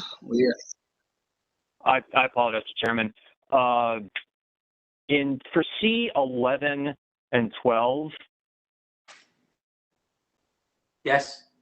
For 12, the Exelon utilities have just a wordsmithing suggestion, just to make it clear that the number of bill adjustments initiated by the utility for SCB customers, just to make it clear that it's not all bill adjustments.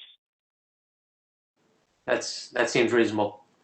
And we did have a question about number 11, about the need for it, about the number of times the utility failed to provide charges to the supplier within 3 days. Currently under UCB, it's not tracked whether, when a supplier gives their charges to to the utility or not. And we're just trying to understand the need for number 11. Yeah, so staff viewed that as a compromise. We put that forward because one of the issues of non-consensus and items that are not in the regulations but would be in tariffs are what we would do in a situation where a utility basically sent the supplier their meter reads, but then they failed to provide the utility charges in time. And so most parties favored a scenario where the supplier, if they didn't receive those utility charges in time, would send a bill without the utility charges, include those the next month. Staff was of the opinion that it should be estimated. The utility charges should be estimated, and then a true up could occur the next month, so that we don't have maybe a bill shock. Then the next month of multiple rounds of charges are included. I know Washington Gas had a counter proposal to both of those as well. But staff is willing to give up that issue so long as we track it and see if basically if we have an issue in the future where the utility is not providing if we see, I guess, an unreasonable amount of utility charges coming to suppliers outside of that 3-day window. So that was why staff wanted to track the issue, was to see if it, or I won't say issue, but to track what is happening to see if it is an issue in the future and if we needed to implement a solution later instead of pushing a solution now.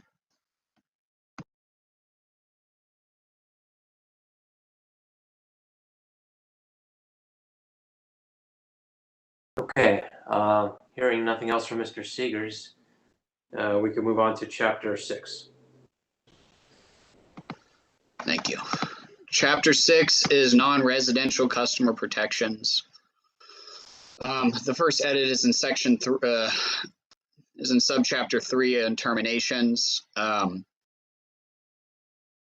Basically, this is ensuring that if once the utility purchases from the supplier the consolidated or any sort of rearages that the supplier sells back to the utility, the supplier may treat those charges as something they can something they can terminate under, as long as they follow the appropriate COMAR, which is, I believe, 2031.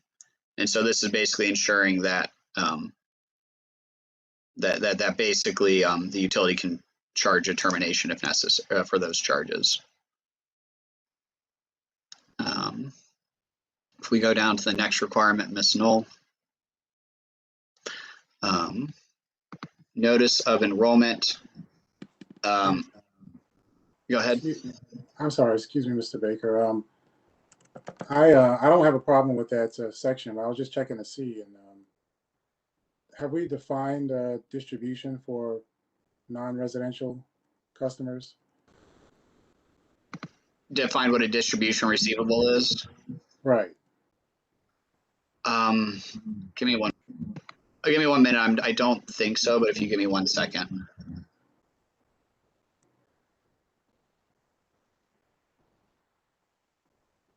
I'm looking as well. I don't believe we have, but, and this is, you may want to take this back. I don't have any language to propose, but that's obviously a term of art. So, and it would be different for non-residential customers depending on the different components of their bill. So, Commissioner Linton, I would have to look to see how we've used it, but I think when we talk about the utility charges, we're talking about, or the distribution charges, we're talking about utility regulated charges. okay. So that would be the same for both residential and non-residentials, but they would be covered under that language. Okay, well, I mean, like I said, I don't have anything to propose, but I just know that I'm not really sure what that would entail for a non-residential customer. So if the parties are comfortable with it and everybody knows what it means, then that's fine. Commissioner Linton, we can take it back and bring it back tomorrow, but I probably regulated electric utility charges or I mean, the whole point of this is anything the utility purchases back from the supplier, they should be allowed to treat as,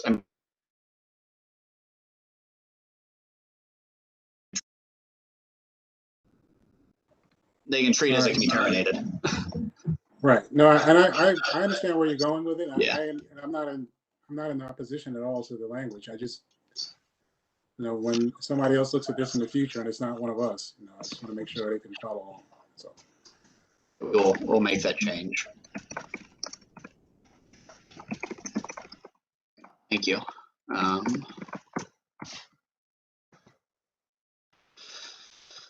Notice of enrollment under A2 of 5. So this is basically the supplier's notice. This is supplier and utility notice to the customer that they've been enrolled. And this addition to that notice is basically you may still be billed by that previous bill provider for anything you've left unpaid, but we've stricken the language per the commission's guidance that the new bill provider would discuss the subject of termination in the notice.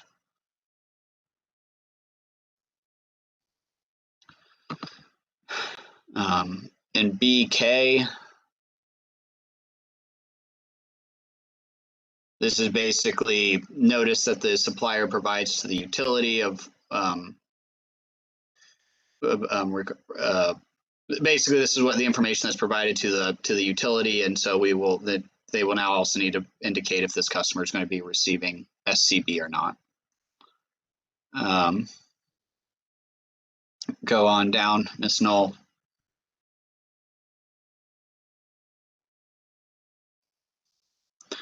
And E, this is the notice that suppliers will provide to customers who are not paying their bills on time.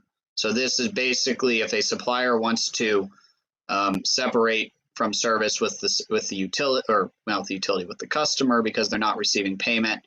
This is the notice that they will provide, and we're discussing the one for non-residential customers. And so the proposal at this point is that the supplier will give the customer 3 days notice before canceling that customer's contract, and the notice will inform that customer what they need to pay, the date it's due, and the date that they will send that drop request to the utility. And it also include a way for the customer to reach the supplier. And additionally, so that the supplier can do dual billing, we've included F, which basically indicates that information can go to a third party on behalf of the supplier.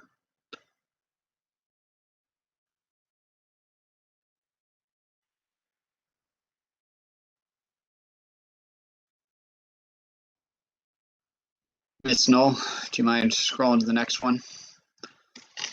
All right, that is the non-residential customer protection section, and now we are in the residential customer protection section.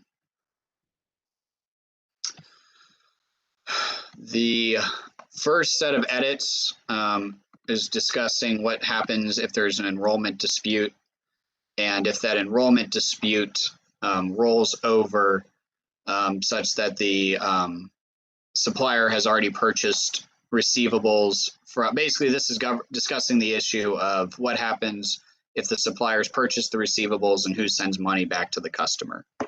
So if a refund is determined, and the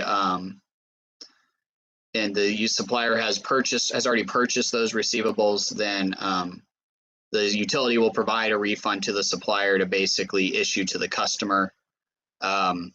And if supply charges need to be refunded, then the supplier will, of course, issue the refund to the customer.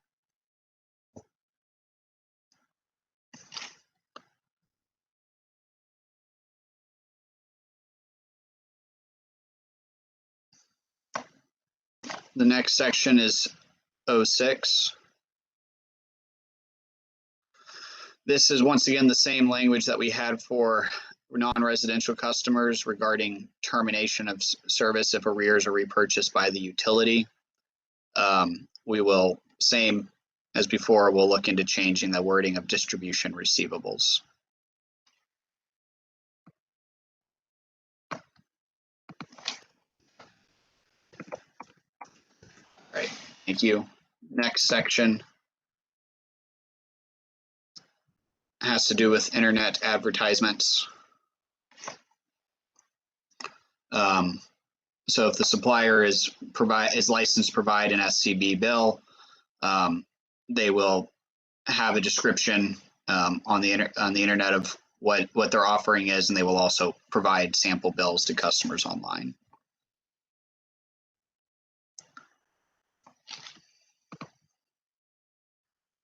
The next section is, okay, so this is a section of non-consensus. It is under the minimum contract. Sorry.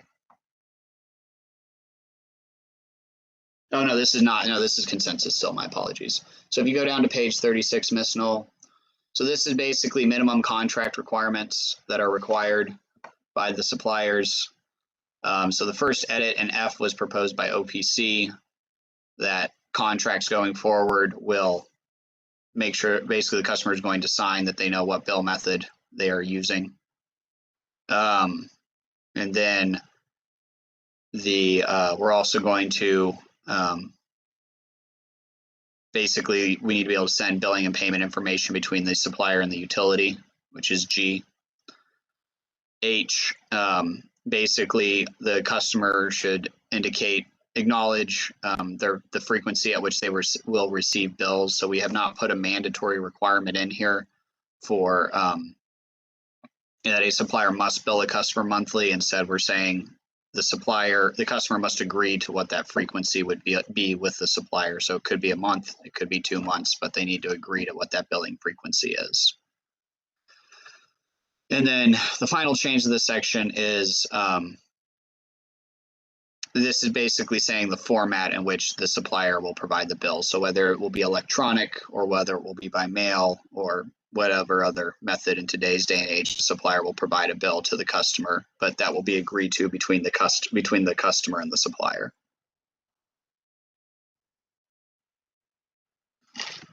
All right.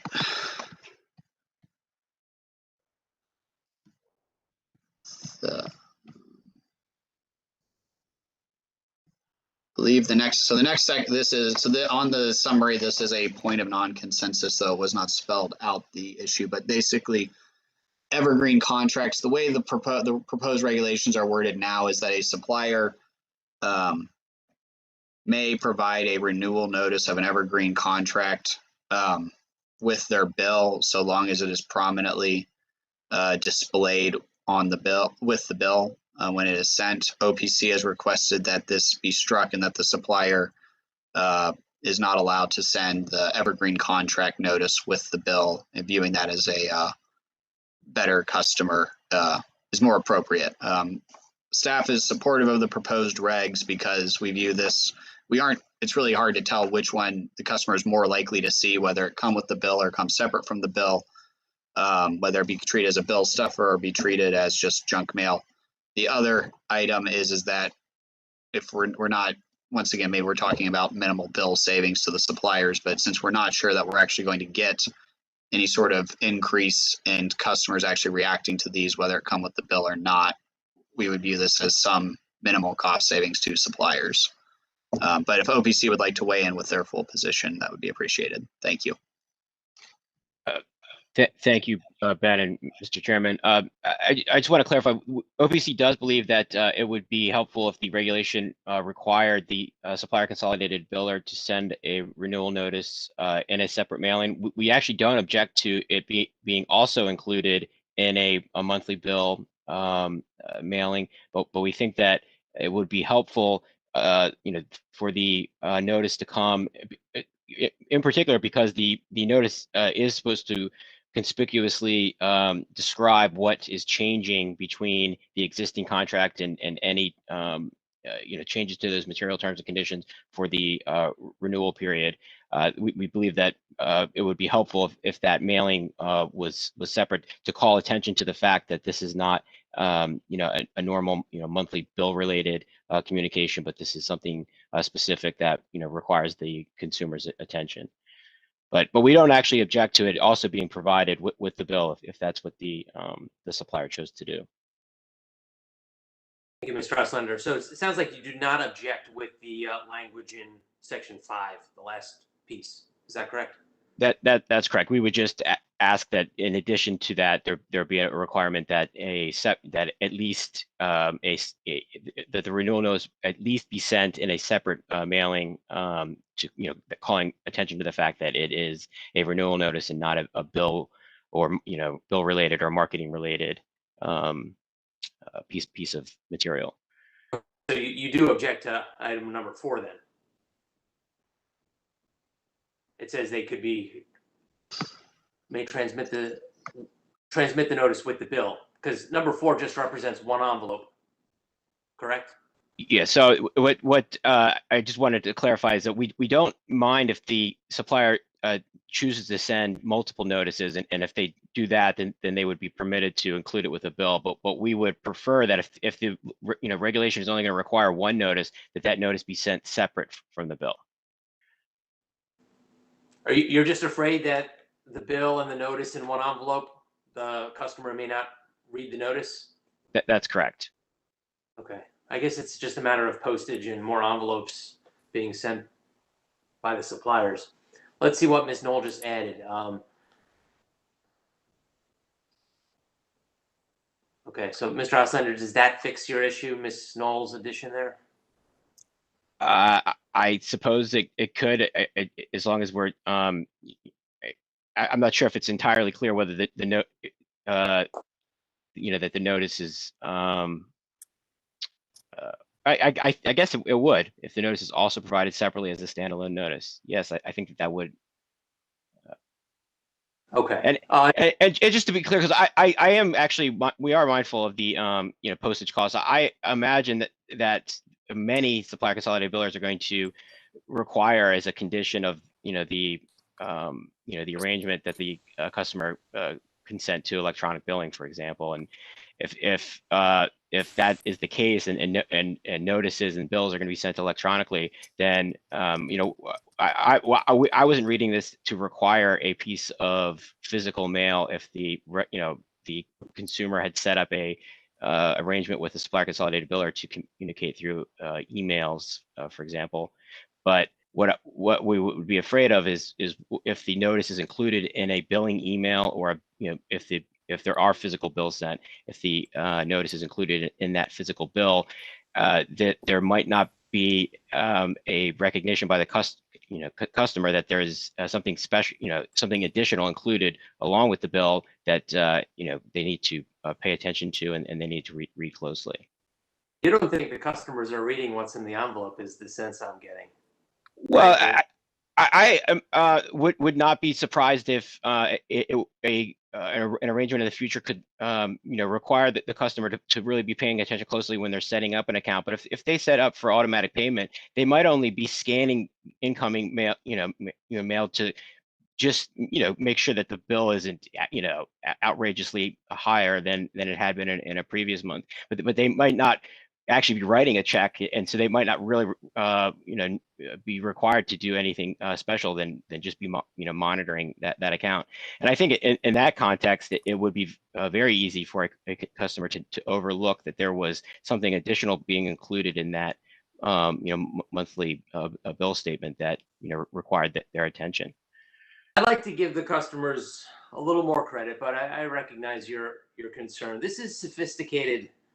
This is a sophisticated transaction, I think.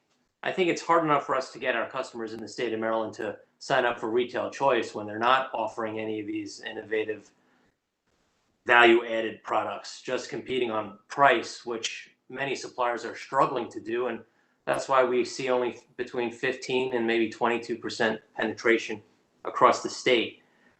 Here we have all of us, well, not all of us, the commissioners that just have to sit for 5 days, but all of you who have been working on this night and day for the past 3 years, with 150, literally 150 pages of regulations on notices and envelopes, and what color the paper is going to have to be printed on, and what has to be printed on the outside of the envelope, and who does budget billing. This is complicated, and I hope with some education and time that if supplier consolidated billing takes off, and we'll see if it does or not, that customers are able to, the average customer, not you or me, is able to keep up and understand everything that's going on from their perspective only. I'm not even considering what's going on behind the scenes, everything we're discussing over the past 3 days. So I don't think this is a big deal from my perspective, and I won't say anything more than that. Other commissioners? Yeah, Mr. Chairman, I would agree. In some respects, this is analogous to the current supplier interactions. I just recently received notice that my supplier contract were up, and I needed to either accept continuation or call them and discontinue or negotiate. So I think that people dealing with suppliers now, I don't think this will be too great of a difference when we get to a supplier consolidated billing. Anyway, that's just a comment. I see Ms. Knoll included some placeholder language that staff may need to finesse later if commissioners don't object. The red language is what I'm referring to. Any further questions or discussion on this? Your Honor, if I may, unless there's, Yes. I don't know if it's, okay, thank you. Our position on this has been that we would do one or the other. Our position has always been that the customer is more likely to open the bill than what might look like junk mail.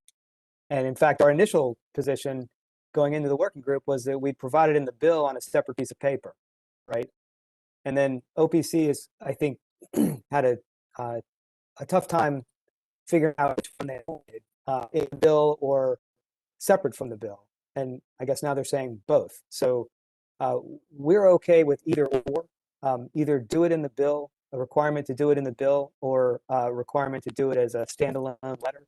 But we prefer not to do both. So, but I just, we've trying to be flexible here, but to have two notices in two different mailings, we're trying to cut down on that.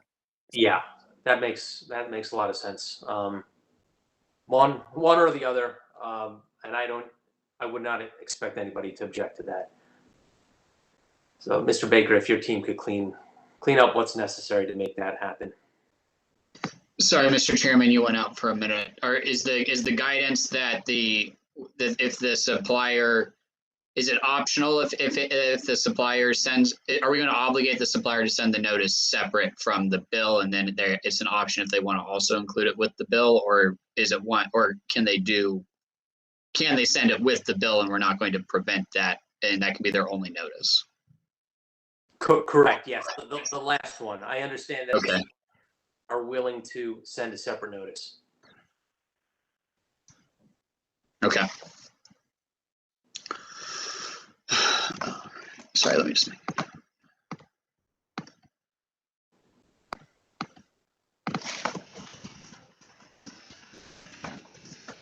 All right. So the next one is a non-consensus section. This has to do with a customer disclosure when non-commodity products are included with the bill. And so basically, we would require the supplier to, if they're going to, let me walk through this by part. So 2A is the supplier would need to, if they're going to sell the product, they need to basically state, here's what's going to be sold with you, and they're going to identify the commodity price for the product. So basically, they're going to, my apologies. If the product is commodity and non-commodity, and they're sold separately, so if they're providing you the windows separate from their commodity charge, they're going to list both of those separately as charges. B would allow them to is basically the bundled charge provision, which allows them, if they're going to bundle the products, so on the contract, they can basically disclose that here is one charge, and I'm going to keep it as one rate, and this is everything that's included with that, but it's but that's basically the price. C, and this is the non-consensus section, is where we would have them in the contract. And I was asked to make this clear, and yeah, in the contract, we would require the supplier to indicate what percentage of the commodity or of the price that they're giving the customer is going to be treated as commodity for payment posting purposes. And this gets back to that customer education issue. So the customer is aware of what portion of that charge is going to be commodity or non-commodity. Based off of guidance. And so this was where Mr. Green was basically explaining from the last time we had this discussion, the commission did provide guidance that on the bill, we were not going to require the supplier to separate the commodity and the non-commodity as different rates of their bundled charges. But if we're trying to ensure our customers are educated about what portion of their charge is going to be treated as commodity or non-commodity for payment posting purposes, so they understand that, then we think it would be appropriate to have that explained in the contract or information that comes with the contract. And then D is basically if you're going to have a combined price, and that price is a one-time upfront cost, that you would divide that by 12 for your price to compare purposes. And so this, I should also state, this regulation was originally inspired from Texas with some modifications for our Maryland proposal. I know the petitioners opposed 2C and a number of suppliers, so I'll let them weigh in at this time. Thank you. Thank you. So our proposal, consistent with our argument this morning, is 2C is the problem. And this is, you may recall this morning, we got the guidance on what the payment posting is to, we got the guidance on what the payment posting is, that we are required to break out the product on the back end for purposes of payment posting. I believe prior guidance, and maybe we'll get to this later again, on the bill, it would not be necessary to break it out. And this is the third time. And this is where I noted in my letter last week that there was confusion among the working group as to whether the commissioners had given some informal guidance on this or not. We would ask that 2C be deleted. We don't think that, first of all, in addition to the difficulties that I explained this morning, we don't believe 2C is going to be helpful for customers if we break out a percentage or a portion of the price that's attributable to a different part of the payment posting system, because I don't think customers are going to even understand what the payment posting system is in the contract. So we question the usefulness of 2C, and the other problem, quite frankly, is that for a lot of suppliers, having to break this out in a public-facing document, what their costs are, put it out there. These contracts are found on the internet. They're obviously not confidential documents, but to have to break out the portion of your other product that you're bundling with the commodity is a competitive problem. And so we'd ask that 2C be deleted. And again, just to clarify, absolutely will the customer know what they're buying, and they'll know the total price and what is the products and services that they're buying. It's the breakout portion that is the problem for us, and that is what 2C addresses. So thank you.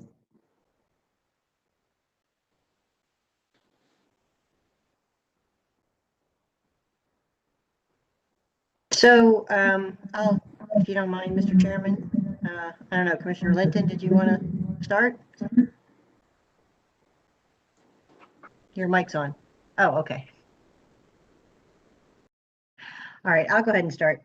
Mr. Green, how, in your view, if you don't ever tell the customer how much of their payment or their bill is going to be an electricity service and how much is going to be streaming service, how is the customer going to be able to understand what their price to compare is? Well, they'll have KWH's total price, and then they can go and compare it to what the PTC is that they'll see on their bill today, their UCB today. So they can do it that way, and then they can look at what is the cost of the thermostat if I were to buy that separately? And how does that, if they're looking at other options on other supply options, they can see what those prices are with or without a similar product. Okay, so the law, and I'm not even talking about our regulations, but the law requires each supplier to provide, in addition to other stuff, adequate and accurate customer information to enable customers to make informed choices regarding the purchase of any electricity services offered by the electricity supplier. So if you don't break it out for them in a contract, how can they make an informed choice? I think They'll we're have to giving, go out and run around and do a whole bunch of extra research on their own. That may be, but the statute says that the supplier is supposed to provide that. it says the supplier has to provide adequate and accurate information in order for them to make a, sorry, I don't have. Informed choice Informed choice, regarding right. the purchase of any electricity services offered by the supplier. Right, and I So if think, we're talking about a bundled product of a streaming service, which is not expensive, so you can't accuse me of saying that that's not going to happen. A streaming service plus my electricity service, how is the customer going to be able to know what their electricity services are, make an informed choice? because I think they can look at the price per kWh, and if that is higher than what SOS would be, if SOS is at 7 cents and their product with the whatever else it is, it comes in at 9 cents or 15 cents, then they'll know that perhaps that product either is good for them or bad for them, or they can get it somewhere else. But they can certainly make an informed choice as to how much they'll be paying and compare that to the price to compare. But they can't make an informed choice regarding the purchase of electricity services that are offered by this supplier, because the supplier isn't demonstrating it even in the contract what portion of their payment is for electricity supply services. But I don't agree with the premise that they can't make an informed choice, because that extra product in there may be offered at a discount. It may not be. There's, in any transaction, even without the bundle, the customer can go to the price to compare or other products on the market and see how they stack up price-wise.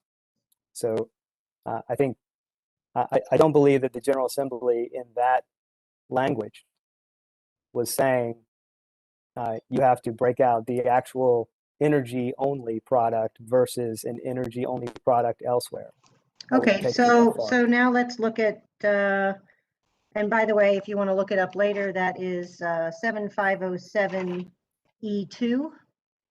So let's look at 7507F, which says that electricity bills for competitive and regulated electric service provided to consumers may provide, in addition to other parts, sufficient information to evaluate prices and services, and information identifying whether the price is regulated or competitive. If you don't unbundle it, how do they know which price is regulated and which is competitive? I think they can say perhaps that the energy portion is regulated, unregulated, or it's all unregulated. But well, that's true. It is all unregulated. You're right. You're right. All right. Fair enough. Fair enough. I have some real problem here because you're having customers sign up for things, and you could bundle a bunch of different things, and the customer has no idea how much of this is going to be is a charge that is for the electricity versus something else. You could roll 2 or 3 things in, and I think at least in the contract, I'm not suggesting it has to go on the bill every month or anything else, but on the contract, and as the commission already decided for purposes of payment posting, it has to be broken out. And if it's difficult or complicated, lots of things are difficult or complicated in our world. So, I have to say that I think they need to break it out, and I think customers need to have every opportunity to try to understand what it is they're buying. Thank you, Mr. Chairman. Mr. Green, as we understand it, because we've determined that it has to be broken out for payment posting, is your primary concern the fact that inclusion in the customer disclosure will put your companies at a competitive disadvantage if that customer disclosure falls into somebody else's hands? Right. I don't know that I've ranked the arguments, but that is a significant concern that we're having to divulge competitively sensitive information in publicly available documents. What are some of the other concerns? All of the concerns that I talked about this morning and the concerns with unbundling in general. And the fact that it may serve more to confuse customers and as opposed to help them, because most customers, as we've touched on throughout today, don't know what a payment posting system is. Right. Let me stop you there. So we've already said it doesn't have to go on the bill. So most of the customers won't even look at their customer disclosure information, I suspect, right? It's going to be in the fine print. But we've already crossed that bridge in terms of unbundling. And so aside from having this information be shared with competitors, are there other concerns that we haven't discussed earlier today? No. Okay. Taking a look at the law, I think it was what, 7507. I think some of the statutes that Commissioner Herman just referenced, I see it hard to get around the requirements that we have to enable customers to make informed choices. Most customers will just be happy with your $100 flat rate bundle to get all the services and energy. But I can't see striking C in its entirety. The other problem, if I may, is getting the portion or the percentage right. I mean, this is another one of this. Well, we talked about that this morning. Getting it to the T, whether it's a portion is meant to be an actual, millage or dollar amount, or whether it's meant to be a percentage. But getting that exactly right, it just opens the door for a lot of problems later.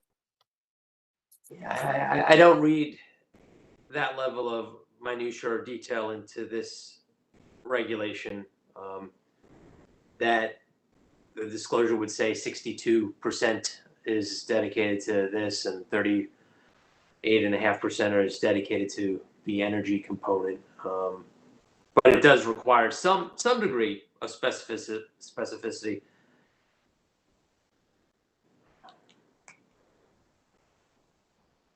All right, you do raise a good point with respect to competitive disadvantage and disclosure. I'm guessing in Texas they don't require any transparency for the customer? For bundled products, no, unless it's for a separate product sold separately that's not bundled, but it's on the bill. You break that out, obviously. But okay, here, no. That's good to know.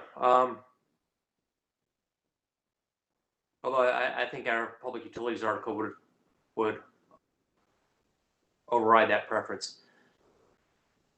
Do other commissioners have questions of staff or Mr. Green?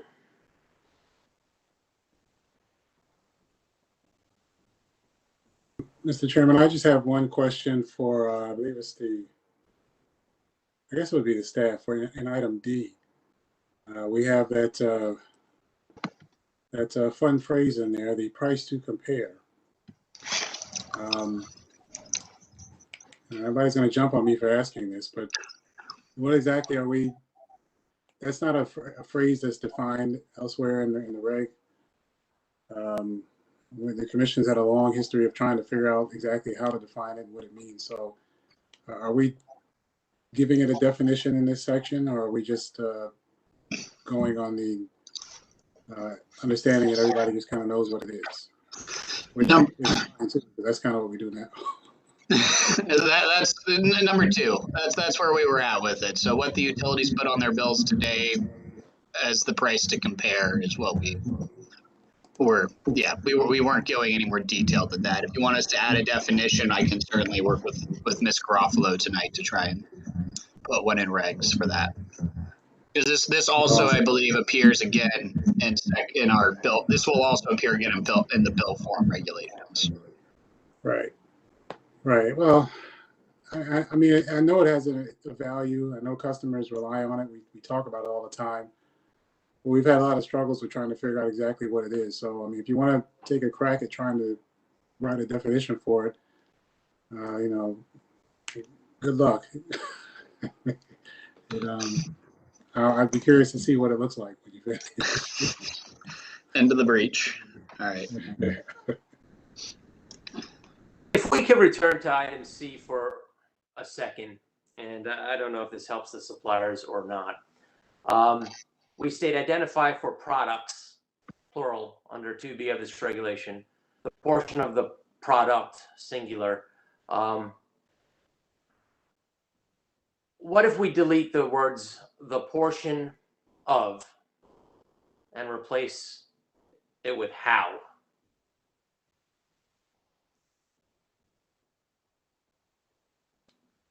And then it should be how the product, it should probably be products to keep it consistent with the beginning of this, how the products, and then delete that. How the product shall be treated as a supplier commodity. I don't think that changes the intent of the provision, although perhaps it alleviates some of the concerns of Mr. Green regarding the level of specificity that the commission is requesting.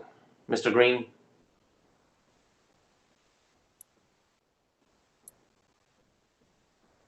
I think that certainly, sorry. Sorry, the word that should probably come out as well, although I see Ms. Snoll is probably working her magic with some other language. Sorry, Mr. Green. Were you asking me if I like the language? Is that, sorry? You're muted. Mr. Chairman, I think you were muted. Sorry. Does it alleviate some of your concerns regarding the high degree of specificity that you feared the commission was imposing? It does.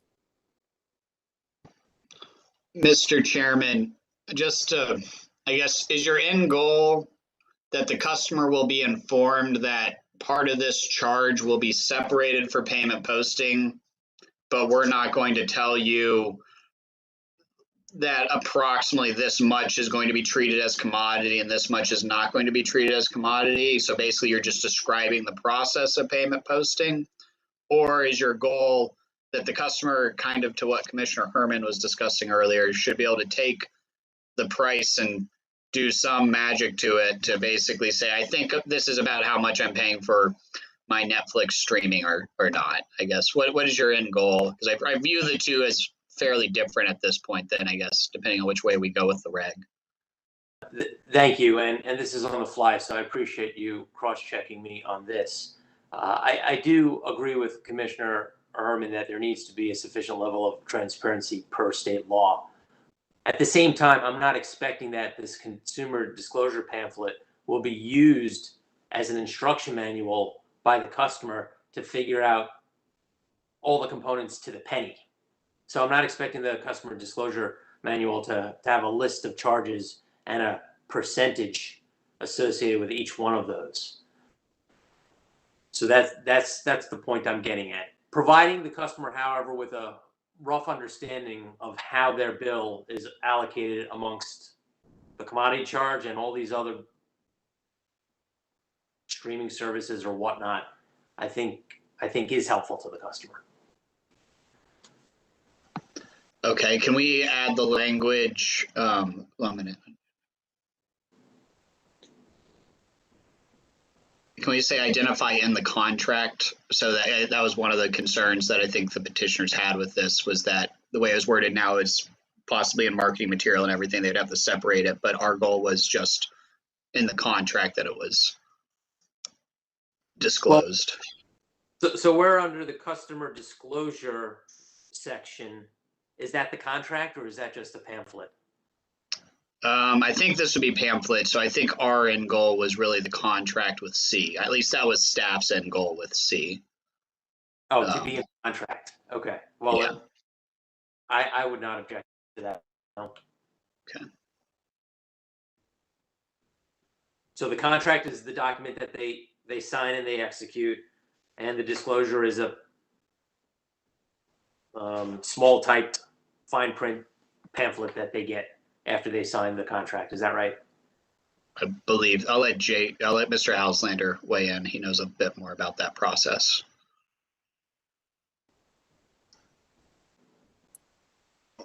Or Ms. Garofalo.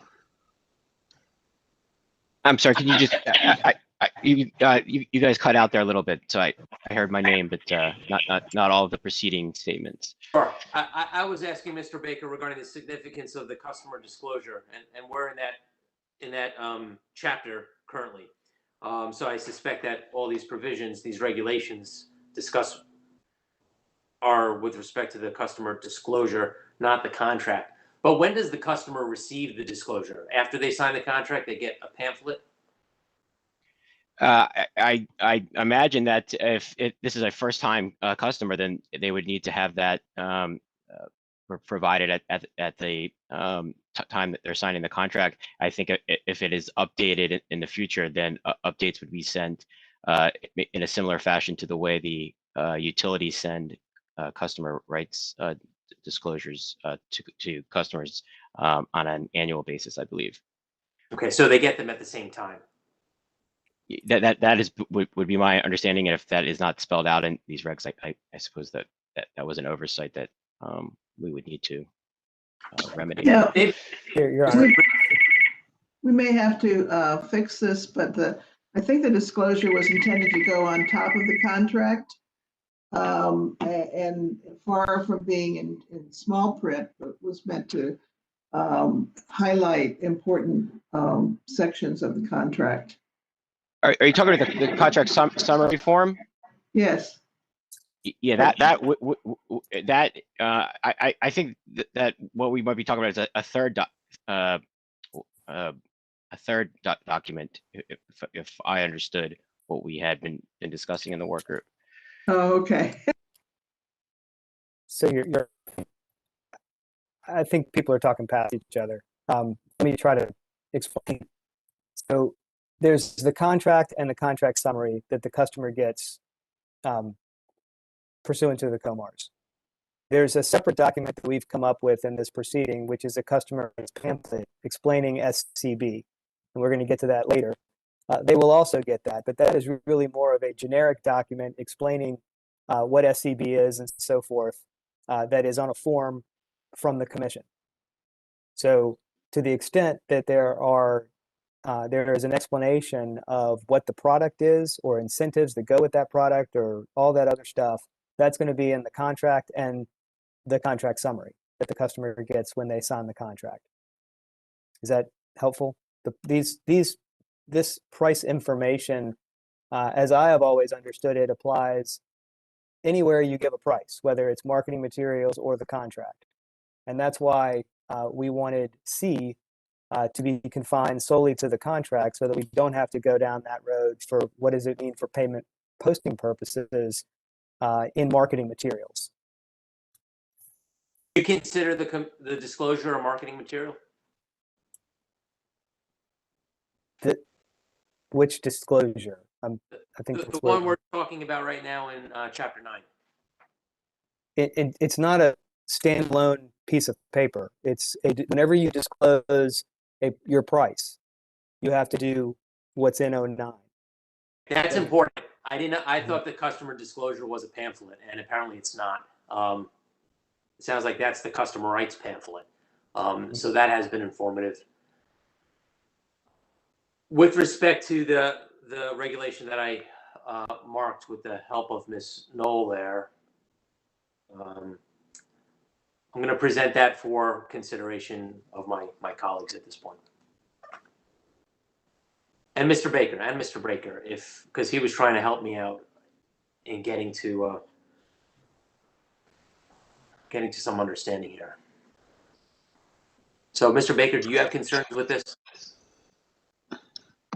My only concern is it's now broad. I feel like it's a bit more broad than maybe. I'm trying to think of enforceability. And so it just feels a bit broad because as long as I just describe how I'm going to do, I feel like I could read this if I wanted to, such that if I wanted to assume that a portion of this contract is, I can just say a part of this charge is going to be treated as non-commodity for payment posting, and somebody could arguably, well, I could imagine somebody might argue that they've done their job under C. And so that's why I asked the clarification. Do I think that the payment posting system, trying to get all this across to the customer without a discussion is going to go well? Probably not. And so it's just a tough nut to crack because of the PUA on top of it. And so I understand where you're going. I'm just trying to think of what's the appropriate language. And we could, if your goal is we need to get close but not exact, maybe that's something the group parties can take back tonight and massage. That was my intent. And looking at this, really the only thing I think I changed was I removed portion and I replaced it with how. Mm-hmm. So one is dictating how did you get there as opposed to break them all out. I think we get to the same general point, but yes, you understand where I'm going from there, and maybe I'm overthinking this. And if my colleagues have thoughts or pushback, I'm all ears. I'll weigh in, Mr. Chairman. I've just been listening. As I said this morning, I think a customer at some point deserves the opportunity to figure out what the components of their bundled bill are. I can't figure out how much of my internet service, how much of my cable TV service, and how much of my landline telephone service comprise my telecommunications bill I receive monthly. I don't know. I can't figure it out, and no one will really disclose that to me. And I find that the analogy is not perfect, but I find that somewhat analogous here. I do appreciate Mr. Green's concern with competitive disadvantage and disclosing information, though. I think he brings up a good point. So to the extent that some kind of reasonable accommodation can be made for both of those concepts, not the least of which is arguably a pretty strong statutory requirement that such be done, I would encourage the parties to fix this and come together so that we can kind of get both, ring both bells, and not have a competitive disadvantage disclosure, but at the same time having the opportunity for a customer to figure it out reasonably.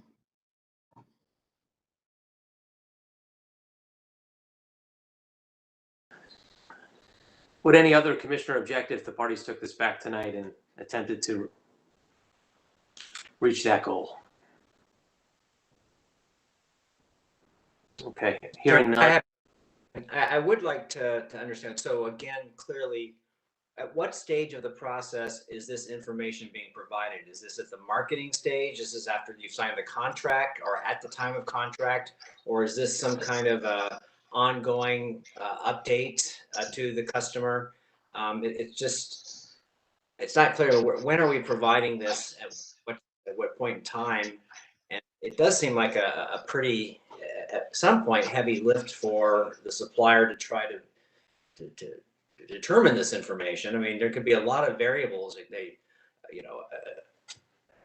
supplier could have a portfolio of power purchase agreements that determine how they price their electricity.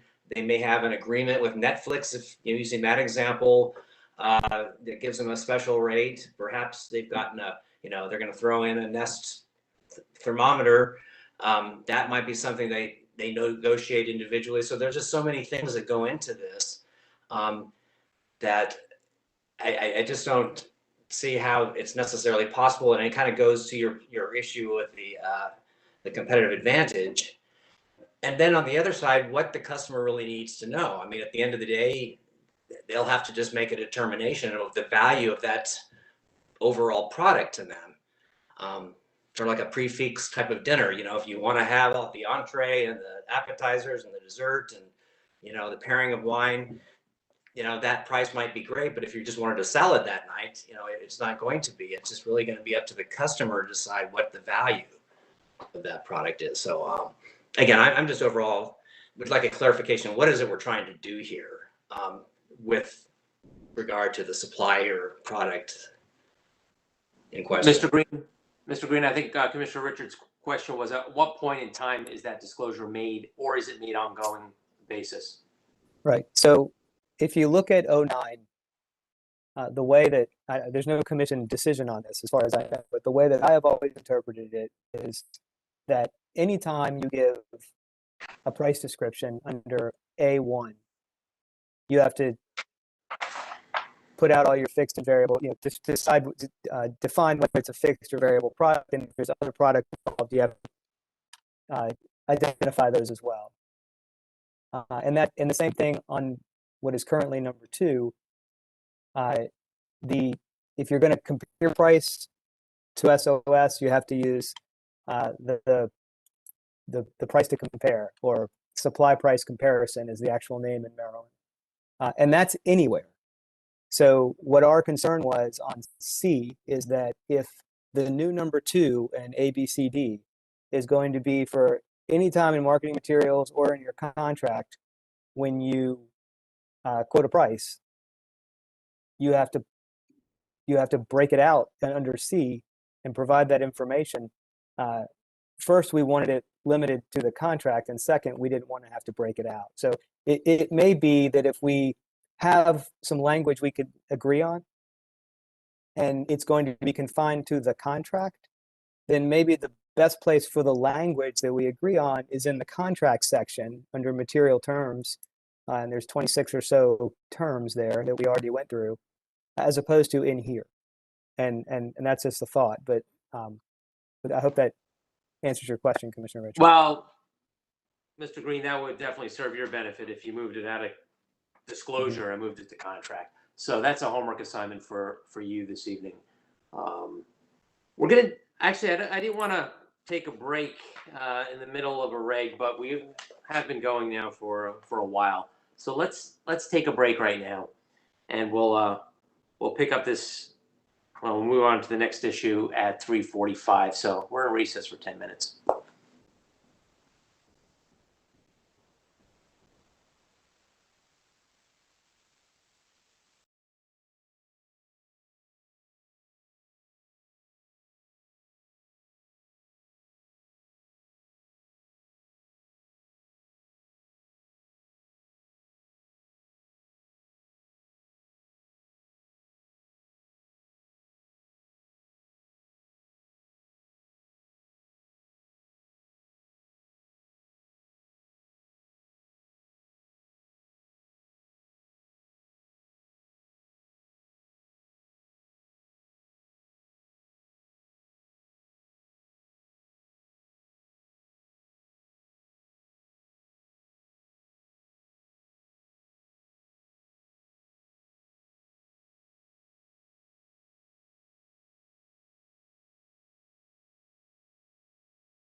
Mr. Baker, if you're ready to proceed further.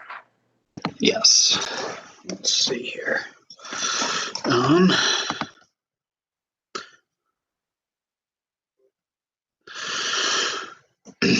All right, the next section is page 40, notice of enrollment. So this section is the notice of enrollment that a residential customer will receive if they, from the supplier and from the utility. A is from the supplier, the B is from the utility. Or no, is when no, sorry, my apologies. So when A is for when the customer is switching to SCB, B is when the customer is switching away from SCB. And this is basically the notice that just says, here's what's happening. And so the A is what the supplier will give the customer. And B is what the utility will give the customer. The supplier will tell the customer each payment method that they will provide the customer can use, how the customer can submit payment, and that they still need to pay their previous bill provider for all unpaid charges. B is from the utility, and that will indicate which entity will send the bill, and the customer still also needs to pay their previous bill provider. And that's in B. Any questions?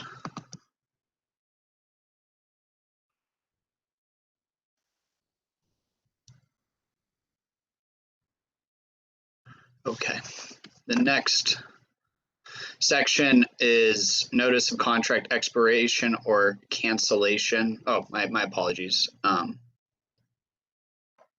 There's one additional edit. The one edit at the end of B3 is just information, is just an additional piece of information. The supplier will provide the utility with the enrollment notice. So basically informing them the customer will be taking SCB or not. All right, the next section, the edits in this section are basically what is the notice requirements for a supplier if the customer is not paying the supplier. So this traditionally is dealt with if the supplier's contract is expiring or canceling, and the supplier has traditionally had to provide that customer with 30 days notice. Under the proposed regulations, we are allowing, Ms. Knoll, if you scroll down, we are allowing the supplier, if the customer is not paying the supplier, to drop the customer. The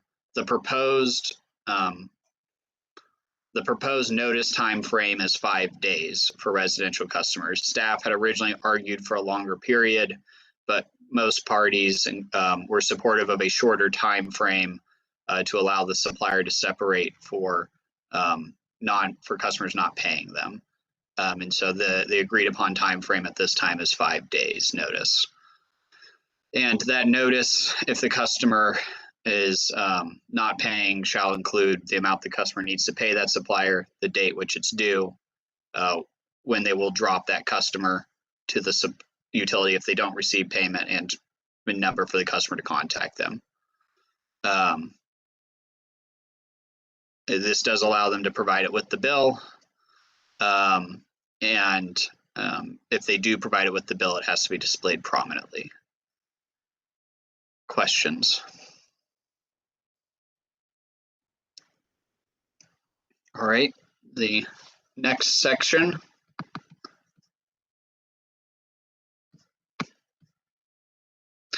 This has to do with notice of assignment or transfer of a customer's contract. And so we have two different regulations. D is if the transfer is going from one SCB biller to another. So today we have a series of notices that must be provided, and those must still continue to be provided. In addition to that, the notice needs to basically indicate that they will be receiving their they'll be receiving their bill from the new supplier. They need to tell them how they can submit payment. That the previous bill provider, so the previous SCB SCB supplier, that customer will still need to finish paying for their outstanding charges. I believe Mr. Green might have, I remember seeing he might have had edits to this section back in October. I don't know if he still would like those edits to D.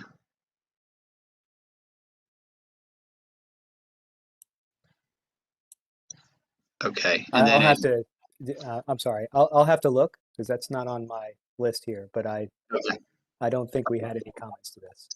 Okay, thank you. And then E. Excuse me, Mr. Baker. Yes. I'm sorry.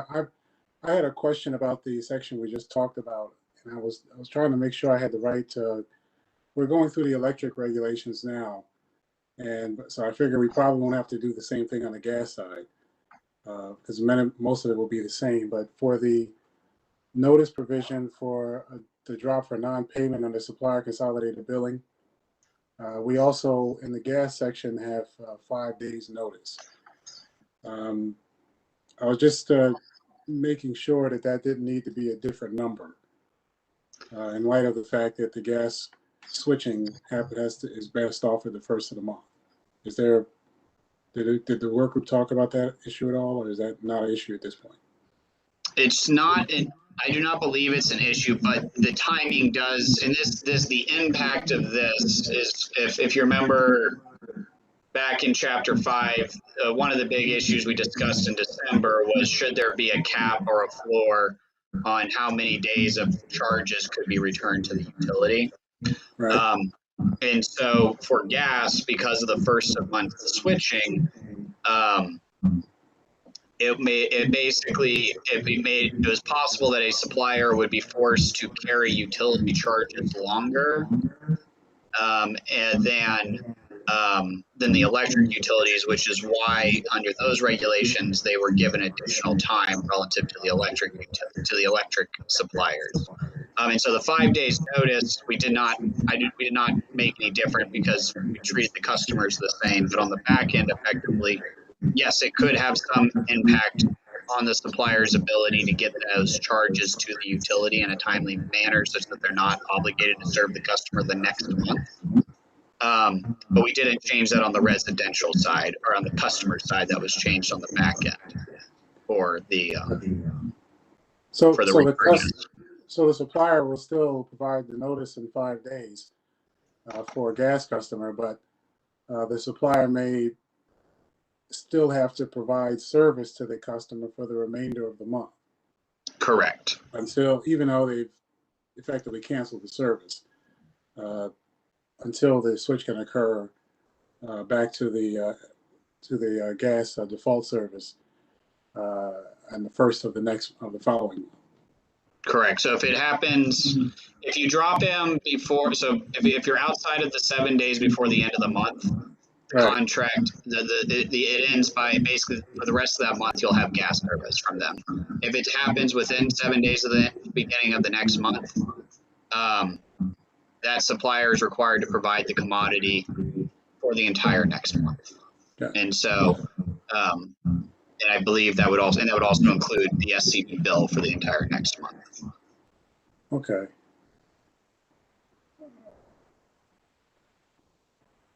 All right. Well, I may come back to that a little later, but just to make sure that, again, when someone reads this in the future, that they understand that the supplier is going to continue carrying them, even though they've effectively been dropped. For the gas, would you possibly be looking for additional language in that notice that makes the customer aware of that possibility?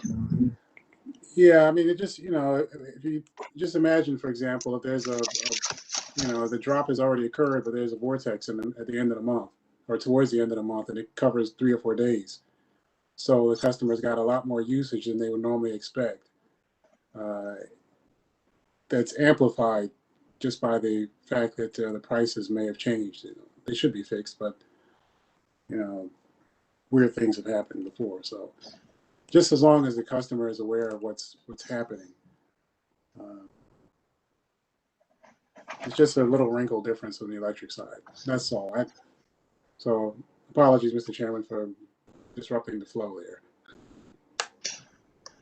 You can always go back.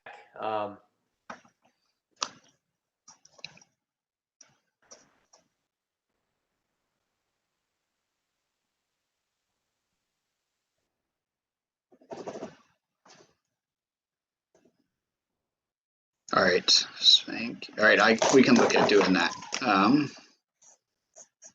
Yeah, that shouldn't be a big lift.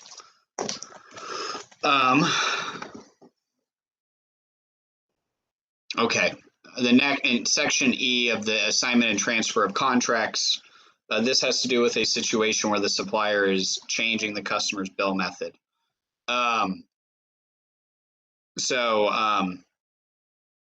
Basically, we have written this rule to state that a supplier cannot assign or basically they cannot change a customer's bill method with an assignment or a transfer if it is not permitted within the contract.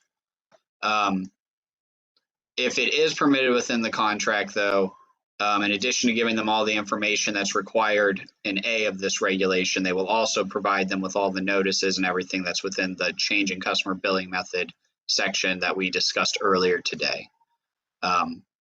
So basically, they would have to do they could change the customer's billing method if it was allowed in the contract through the assignment or transfer, but they need to be giving them all the required notices that we discussed earlier as well.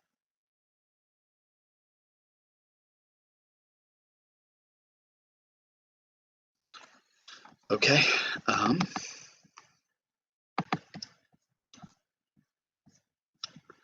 right, that gets us out of the residential customer protections, and we are now in the I call them the holistic supplier consolidated billing customer protection. So these apply both to residential and non-residential. When we were developing this set of COMARs, we basically tried to go through and find all the different places that a customer would be impacted and try to put rules in place. So obviously 01 is just the scope of this chapter.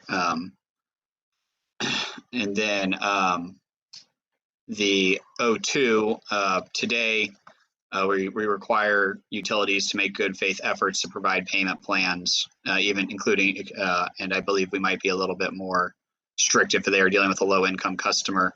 We're not going to require suppliers to provide them, but to the extent they do need to give prompt notification to the customer if it is requested. 03 is deposits. This section, we do have, this is one of the non-consensus sections with Washington Gas filed some comments on this. So I'll give just an overview of what we're accomplishing with this section, and then I'll let Washington Gas weigh in. The purpose of this, there's two parts to this regulation. One is basically discussing the deposits that a supplier can hold with a customer, the supplier's deposits with a customer, and the other half deals with a utilities deposit with a customer when they're with a supplier. What we are going to do is when a customer switches from a utility to a supplier, the supplier basically may have a deposit with that customer, and we're going to cap it at 4 months of supply charges. The utility will release the supply portion of their deposit, but they may retain the distribution deposit. This portion of the deposit, because they're going to ultimately be responsible for the distribution charges. This follows basically, if you go back to one of the very early orders regarding consumer choice back in the late 90s, early 2000s, this was a process that was put in place then. And so basically the supplier's deposit would be capped at 4 months of supply charges. They are not, I think number 2 is where we're going to have non-consensus with Washington Gas, but this requirement is the suppliers would not be required to apply their deposit to utility charges, because the utility is allowed to hold the distribution deposit for the customer. If the supplier earns any interest on that deposit, at the end of it, they will if they don't end up using that deposit for collection purposes, they will return it, the interest as well. They need to follow state law if the deposit is not claimed. If the customer and A5 is also part of our non-consensus with Washington Gas, but the supplier, we're not going to obligate the supplier to return the customer's excess deposit at the time the customer is dropped for non-payment or their arrearages are returned.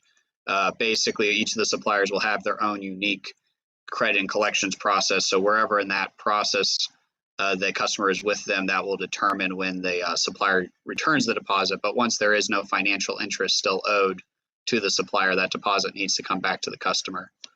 And then the supplier needs to retain records of this for 3 years. And so I would like to address the Washington Gas concern at this time before we go into B. And so Washington Gas would like this regulation to be indicate a supplier must when they drop the customer's return the customer's arrearage to the utility. If that arrearage, that's when they should apply the deposit, and they should use that to help pay for any utility charges that are coming back.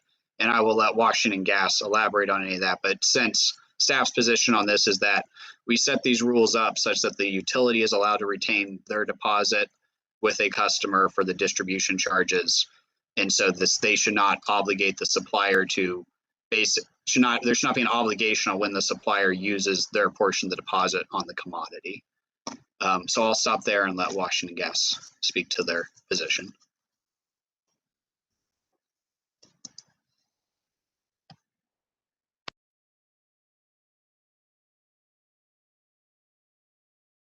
Good afternoon. This is Teresa Wall again. I just wanted to clarify this a little bit. So when the utility switches to SCB, they may or may not have a deposit. We're not able to keep a deposit on a customer just because they're a customer. We have to return it if they do not have any arrearages or anything that requires us or allows us to collect a deposit. So there may be occasions where we will not have a deposit on hand when they're switching to SCB. The issues come in when the supplier is leaving or the customer is being dropped from the supplier, whether it's for non-payment or their contract is ending, for numerous reasons. The customer's moving. And they do apply that deposit. If that deposit pays off all the commodity charges and I don't know, any of the supplier charges at all, period, and there is a credit left over, instead of returning or refunding that money to the customer, we're requesting it to be applied to any outstanding distribution charges at that time. One, they have the money, so there's no reason why they can't apply to amount that's due to them from the customer. Two, if they give the customer a refund and the utility turns around and charges that customer for those charges, that's creating a little bit of confusion on the customer's point. And I state that from personal experience, especially around doctors. They're really good for doing stuff like that. So that's all we're asking. We're just asking that before they refund the money to the customer, if they have any other receivables on their account with the SCB, that they apply them to those charges before refunding to the customer.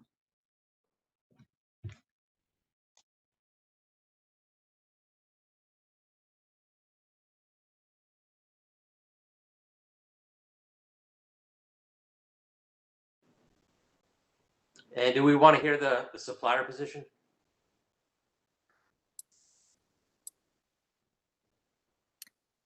Sure. So And Mr. Green, do we have other suppliers today participating? It seems like you're the only voice. I know we have other suppliers. I'm happy to stand down. Well, this is not just for the petitioners, but other suppliers in the industry. It sounds like you're the lone voice today, but I know there are others in the room. Michael Sergeyev, Deck Energy. I think Mr. Green is doing a great job today. Okay, you have a vote of confidence, Mr. Green. Thank you, Michael. question. Yes, also, hi, this is Stacy Rantella with SFE Energy, and also vote in favor of the excellent job that Mr. Green is doing. Thank you for joining us today. Tony Okay, Mr. Circle as well with WGL Energy supporting Brian Green's efforts. Thank you. Okay, Mr. Green, your question. All right. So the goal of the deposit section was to keep it clean. And what I mean by that is that the suppliers would have their deposits based on supplier charges. And that's what we see in 03 A1. And the utilities would have their charges, I mean, their deposits. At the end of the day, if there's still a deposit left over on the supply side, then it's up to the supplier to return that money to the customer because it's the customer's money. So, so that's the way we've always looked at it, and we don't want to be getting in the middle of that and taking the supplier's money that they've posted based on the supply charges and giving it to the utility, which is supposed to have their own deposit, and it was not in the calculation. So we don't think that would go over very well with customers, and it puts the supplier in the middle of the utility customer payment relationship. And my understanding is that the other utilities are support or at least not opposed to the deposit arrangement as it's been presented today, and that are not in favor of the Washington Gas proposal.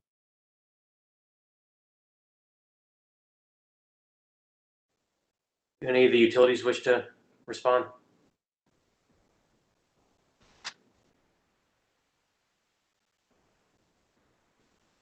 Okay. Hi again, this is Teresa. I just have one question then. So are we going to be changing the rules for deposits to allow the utility to bill for a deposit when customers switch to SCB when we do not have one on hand for just the distribution parts? If Mr. you're asking, Chairman, may I respond? yeah, I was going to say I can't answer that question. Thank you. Yeah, no, we were not. So I guess I'll finish this out. So if we go down to 03B, basically I'll just walk through this. The utility may refund within so after the customer leaves the utility, within 60 days, they need to basically refund the supply portion of that deposit because they're no longer providing the commodity. We didn't require it sooner though, just in case that customer was flip-flopping between service, so we wouldn't have a whiplash effect of the customer having a deposit, not having a deposit, having to re-up a deposit. So we just said within 60 days, get it done, but we don't have to do it immediately. We're still requiring the utility to follow all existing deposit requirements under COMAR 2030-01 and 2030-02. And if that means that customers have their deposit refunded because they've been a good paying customer, just because they're switching to SCB, we should not be charging that customer a deposit, because that does not make them any more risky. The utility, though, will be receiving a arrears report every 2 weeks from the supplier indicating to the utility if that customer is paying their bills or not. So under the COMARs, there are rules about I believe there are rules basically if a customer is not making payments. So if a customer is not making payments, I believe we have rules in place that discuss a utility's ability to assess a deposit. And that was the whole point of B and C here, which is basically follow your existing rules and pay attention to your arrears reports about if this customer is making payments in full and on time. And so I'm really not seeing the risk the utility is facing here, because all we're saying is give up the commodity portion. And then if the customer is not making payment, you're going to have the information to know they're not making payment because you're receiving a report every 2 weeks.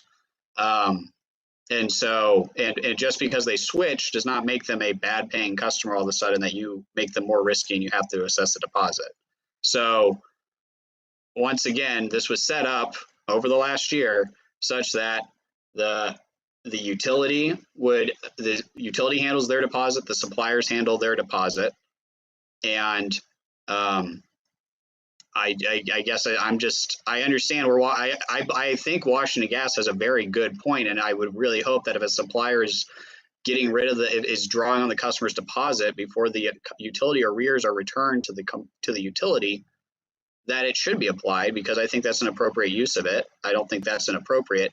I just don't think we should be writing a regulation that states if the supplier has a different credit and collections practice whereby they're not going to draw on the deposit before they return the arrears, then I'm not sure that we should be putting that in regulations and forcing the supplier to follow a specific procedure with a deposit that's not even supposed to cover the utility charges. I think you just nailed the issue on the head. Should this be in regulations or not? Ms. Hall raises a good point, but the question is, need it be in regulation? So we do have the question here that we have the staff proposal. It sounds like everybody supports this with the exception of Washington Gas in item number 2, or the Washington Gas proposal that requires the supplier to turn over the deposit to the utility. Do the commissioners have further questions? I do, Mr. Chairman. Commissioner. Mr. Baker, back up in paragraph A.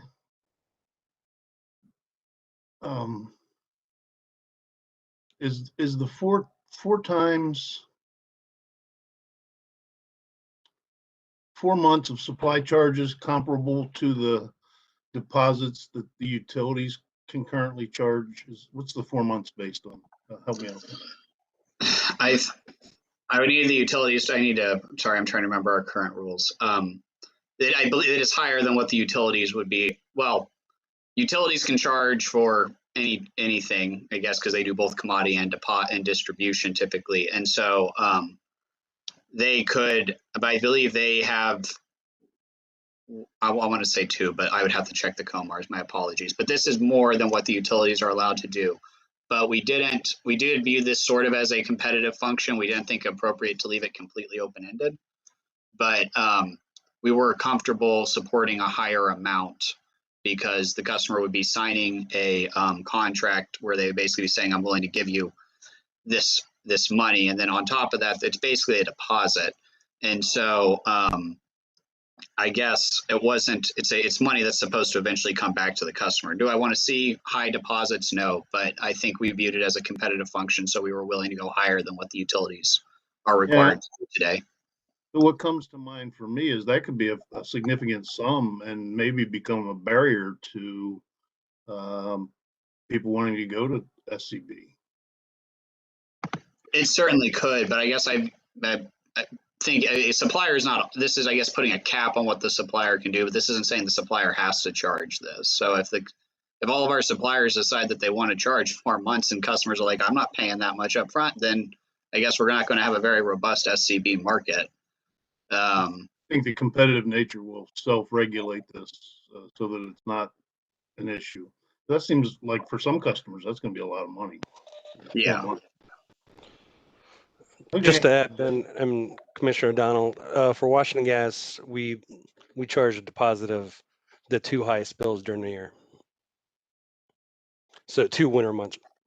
Yeah, I appreciate that. I'm thinking of small business that has a lot of usage. This deposit could be significant.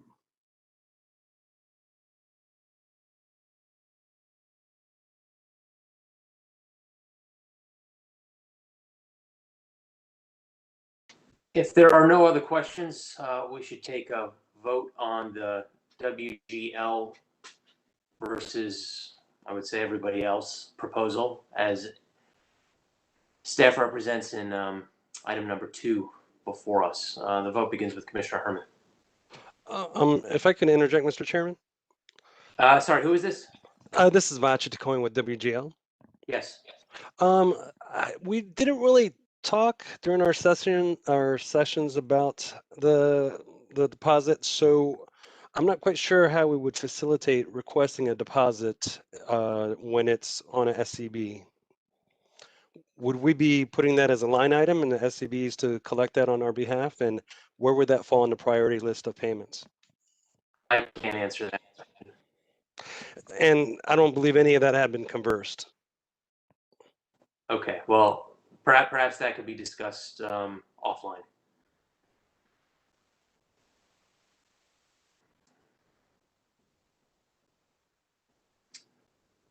Commissioner Herman, do you have thoughts on the WGL proposal?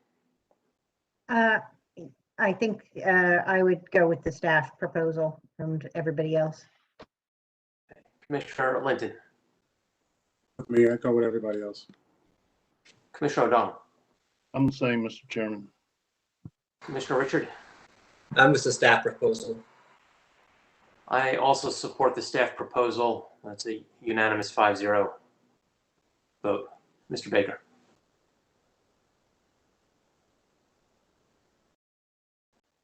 Baker, you're on mute. Thank you. My apologies. Before I continue from this section, Commissioner O'Donnell, would you like us to consider lowering that cap, or are you comfortable with us continuing? So I don't know what the number is. I don't know what the right number is. Your explanation that there's no interest in a supplier charging a higher deposit than trying to recruit a customer kind of makes sense to me. So I suppose we can just wait and see what happens, and if we have to adjust later, we can adjust later if it becomes a barrier or a problem. So I'm good. Okay, thank you. So then 3B and C, as I discussed, so B handles the scenario where at time of switch, what the utility will do with that deposit, as I discussed, it will be refunded within 60 days, and that the utility will continue to follow all of our existing COMAR rules, and they will track the basically customers' payment history in terms of deposits when they're considering good payment records. If we go down to C, this is when a customer returns to SCB. A utility may require, basically when that customer comes back, they can, as long as they're following existing COMARs based off of that payment record that we were discussing, they could reassess the customer deposit. To Mr. Botcha's point from WGL, I don't think we ever really had any serious discussions though about what to do when a utility is when a customer is with a supplier, and if they're not making payments, could the utility assess a deposit at that time? I don't think these COMARs get in that way, but I'm happy to discuss that with parties going forward, and we can look at that in the tariffs.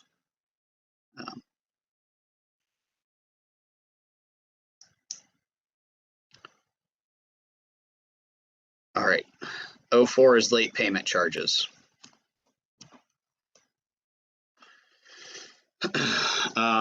So these, except for A, will closely mirror what the utilities follow today for late payment chargement in terms of customer protections.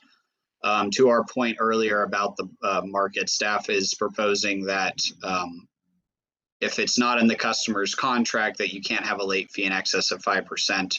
But if it's in the customer's contract, we did not propose a cap at this time.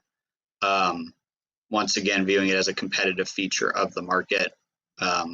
I know OPC is in support of a cap, and I will let them explain that, but staff's main position on this issue has been if this is a competitive feature, and let the customer sign a contract if it's in the contract. B and C. I'm sorry, Mr. Baker, are you saying that the contract doesn't have to say that a late fee may be assessed as long as it's below 5%? Is that what you're saying? We were saying, no, well, I think I do read the way it's worded right now is that if it's not in the contract, you cannot assess a late fee above 5%. I think more true to staff's position would be you can't assess a late fee unless it's in the contract, but we wouldn't put a cap. Okay, but that doesn't say that. That just says if you charge less than 5%, it doesn't have to be in the contract. Right, and so I think we would have to modify that on that regard. Thank you. Okay, yes, thank you. My apologies.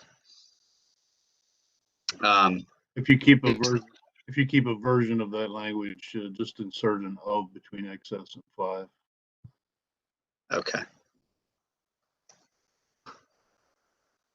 Bill extender plan, the utility will the supplier, these are the bill extender and other late payment charge practices we basically took from the current requirements of a utility. for giving out bill extenders and late payment practices, and if there's other situations.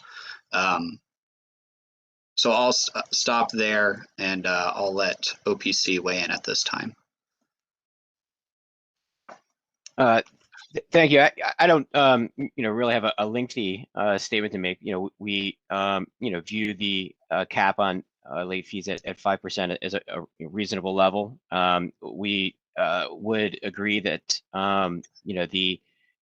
the method that utilities currently use to reach that 5% might not need to be followed for supplier consolidated billers, but we would prefer to see the overall cap on late fees limited to that 5%. And that's really just a reflection of the fact that the late fees that may be assessed to some payment troubled customers will in many cases make it even harder for those customers to settle arrearages and to get current on their bills. And we believe that the 5% level that is currently applicable to utilities is an appropriate and reasonable level.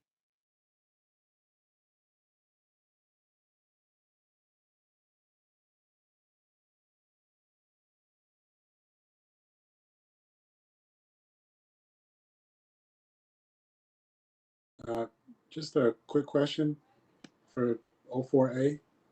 Is that when you say total unpaid billed amount, is that per month, or is this a charge that it just doesn't compound over the course of months, does it? I think the way it is worded now, an unpaid billed amount, I think it could compound. The way it's worded now, we could word it not to compound, so it's only tied to the distribution and utility charges. But that's the total unpaid billed amount. Yeah, but I would, and just speaking for myself, I would prefer that it not compound. Okay. That could add up pretty quickly if the bill charge extends over several months.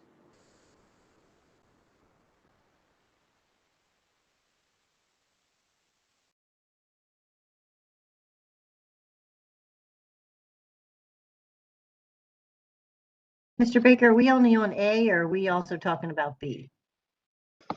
I included my explanation of A, B, and C, but I would like final guidance on A because I know that is our non-consensus item. I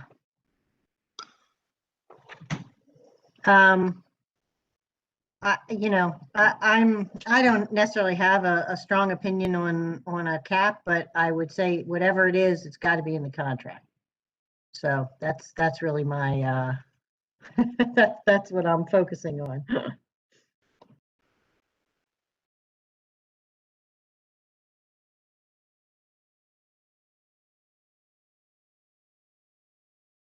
I also think it needs to be in the contract, whatever the late fee is, 5% or some other number.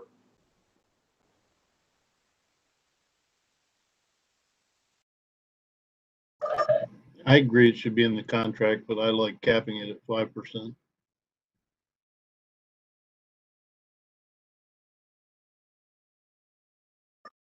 Just 5% or less, to be clear.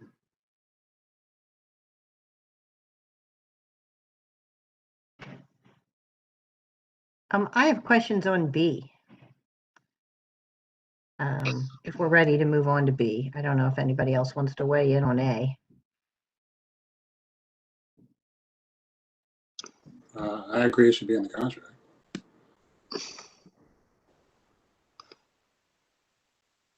So we will make sure it's put in the contract, I guess. Is there a view on the cap?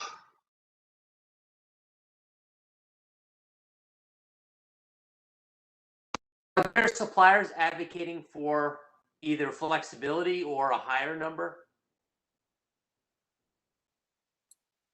Or is everybody okay with 5%?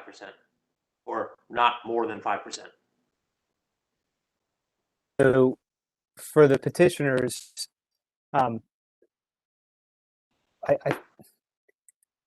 I'm at a little bit of a struggle because the idea of capping a late fee could run afoul of the commission getting into regulation of prices. So while I am not envisioning my clients anyway having these enormous late fees, I think that if it's in the contract and it's agreed to, I think that's the problem I have with it is if it's agreed to, it's there and it's a price, it's part of the price. That being said, and this section applies to residential and non-residential. So there's some flexibility that is wanted to deal with all types of customers, with the knowledge that if you start getting too high on late fees, the customer is going to leave.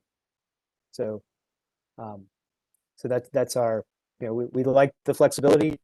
I don't think my clients are opposed to having a cap, except for the caution that I can't get past it.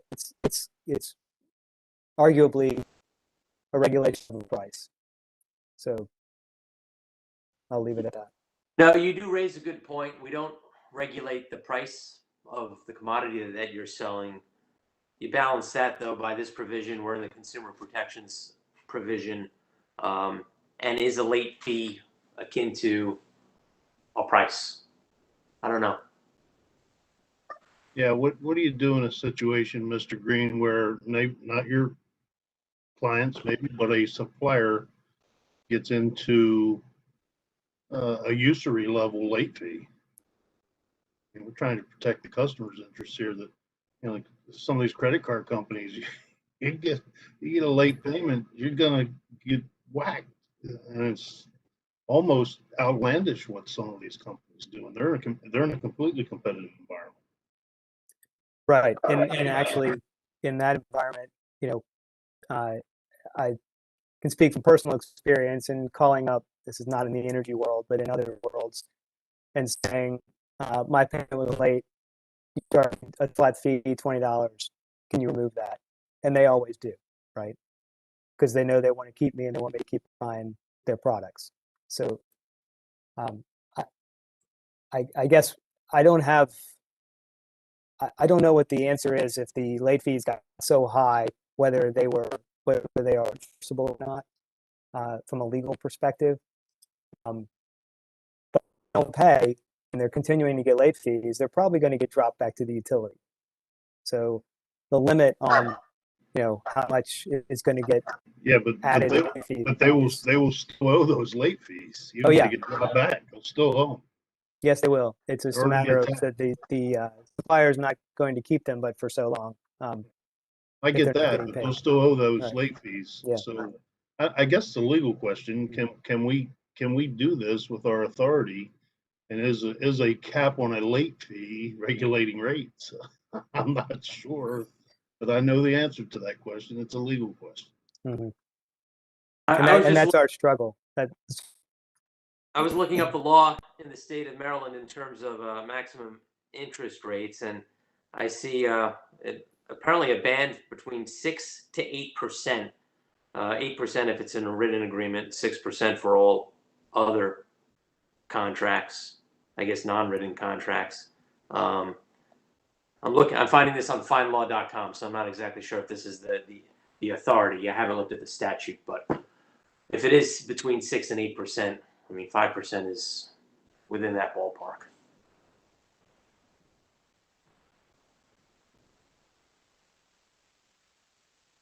Well, why don't we? I'll propose that we keep this language for now. If the parties wish to revisit this and propose something else tomorrow, it seems like all of the commissioners support that it be explicitly stated in the contract, and I don't hear any commissioner arguing against the current language of a late fee in excess of 5%. Okay, so the current proposal is it has to be in the contract and capped at 5% unless the parties come back with legal issues. Correct. What we're looking at is, I think, what the consensus of the commissioners at this point. Okay. Thank you. Commissioner Herman, bill extender plans, please. Okay, thank you, Mr. Baker. So I'm trying to understand, and this may be directed to Ms. Garofalo, how is it that we can require suppliers to do a bill extender plan? I mean, I'm looking at the law, and it says under 7507E that we can adopt regulations or issue orders to protect consumers, electric companies, and suppliers from anti-competitive and abusive practices, and that we can put restrictions on telemarketing, establish procedures for contracting with customers. We could put in limitations on deposits, billing, collections, and contract cancellations. So I guess maybe it fits under establishing requirements related to deposits, billing, collections. You know, I was just really, when I looked at this, I'm really surprised that we would be requiring that suppliers offer these kind of payment extenders and things to people. It doesn't seem to, I mean, I see why the utility can do it because the utility is a regulated entity, but these entities, you know, their regulation is somewhat more limited. So help me understand why it's appropriate to impose this on suppliers. Well, when we did this, Commissioner Herman, we were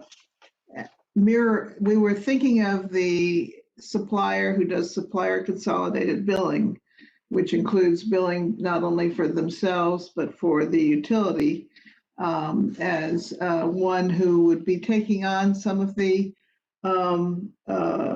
requirements of the utilities. So this is what you're correct, this is what the utilities are required to do today. I don't remember that there was any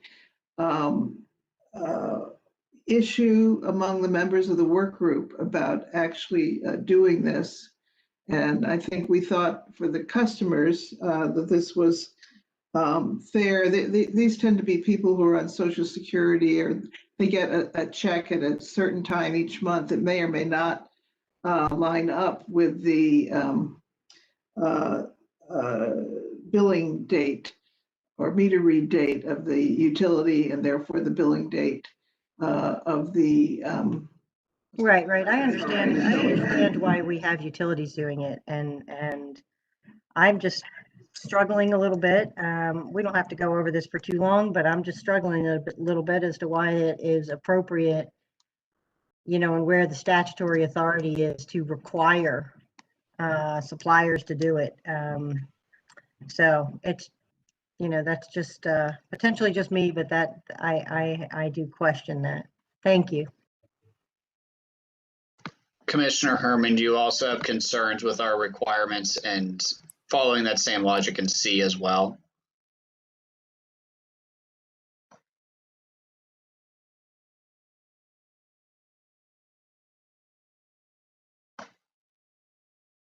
Hold on, Molly.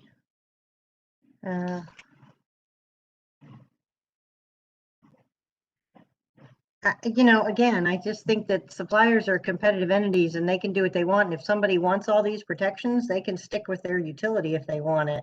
Suppliers can offer it if they want to, but requiring them to do so, to me, is a, you know, just raises questions in my mind.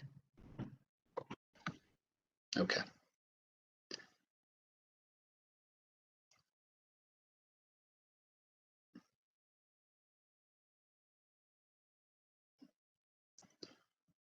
I don't know if the other lawyers on the phone have a view on your concerns.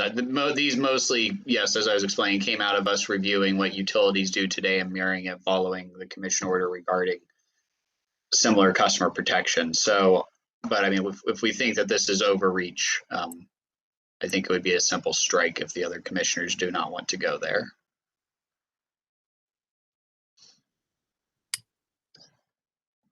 So just for the record, so we had asked that this language for B and C be voluntary, that we may offer a bill extender plan and so forth. You know, OPC wanted this. My recollection is that OPC wanted this to be mandatory. I don't remember the other party's view on it, but it wasn't something we wanted to contest for obvious reasons. So we did not. So, but we do we agree with Commissioner Herman's concerns.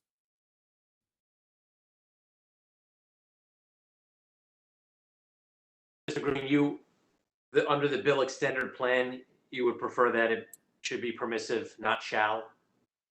Yes, sir. Does any party aside from OPC have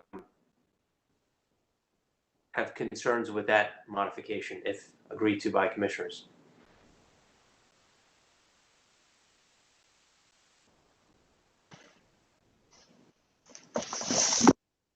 Okay, I don't hear any.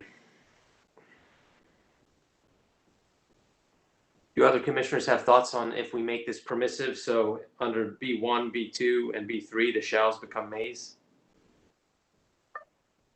I'm okay making all the shalls mays in both B and C.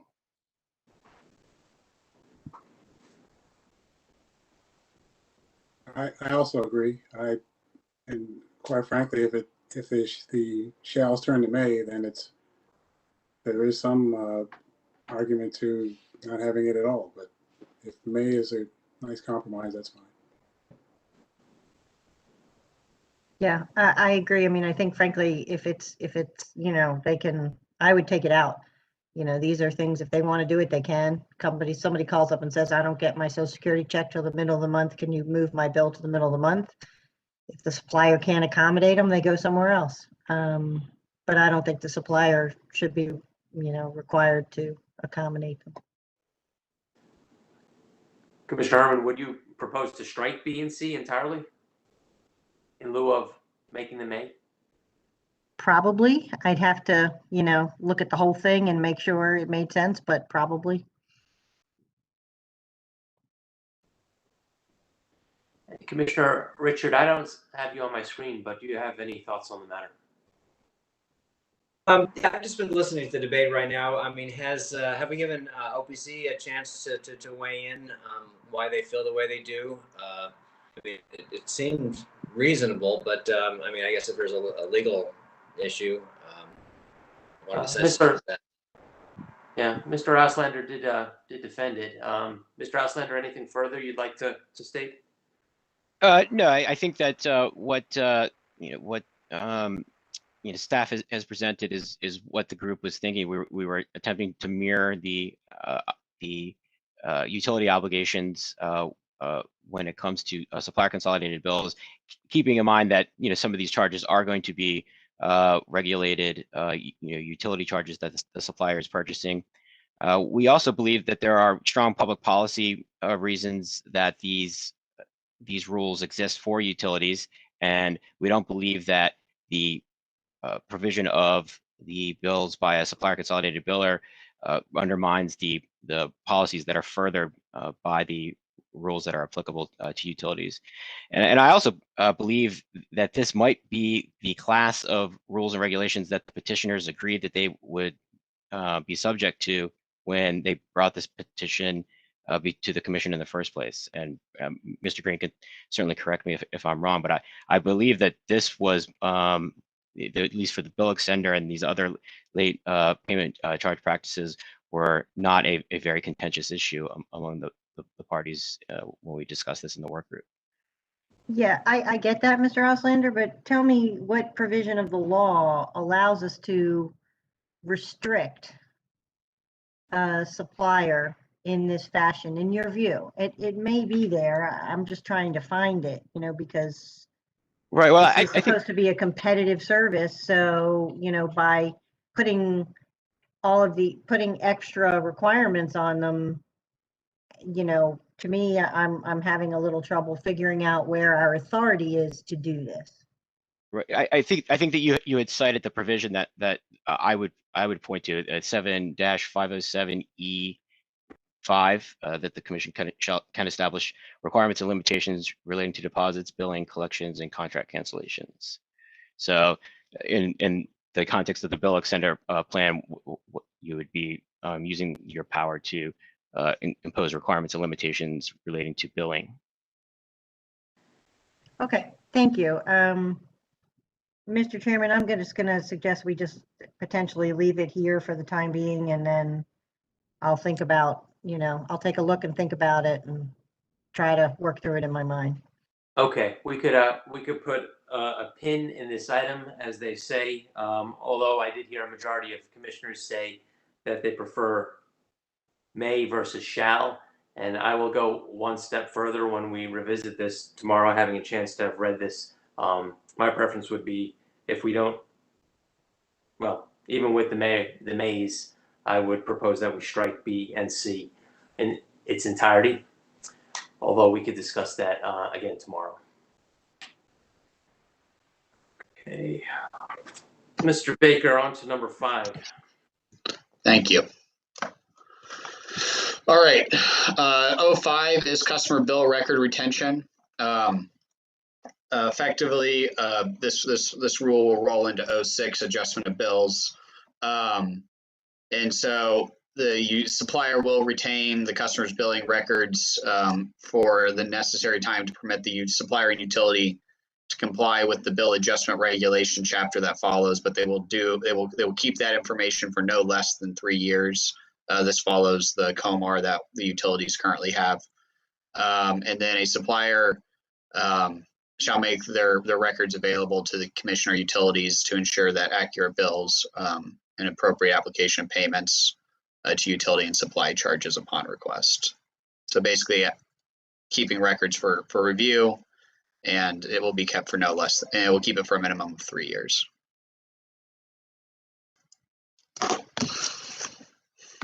'06 is the I'm learning to keep all the language straight, is bill adjustments. We also called this cancel rebill last time we discussed. So in the summary, this is one of the items that flipped from non-consensus to consensus during the work group process. The commission, last time we discussed bill adjustments, requested staff and the utilities go back and see if they could work through the process by which a utility would be able, by which a customer would only receive 2 bills during a bill adjustment if the customer had multiple previous suppliers, such that the customer would receive a bill from the utility for previous suppliers charges and a bill from the current supplier for all current supplier charges that were subject to the bill adjustment. After further review and discussion amongst the parties, staff put forward a proposal that we thought would implement this appropriately, but the parties came back and basically the utilities indicated that it would be very expensive to do this. I believe the Exelon utilities indicated that we would need about $14 million in order to implement a bill adjustment system whereby the utility billed for previous SCB providers. And Potomac Edison came back with about 4.4 million. And so because of those price tags, staff has agreed to support the utilities position at this time, whereby the bill from the previous supplier would be billed by the previous supplier. And another reason we were supportive of this is because when we looked at the data the utilities provided, a vast majority of our cancel bills occur within 3 months of the actual charges going out. So the customer likely would not have, hopefully they would have no more than 3 suppliers during that time frame, but they would have no more than 3 bills during that time frame, hopefully. So due to that, staff is willing to support the parties, but we did make it known that when we go through the phase 2 where parties are looking at energy assistance data, that we would want this item to be one of the issues that is reconsidered to see if bill adjustments are a problem under SCB, that we should consider revising their systems in order to follow our proposal. And so that's where it stands right now in terms of the non-consensus issue from last time we discussed it. The other question we were sent back with from Commissioner O'Donnell was these rules also prohibit a supplier from basically prohibit a bill adjustment older than 3 years unless it's due to theft of service. And the question was, what do we do in that scenario? What is the supplier's financial recourse? The parties discussed this, and basically the agreement is that the supplier would not be able to, I guess, get financial recourse, and the suppliers basically indicated that they were comfortable with that and viewed it as a risk of doing business in the state. And I should also indicate that they also viewed that in terms of the multiple cancel rebills issue as well, and that if they were being forced to send multiple cancel rebills that they thought was above and beyond what they should be, that they would basically file complaints with the commission. Thank you.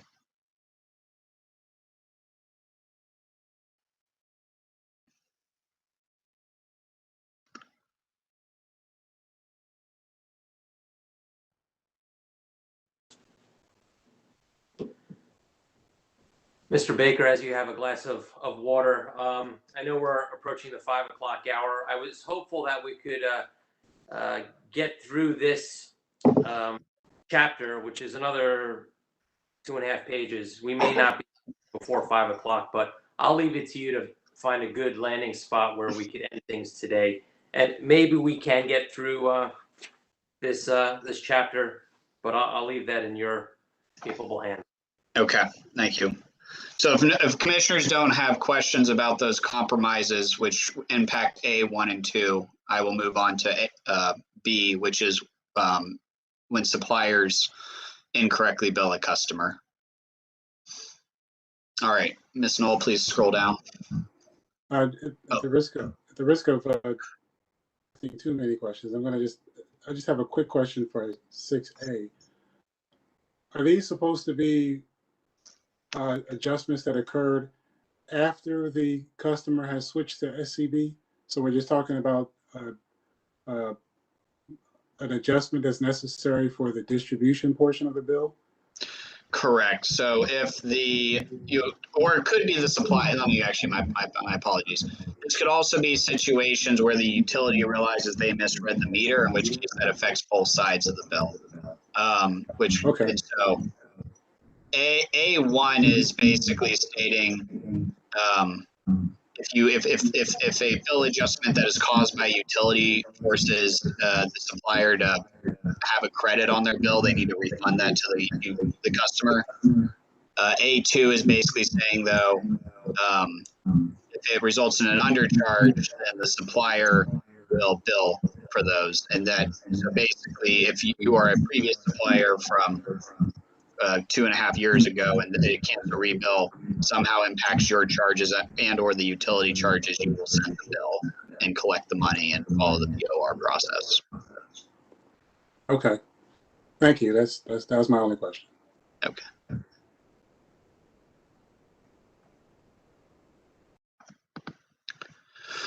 Okay. B is basically, so A is when the utility causes a bill adjustment. B is when a supplier causes a bill adjustment. So if the supplier realizes they overcharged a customer, they shall refund or credit that customer. If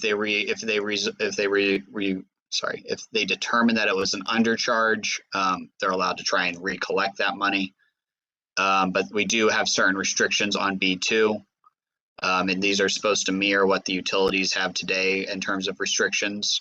So if the undercharge is less than 12 months, the supplier doesn't need to come back to the commission to ask for permission to charge that undercharge. If it's older than 12 months but less than 3 years, the supplier may petition the commission for them to be able to issue that bill for the collection. And then C is basically the fact that the supplier would have to provide notice to the customer about why it's happening, and that they have the ability to basically write to the commission within 20 days if they're opposed to the overcharge, or sorry, the undercharge. They would be okay with an overcharge refund. And then C This is basically when a supplier is billing for an undercharge, whether it be utility required or supplier required. Ms. Knoll, could you please scroll down?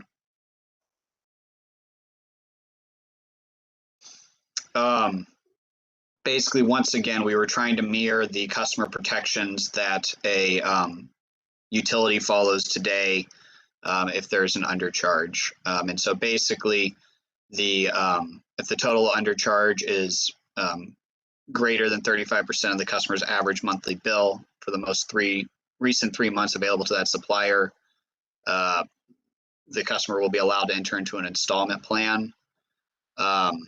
Additionally, if we go down to B of that regulation, or 2, if it exceeds more than 12 months, they can bill that installment plan in 12 months. And at the request of the customer, the supplier will provide basically the ability to do an installment plan, but not less than the period covered by that undercharge. And then 4, which is our supplier protection in this scenario, if basically this undercharge was driven because of the utility, and the supplier is forced to give a customer an installment plan because of our regulations here, we wouldn't count that time while it's in the installment plan against their ability to seek repurchase from the utility at a later date. So that cap of 100 of that 90-day and 120-day cap that we discuss up in Chapter 5.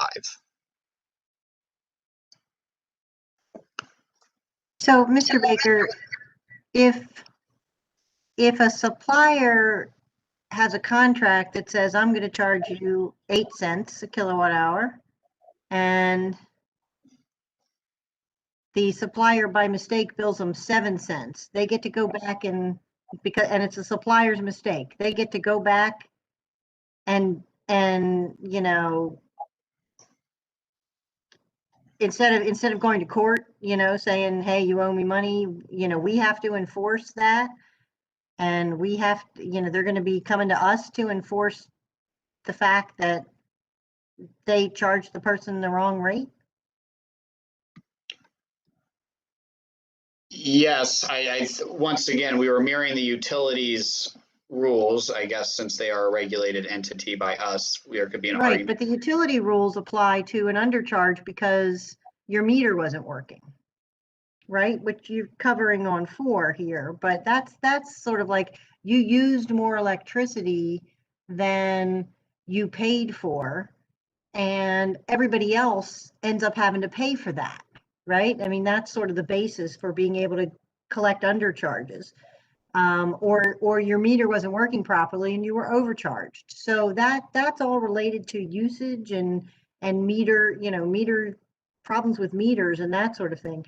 So does it make sense to apply those same rules to I'm not talking about where the utility makes a mistake and, you know, the usage is wrong, because that's a different story. But where the supplier just says, hey, I was supposed to charge this guy 7 cents and I only charged him 6 cents. So I need to get my money back.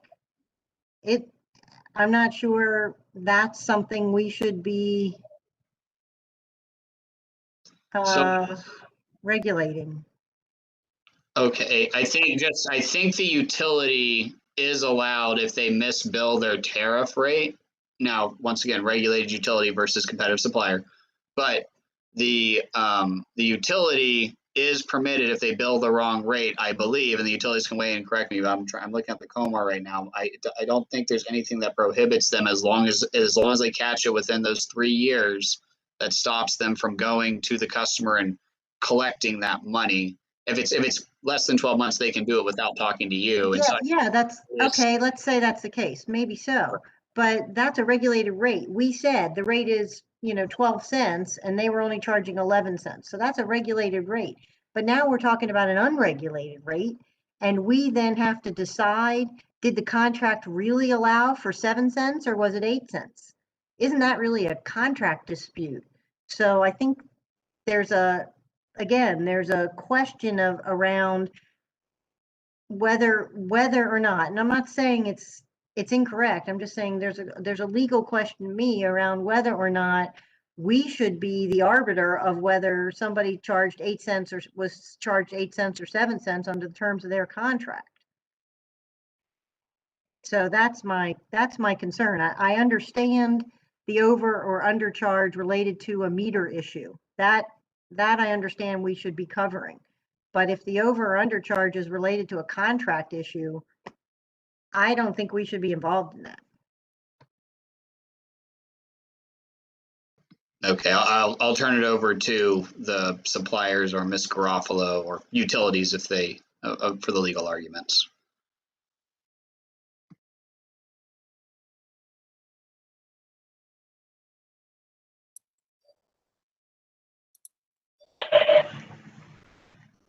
Well, I see your point. I don't think there is going to be any case law on this that would be relevant to Maryland.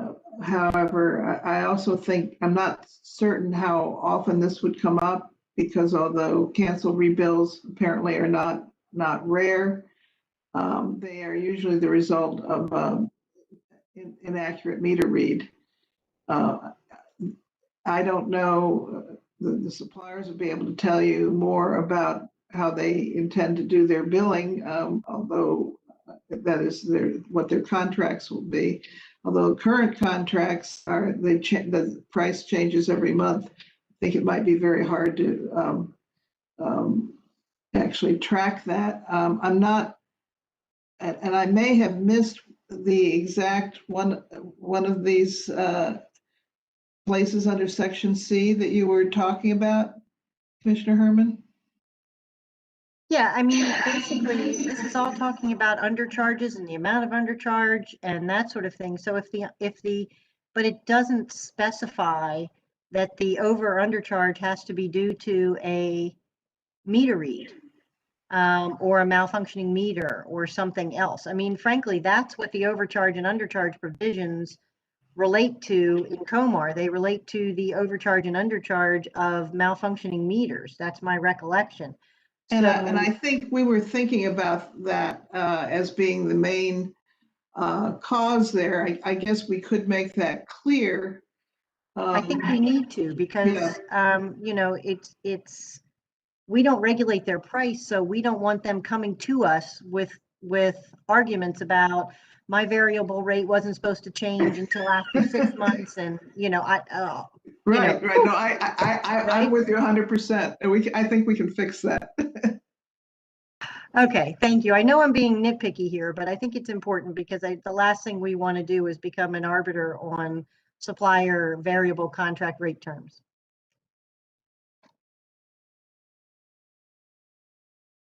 We'll fix that. Thank you very much. Sorry, Mr. Baker, to take up out of your last couple of minutes. No, we want to get this right. So I had just a question about Mr. Green on this one. Sorry? Ever hear from Mr. Green on this? No. Yeah, we don't disagree with what Commissioner Herman is saying, and we had actually opposed Section C, the 35% part in our October comments, but trying to eliminate some of the non-consensus items, we agreed to it here.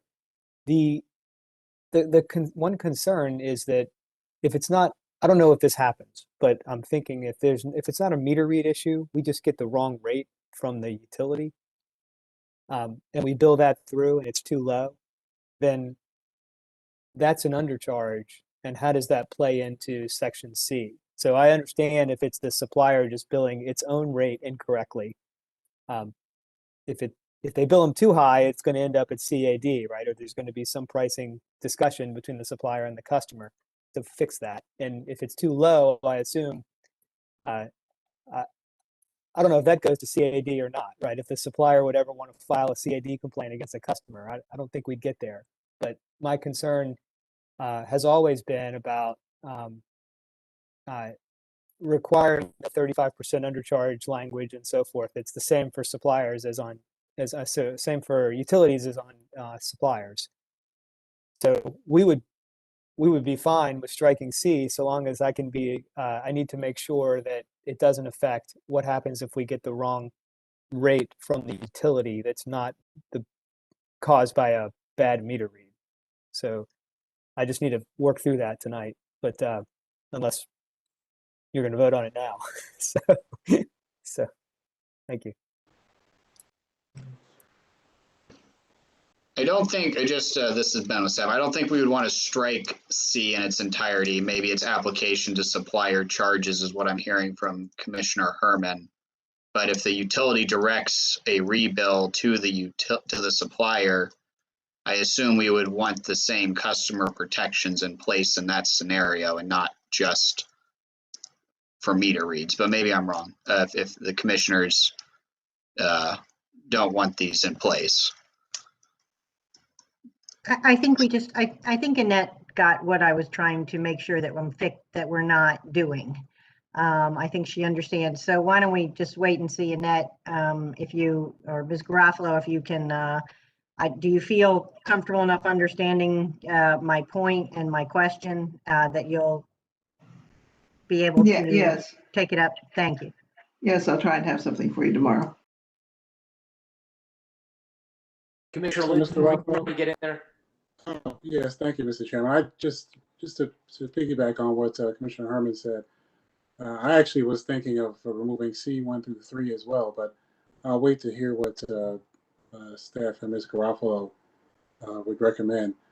And also, I'm curious as if staff was considering that this section would apply to something like an estimated read, for example, where there's not really an error that's created, but for some reason the company doesn't get an accurate reading from the customer's meter. It could result in an over or undercharge, most likely an undercharge initially. And that's, as you think through this, I'm thinking that this section applies more to the, for purposes of the transfer of information from the utility to the supplier. So use of the word billing may not be the best word to use in here. So this section might need a little rethinking in terms of what we're trying to achieve. So I'll wait to see what you come up with. All right, Mr. Baker, let's do the 2 more and then we'll call it a day. Okay, sorry, Mr. Chairman. I just would like some, maybe Ms. Garofalo will be able to, it sounds like we might be not wanting any customer protections around the size of a bill if a bill adjustment occurs? Or is that only in situations where we're talking about if it's the fault of the supplier? I think that's what I would just like a little bit of clarification on, because right now I'm hearing we might want to strike C, which means that we have no cap on bills if there's a bill adjustment of any sort.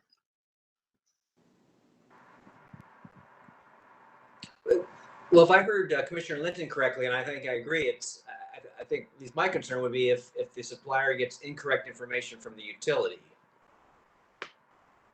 and then they, using that information, they misbill a customer.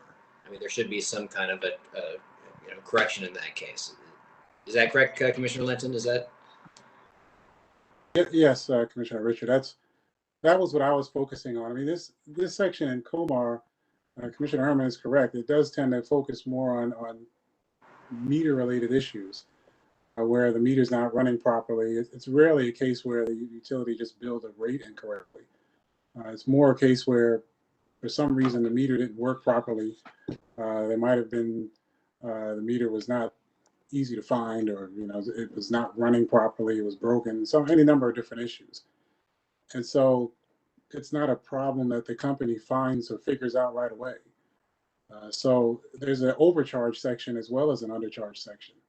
So in this case, if the utility is not, they're sending the billing information over to, the meter information over to the supplier, so that the supplier can apply whatever rate they're charging onto that and bill the customer.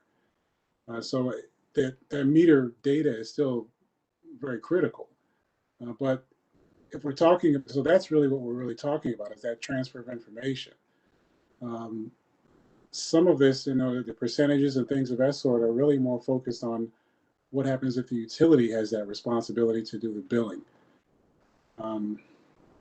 So it's really more of a data transfer issue than a issuance of bill issue, because the supplier is just using what the utility gives it, whether it's over or under, and hopefully accurate. Most likely always will be accurate, but if there's an error, then so I'm thinking that this section is not, this is focused on a billing and meter data provision in COMAR, but it's for the purposes of what we're talking about today, we're really only talking about the data part. So I'll look to hear what the staff has to suggest, and I'll think about it some more as well. Okay. There's something that needs to be done here, but I'm not sure that this is the right approach. Okay. That's just my thought on it. My colleagues, of course, may be different. Ben, did you get what you were looking for? I think so, and I'll talk with Ms. Garofalo, and we'll turn this around for you. Okay, thanks. Actually, at this point, at this hour, why don't we call it a day? I know there's now probably about a half dozen items that we will need to revisit tomorrow, although we're 90% through by volume. The regulation 20.53, and the others should go a little more quickly tomorrow, particularly on the gas side of items. Do any of the parties have any logistical questions or concerns before we adjourn for the evening? This rulemaking hearing will stand in recess until 10 a.m. tomorrow, February 23rd, 2021. Have a